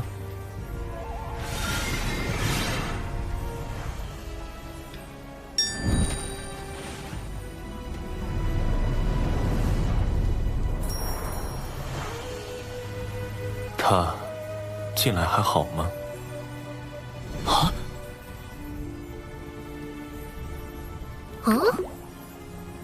你所猜不错，本座便是孔宣。前些时日，本座这侄儿血脉暴走，神智失守。本座闭关醒来，一路寻到此处。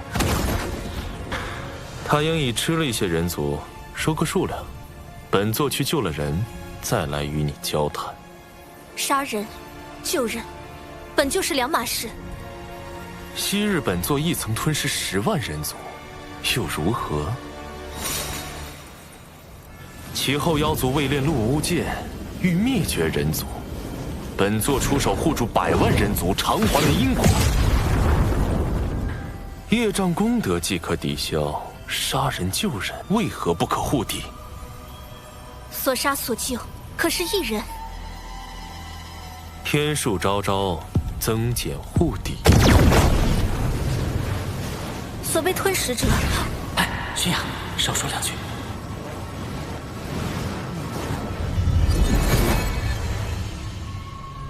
此妖为祸凡俗，已吞食数10人。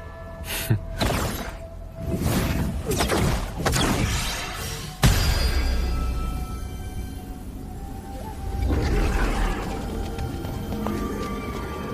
这是几天前被妖族所擒的血石，10倍奉还。宣雅，你可是这位孔宣道友的对手？不是。我也不是，忍忍吧。哼，你这小法师，倒也是个妙人。对了，你家大法师，可曾提起过我？实话实说，会不会惹恼这位定位模糊的洪荒狠角啊？我跟大法师同处的岁月不长，但听大法师提起过那么1、2次。他都说什么了？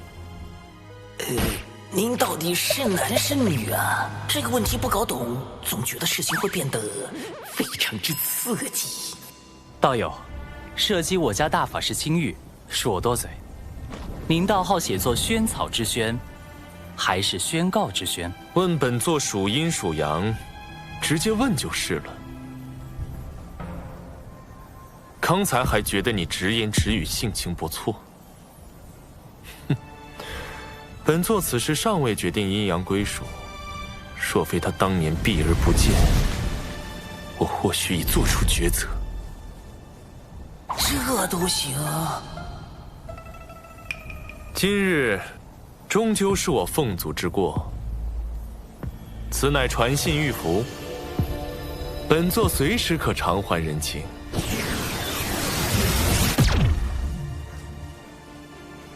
与大劫牵扯之人相继现世，只怕大劫不远了。这次应该有效了吧？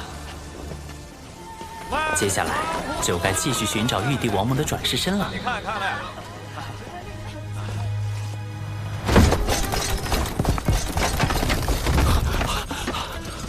少爷呢？在这儿！快救少爷！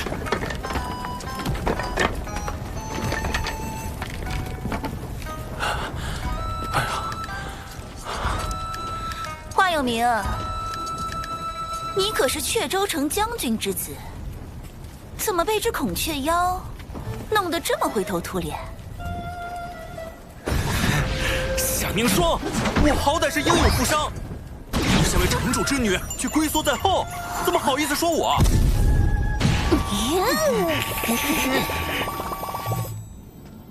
殿下，适才异象出现在南州有秦国。哼，昊天，这次我一定让你归不了位。恭喜老爷。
你这没出息的逆子！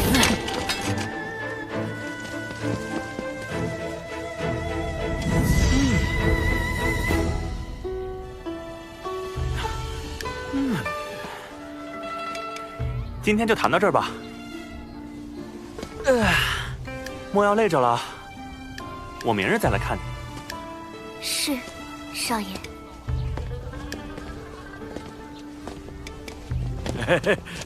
华少爷，您什么时候把莹莹纳回府中啊？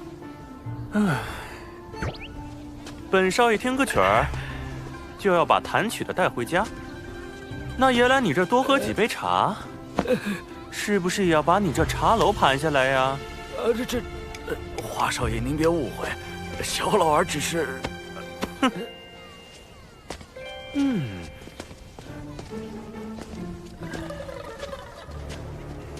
你听说了没有？最近阙州城来了位特别厉害的仙人。我知道，听说这位仙人早已得道，劝诫年轻人时脑后现出金光，还能让赌鬼改过自新，开始崭新人生。仙人还坐在花楼前讲了2天2夜的道理，讲完这花楼直接就塌了。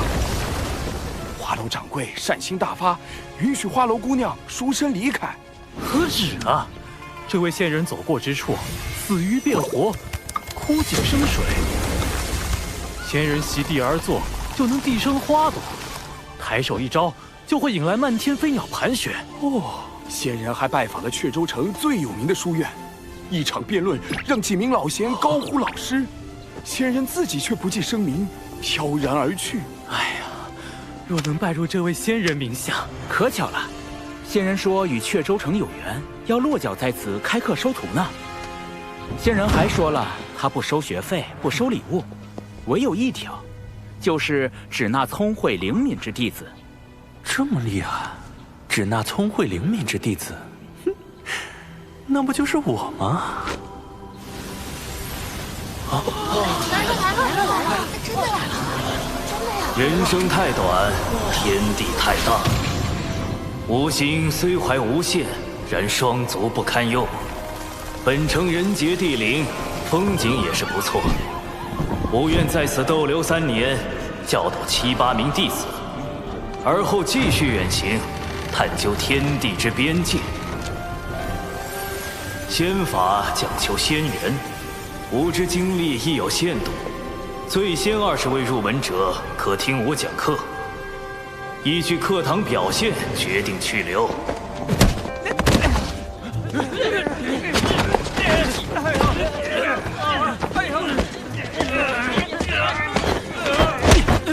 冲什么冲？敢仗着自己家里势力抢先进去瞎占名额的，少爷我见一次打一次。哼！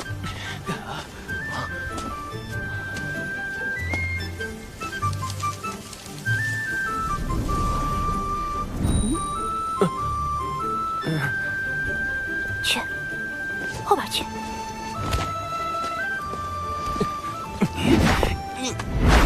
你要打我吗，小明明？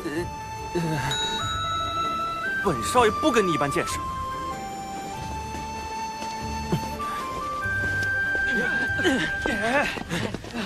出身富贵却大字不识的，能学到什么？不如将位置让出来，给那些真正读过书、学过道理的同辈，这样才能为本城培养出更多人才。一时不学无术，怎能代表一生便不学无术？那一时不得意，也不代表此人一生便无宏伟大功。华有明，你这般离经叛道，是要被华将军吊起来打的。哼，本少爷何惧之有？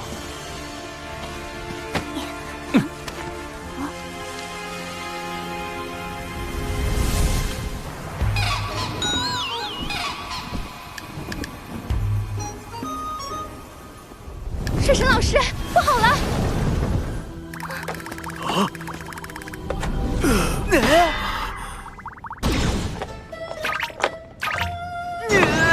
这么多姻缘线，玉帝转世身，这都是哪儿招来的烂桃花？但玉帝历劫的命数由天道所定，我不好贸然干扰玉帝的感情生活。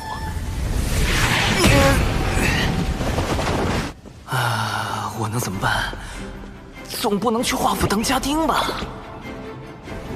萧芷人探得华有明想学习仙法，我便学习蓝星的网红营销方案，在城内打响仙人名声，惹来各家追捧。接着放出要收徒的消息，引华有明、夏凝霜在内的诸多学子前来报名。好一个权贵贫寒之辩！这位公子如何称呼？华有明，家父是本城守将，我今后也要做守护此地的将军。少将军，寒门也好，贵子也罢，来日能否造福一方，终究要看心性品行。随我来吧。至于去前20人听课，则7、8人教学，那当然是物以稀为贵，饥饿营销，才能彰显我这高深莫测的仙人身份。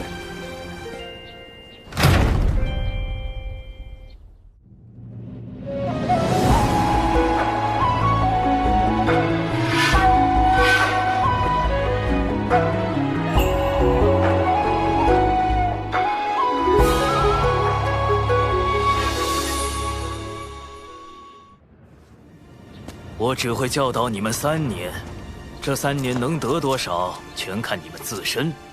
你们想学什么，我便教什么。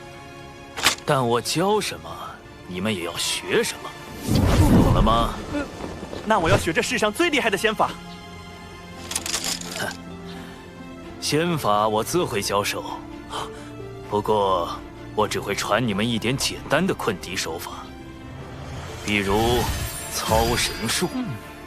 操绳术听起来就很糊弄人。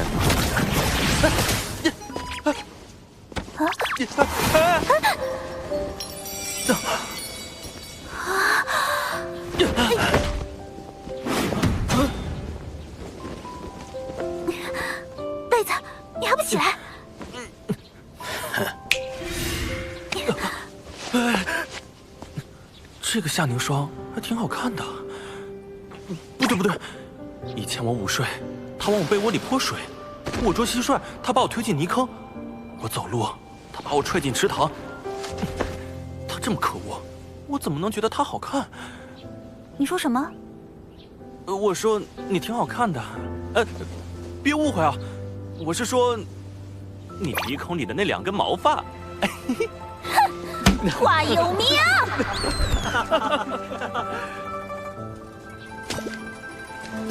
哎呦！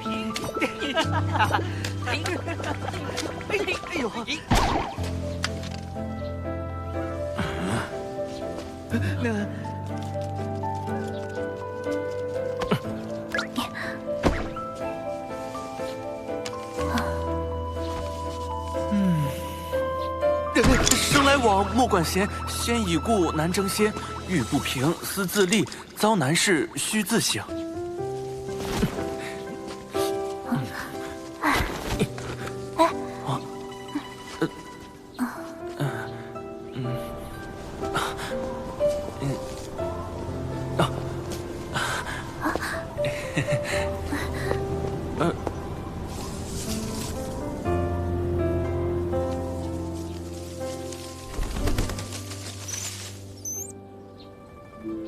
诸位学子，不知不觉间，诸生同堂学习已有3年。入学伊始，有名与凝霜的贫寒之变，我便想教会大家：万物同处世间，高低本非定数，自不必分出贵贱。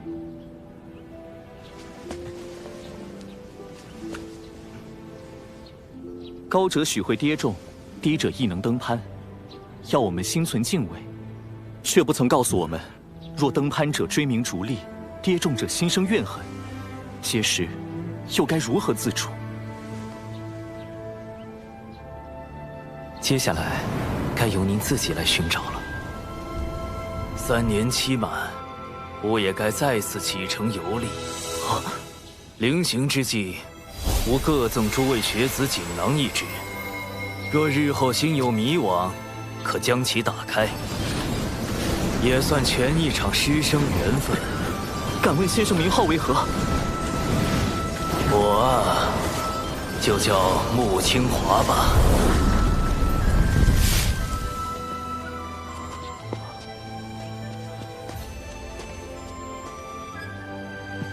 多谢先生3年的悉心教导。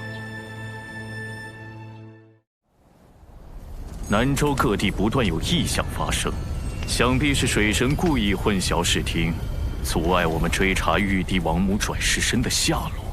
太子，既然玉帝历劫为天道所定，妖庭与西坊教都不能明面上出手干预，那不如我们借些外力，比如凡人自相残杀。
凡间硝烟四起，父王只身投军，当真无碍吗？玉帝陛下与王母的命数由天道所述，凶吉祸福，皆是注定要自己去历经的。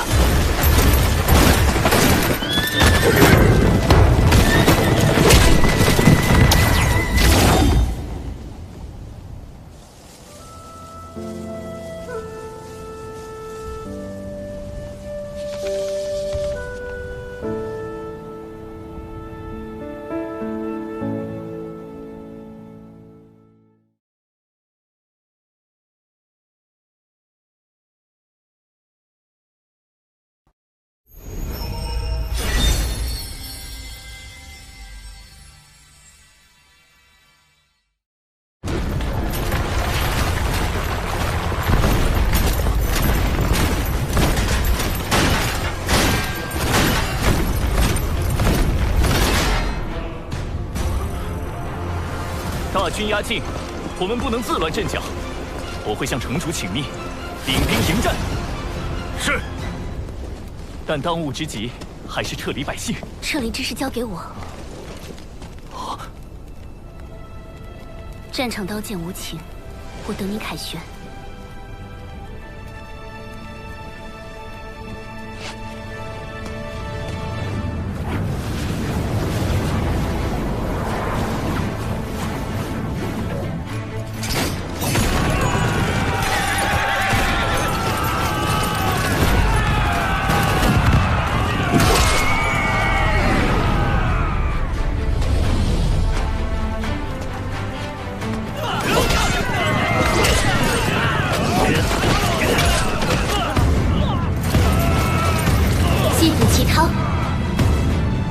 踊跃用兵！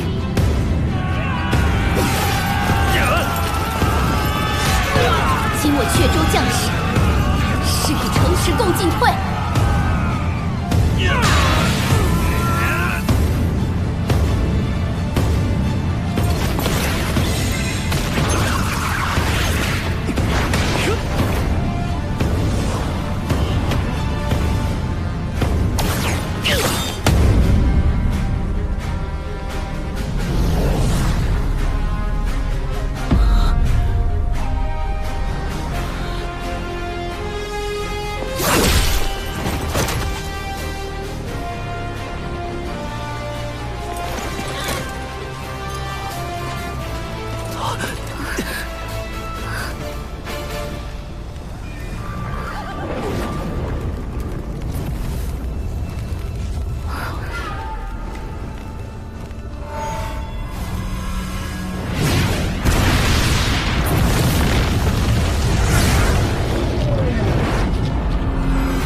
天机所显，父王母后此战为胜，为何会有倾城异象？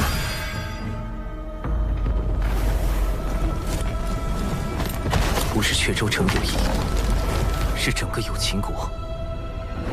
有情国的国运要崩塌了。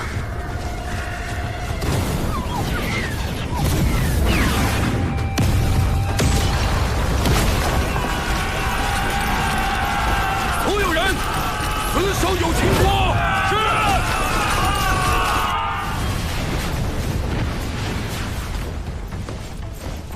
啊！有情国都城遇袭了。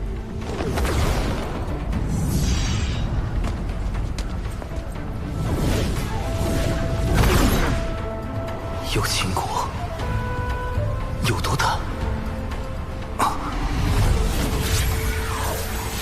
去。是。太清圣人竟然也如此关注有情国之战，看来此战背后并不简单。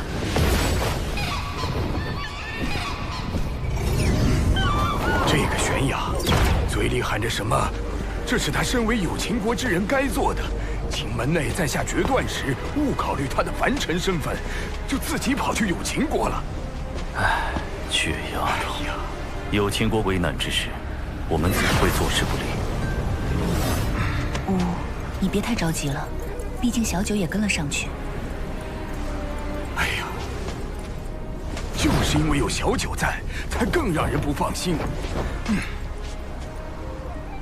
掌门，幽秦国战场目前只是凡人之战，敌国背后的大仙宗还没有加入战局。按俗世规矩，我们也不可随意插手。我们抵达有秦国，只是提供法宝、符箓相助，何来插手一说？况且，对方暗地里的小动作也不少。如此来势汹汹，道威仙宗恐怕另有所图。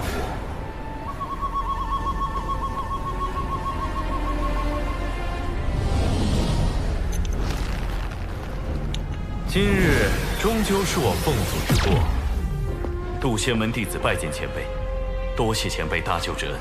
不必多礼，你们先去安顿凡人。玄雅，随我来。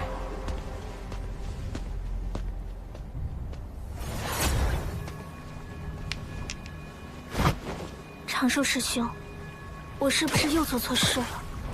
那明明是我们不能敌的存在，可玄雅觉得哪怕被打杀了，死在那儿，也该发出自己的声音，让施恶者得到惩处。幽琴师妹，你跟我还不太懂事时，性子简直一模一样。别愣着了，来坐。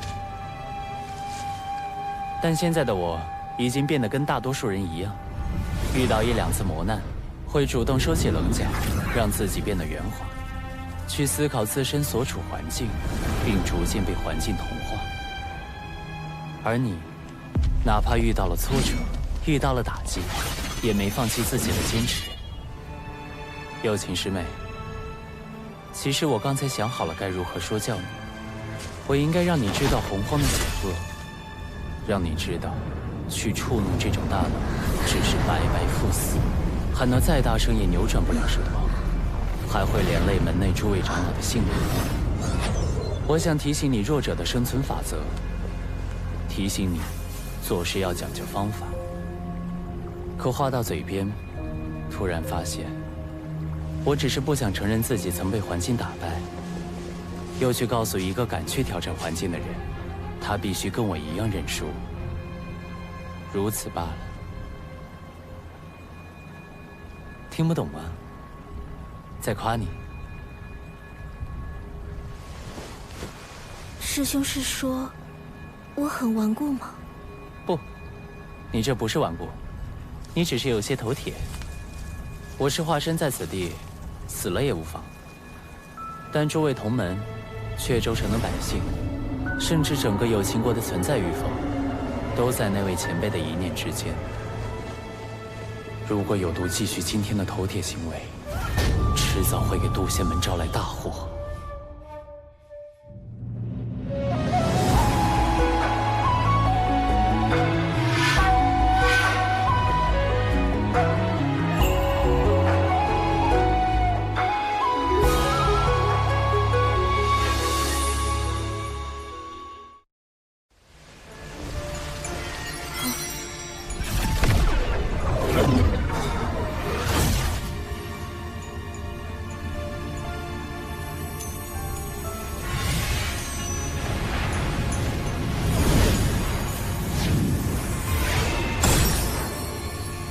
这就是你刚才的行为可能导致的后果。粉碎。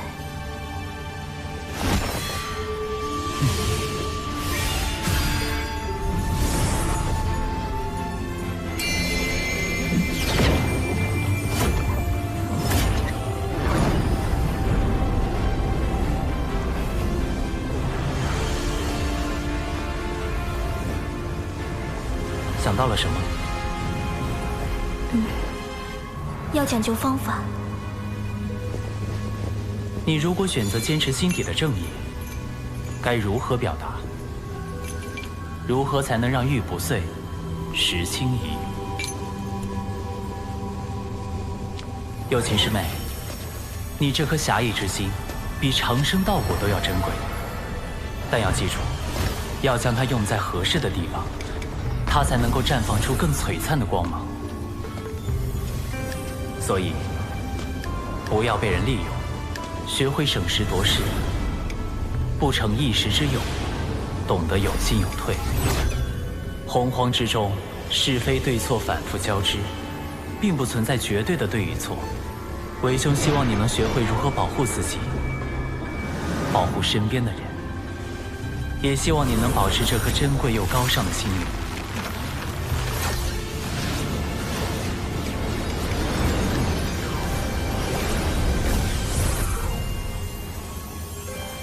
今日是玄雅鲁莽，险些将各位同门置于险境。回去后，自当请掌门责罚。玄雅，你被夺舍了。玄雅，九九师叔，可是在挂念有秦国之事。入门时，本就应该忘掉凡俗种种。此时弟子凡心未定。是啊，玄雅，谁还能真的不管自己的生身父母？只不过你父母与其他人的父母不同罢了。师叔，我以为你是来拦我的。拦你做甚？都到这节骨眼了，能回去还是回去吧。放心，有我这师叔在，一定护你周全。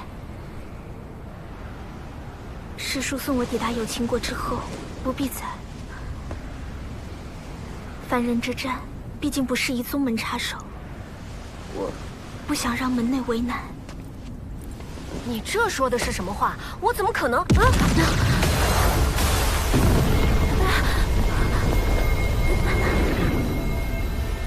各位道友何必着急赶路？道威仙宗的人，长老，道友若就地返回，并告知贵门掌门将有秦国这块地皮相让，我等自会将你渡仙门诸位送回。为了争夺仙门资源，一个中州仙门都跑到南州来抢地盘了。训风！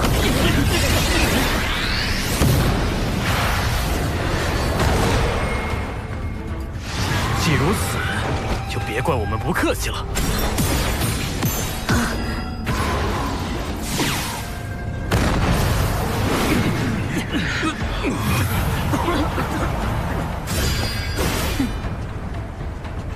快去有秦国，这里我顶着。多谢师叔。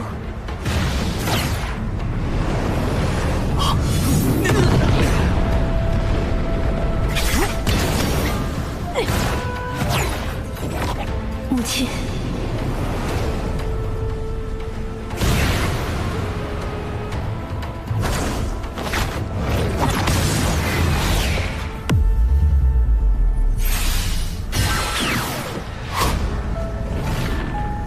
人呢？这两人真叫人不省心。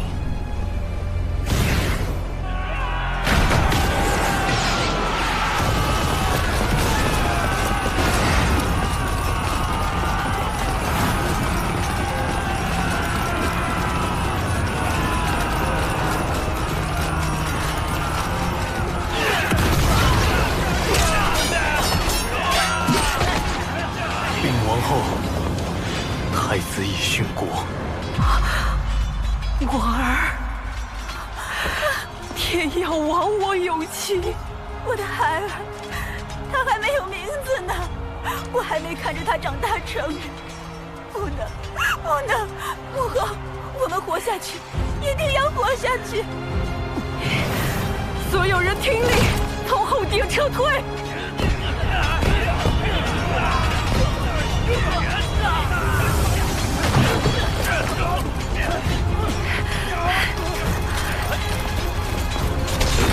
在那儿！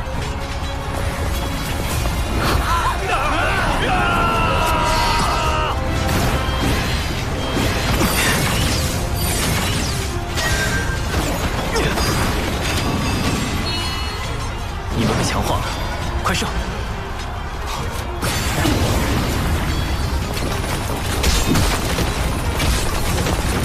援军来了！有秦国阙州城城主之女夏凝霜，有秦国阙州城将军华有明，前来救驾。好，好！有秦国主靠嗑药续命，强行做了数百年君主。虽因违反天道招致浑身业障，但有秦国百姓也算安居乐业。只是太清圣人的目的，究竟是让我保有秦国，还是保华有明和夏宁烧？虽然这二者之间并不冲突。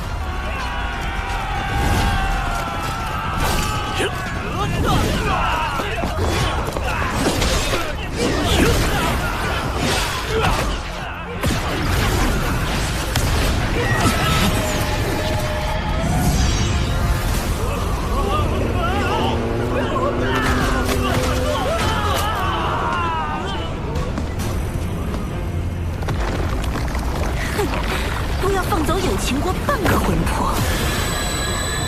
我要让他们求死不能！师兄，你怎在此处？有秦国之战背后有道威仙宗出手，师兄莫要涉险，还请速速离开此处。我有遁法，不必担心。不如咱们细细谋划，稳妥些救出。师兄，我是有秦国公主，理应为护国而战。师兄毕竟是渡仙门门人。又来了，又来了！你是不是又要说，我不想因此牵连门内，还请师兄勿要多劝？上回对峙孔宣的时候，我和你说的那些话，你都忘干净了？你我既是同门，也为好友，我怎么可能看你陷入此地不管？可师兄，我虽在门内修行多年，但仍不忘我是有秦国的子民。今日，我不仅仅为我的亲人而战，更为我有秦国子民而战。前路凶险，敌人过于强大莫测，我自安于天命。但请师兄不要牵连在内，你我都改变不了今夜之事。若师兄执意相劝，那你我今后不做好友也罢。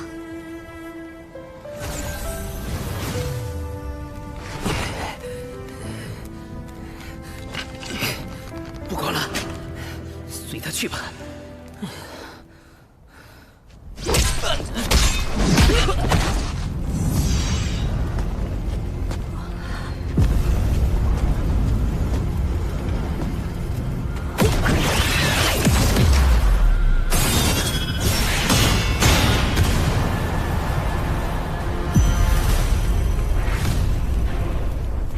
友情悬崖，你终于来了。你可知今日是谁灭了你们有秦国？是我，当年也害死元清。我筹措多年，就是为了今天。为了一个元清，不惜覆灭整个有秦国，只能说明一件事：袁家所谓的复国大业，根本就是一场彻头彻尾的错误。你住口！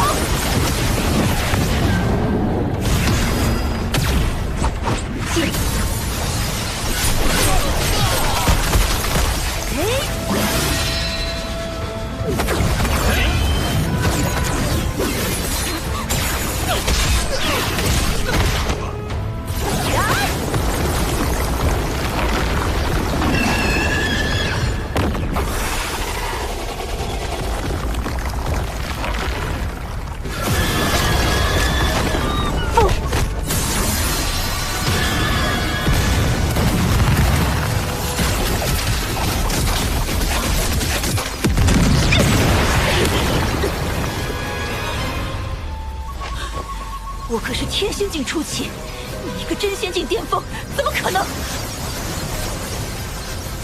真是话都不听我讲完，今天就照你一次，暂时将我的力量借给你，以后打500年功来还吧。嘿，乘风破浪，嘿。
我在。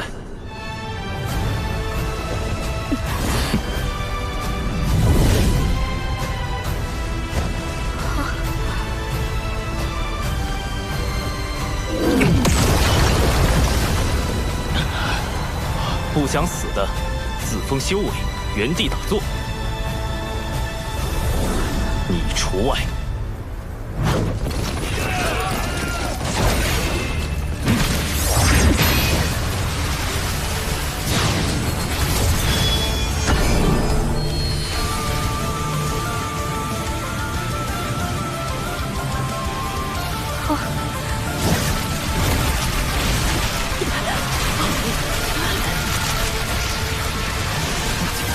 自言服刃，遮天蔽月。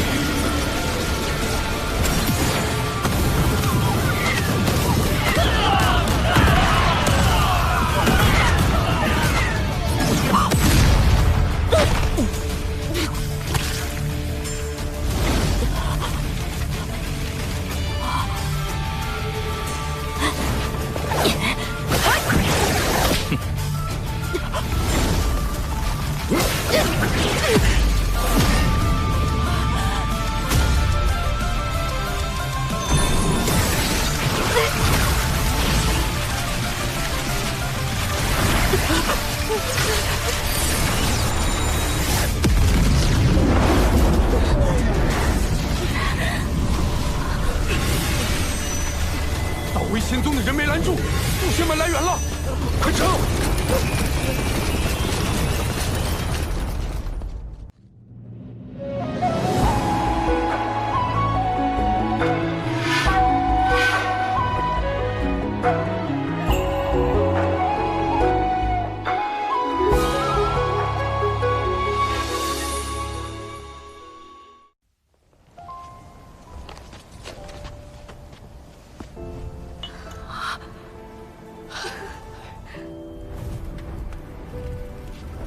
面甲女既已殒命，她一族后续之事，你想如何解决？他与元清意图反叛，死有余辜。但追究其族人，只会令他们徒增恨意。有情国已是如今模样，又何必继续下去？玄雅，本师叔来救。怎么打完了？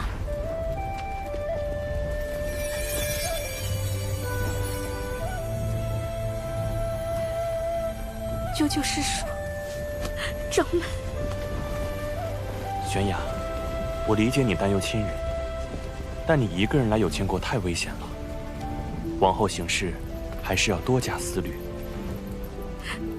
掌门，好了好了，玄雅不哭啦。燃灯副教主，就是他们渡仙门，系我阐教道威仙宗。阐教副教主燃灯竟然亲自现身。难道道威仙宗进攻有秦国，也是燃灯授意的？有秦国之战的背后，莫非是人禅两教之争？明明是你们道威仙宗一言不合就开打，还赖到我渡仙门头上来了。小九，莫要冲动。燃灯副教主，渡仙门与贵教道威仙宗之间必有误会，还请副教主。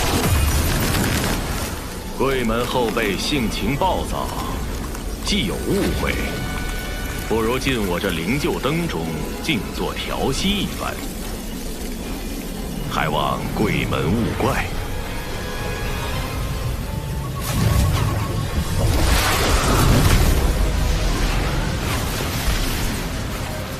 这燃灯是非要和有情国过不去了。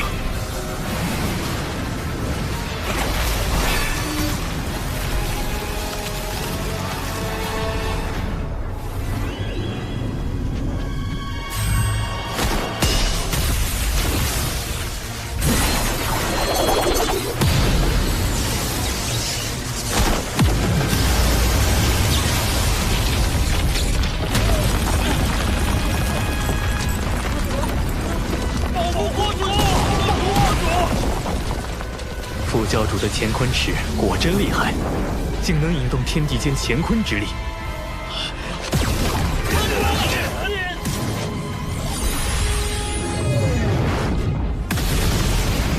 有情国不过一众凡夫俗子，今日必要将他们彻底斩杀。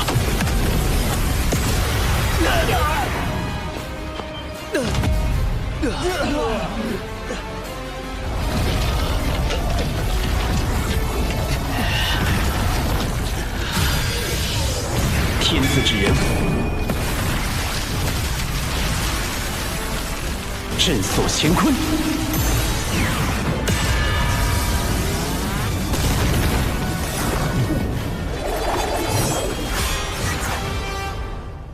玄都小法师在这时候跳出来，莫非也是为了玉帝转世身而来？如果是因人禅两教之争，冉登不必非要将有情国之人赶尽杀绝。但若他是冲着玉帝转世身而来的，那一切就都说得通了。妖庭与天庭之争，才是这场战斗的关键所在。有情国主身负业障，我作为阐教副教主，自当遵从阐教教义。小法师，莫要为难我。这好说，贫道现下便立刻将有情国主击毙，全当送副教主一个人情。师兄，放心，他不会答应的。既能保住有情国的无辜子民，又不违阐教教义，如何？杀他有什么用？满身业障的有情国主，怎可能是玉帝转世身？好小子，在这儿给我下套！哎呀，小法师心怀苍生大义，实在令我动容啊！实不相瞒，我也存了惜才之心，有意将有情国子民带回我教西兴教导。西兴教导，我看是一网打尽吧。这冉德宁可错杀一派，不放过一个，好歹毒！孔宣道友，晚辈有难，还请出手相救。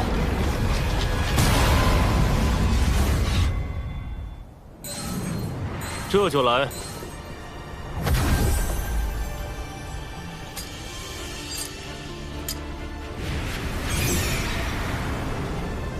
道兄留步！道兄留步！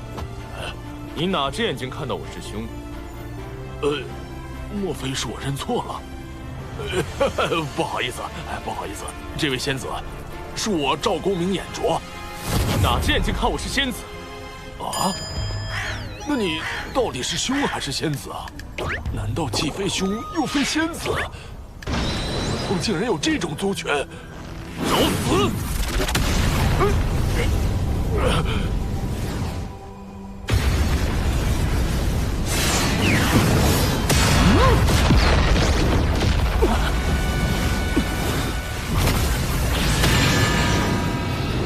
冉登的乾坤池，不愧是能在封神大劫里击退赵公明之物。如今的我根本不是对手。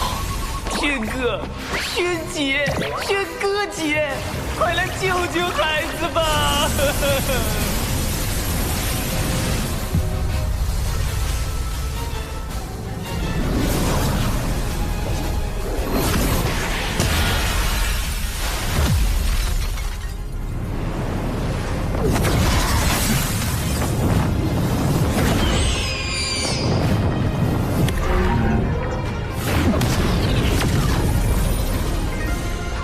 本座在此，谁人敢伤玄都小法师？孔宣道友，孔雀道友，莫要给自己招惹因果灾祸，免得贫道出手伤了你。因果灾祸，出手伤我？哼！巫妖大战时期，人族被巫妖两族杀至百不存一。那时，人族尚未获得修行之力，为躲避天上的妖族、地上的巫族，不得不躲入地下生活。在那个最黑暗的年代，妖庭得天道护佑，人族反抗妖庭，就是在反抗天道。他们是人，他们都是自上古活下来的人族精锐，当年燧仁兄麾下破开妖族周天大阵，将妖庭打落的最强之军。燧仁兄为了获得与巫妖抗衡的力量，堕入魔道，10万将士追随他一同入魔，10万魔兵鏖战巫族，诛灭妖庭。水神今日究竟为何而来？闪灯，区区一个灵官将罢了。远古时提着一盏棺材灯，四处骗吃骗喝，如今倒是摆起了阐教副教主的架子。孔雀妖休得嚣张，贫道今日必收了你！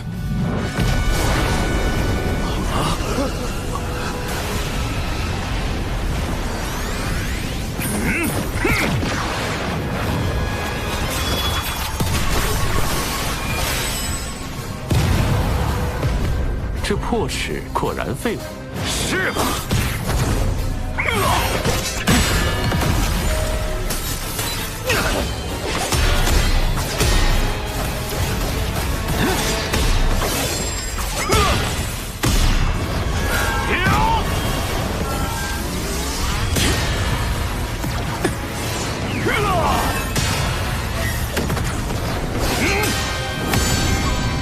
池中环宇，两外乾坤。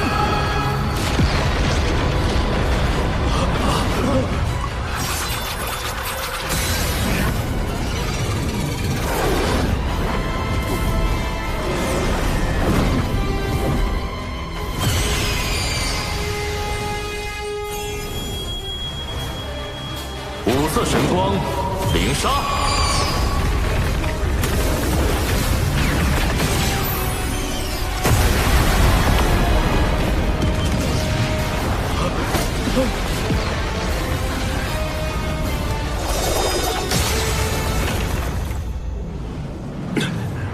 一把破齿，还想伤到本座？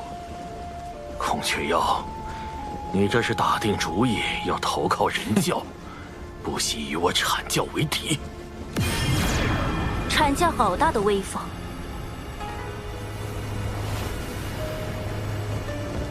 云霄仙子，共鸣前辈，连截教也被惊动了。此前恕我失言，望孔玄道友见谅。仗着仙人神通，欺凌凡人，若非有孔宣道友和小法师道友护持，乾坤池怕是早已让有情国灰飞烟灭。有情国气数已尽，我阐教顺天而行，诛灭此国。截教前来，所图为何？天命不佑，自有我截教为万灵截取一线生机。你们这是要反天！燃灯副教主，可还记得天道因何而生？远古龙凤麒麟大战时，三族震碎洪荒，盘古残存在世间的意志，为守护洪荒天地，化作天道，约束众生。可见，守护之道才是真正的天道。既如此，燃灯副教主该与我们一同护佑有情国才是，何必倒行逆施？你，如今已非远古，若天道危害到生灵，吾辈自当反之。众生须受约束，为何天道便不可约束了？约束天道，有意思。说得好，有情国之事，我截教管定了。阐教已公然与人教打对台，若是执意与截教为敌，在道门三教里同时得罪两教，只怕会背上分裂道门的罪名。这个罪责，燃灯担得起吗？截教今日所言，贫道记下了。待贫道禀明元始天尊，阐教自会来找截教讨个说法。这3个关于天道的问题，既点明了修道之人理应守护苍生的真谛，也驳斥了阐教副教主仗势欺人的虚伪。云霄仙子当真厉害。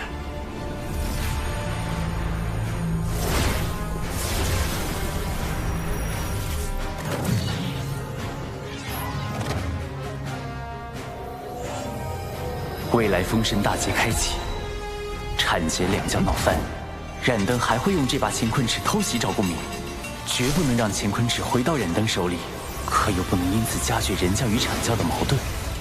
孔宣道友莫要恼怒，我代冉登副教主跟你赔个不是，道友万万不可抢走他的乾坤尺啊！本座虽然可以，但没必要。行吧，看在玄都的面子上，再帮你一回。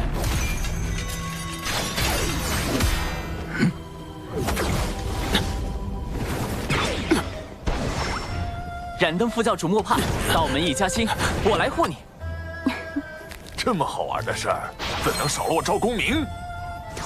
哎呀，孔宣道友的极速神通当真惊人，赶不上啊，赶不上！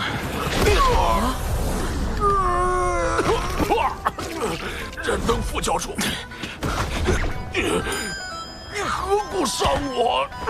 你们几个，够了！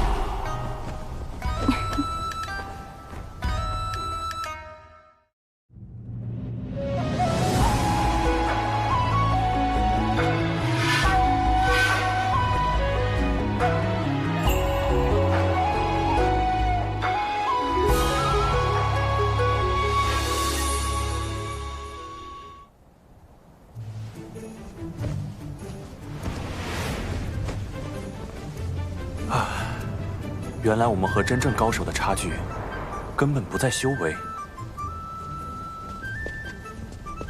难道我们是差在法宝不够好吗？不，我说的是谋算之道，以及对脸面的割舍。这主要是靠天赋，修行是修行不来的。如小法师与公明前辈这般，才是真正的不战而屈人之兵啊！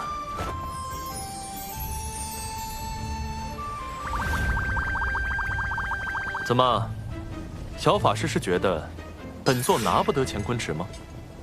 孔宣道友不能如此想，今日是冉登副教主对你出手在先，你也是不甘受辱，愤而还击。副教主乃洪荒民宿，他定不会介意用乾坤尺向你赔罪的。谁说？若他计较，就是故意损阐教威名，毁道门清誉。还是小法师明理，这乾坤尺送你了。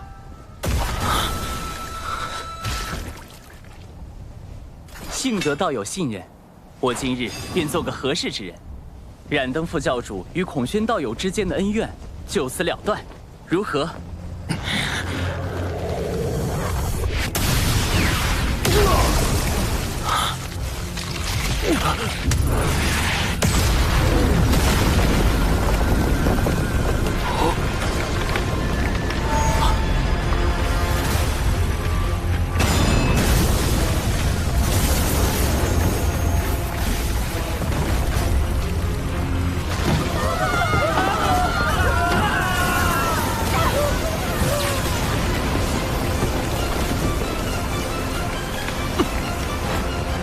怎么回事？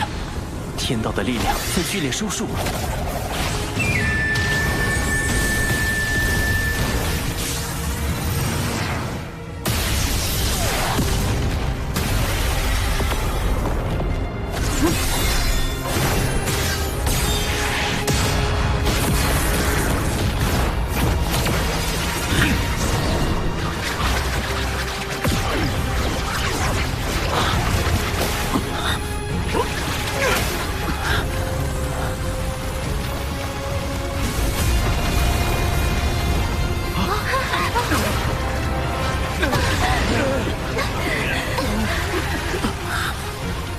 我体内的法力好像不见了，这是天道之力所凝成的枷锁，仙人一旦被它锁死，就会法力尽失。天威发生了异动，那是天谴。师尊，天道似乎在警告我们。近来天机紊乱，1、2千年内大劫必至，你与公明需做好准备。阐教圣人，原是天尊亲自出手了。劫运有变，归山。连圣人都避之不及，天道到底想做什么？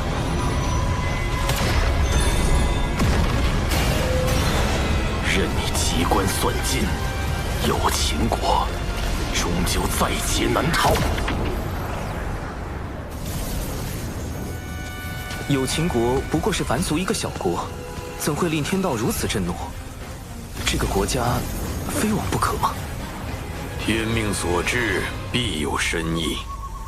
无论圣人还是天庭，都不可干涉，否则就是与天道为敌，这可是天谴呐！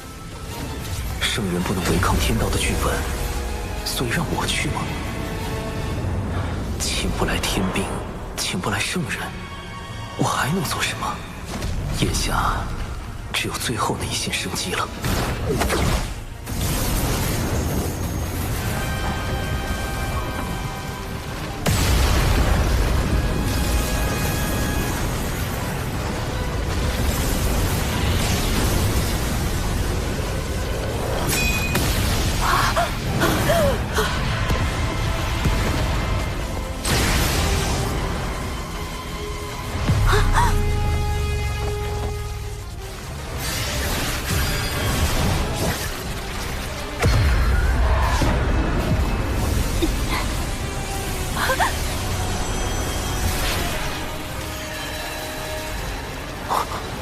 天雷消失了。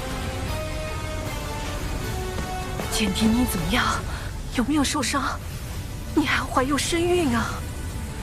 简迪生气，他腹中的胎儿就是未来的商国始祖。气，这就是天雷避开简迪的原因。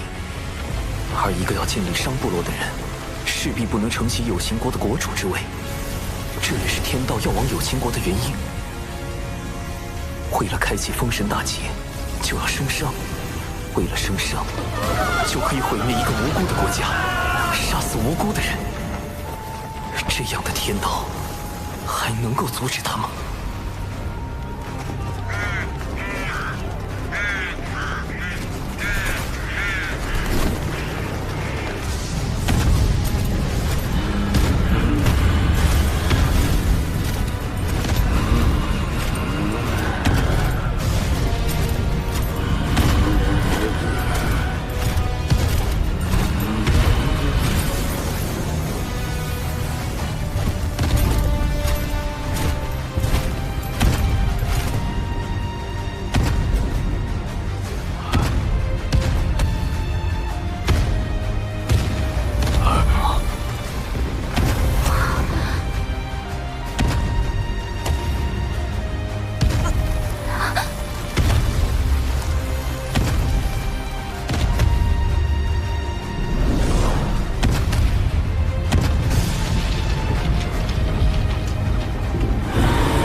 人族魔兵踏破苍穹，唯一能与天道对抗的，就是与之截然相悖的魔道。踏破天穹之事，人族已做了一遍，不介意做第二遍。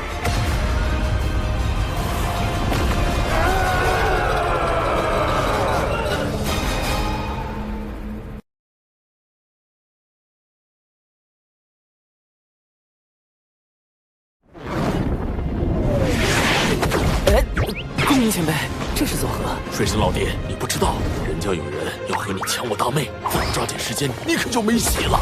是姻缘到了，还是又一个天道剧本？长庚，如今你应当明白了，人族所面对的是怎样强大的对手。无志不改，死战无休。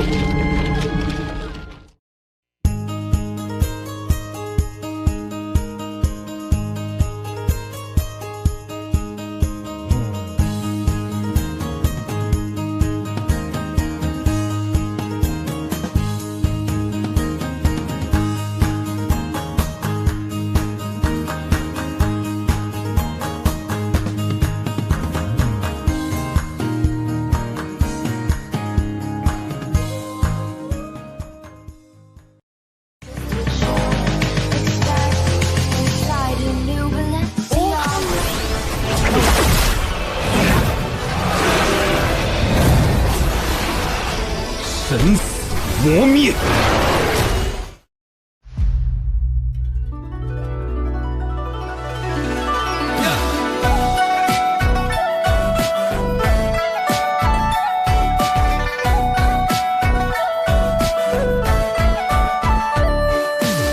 是谁撩拨起依恋，一天一天泛红的脸，西湖荡漾转圈圈，春风似缠绵。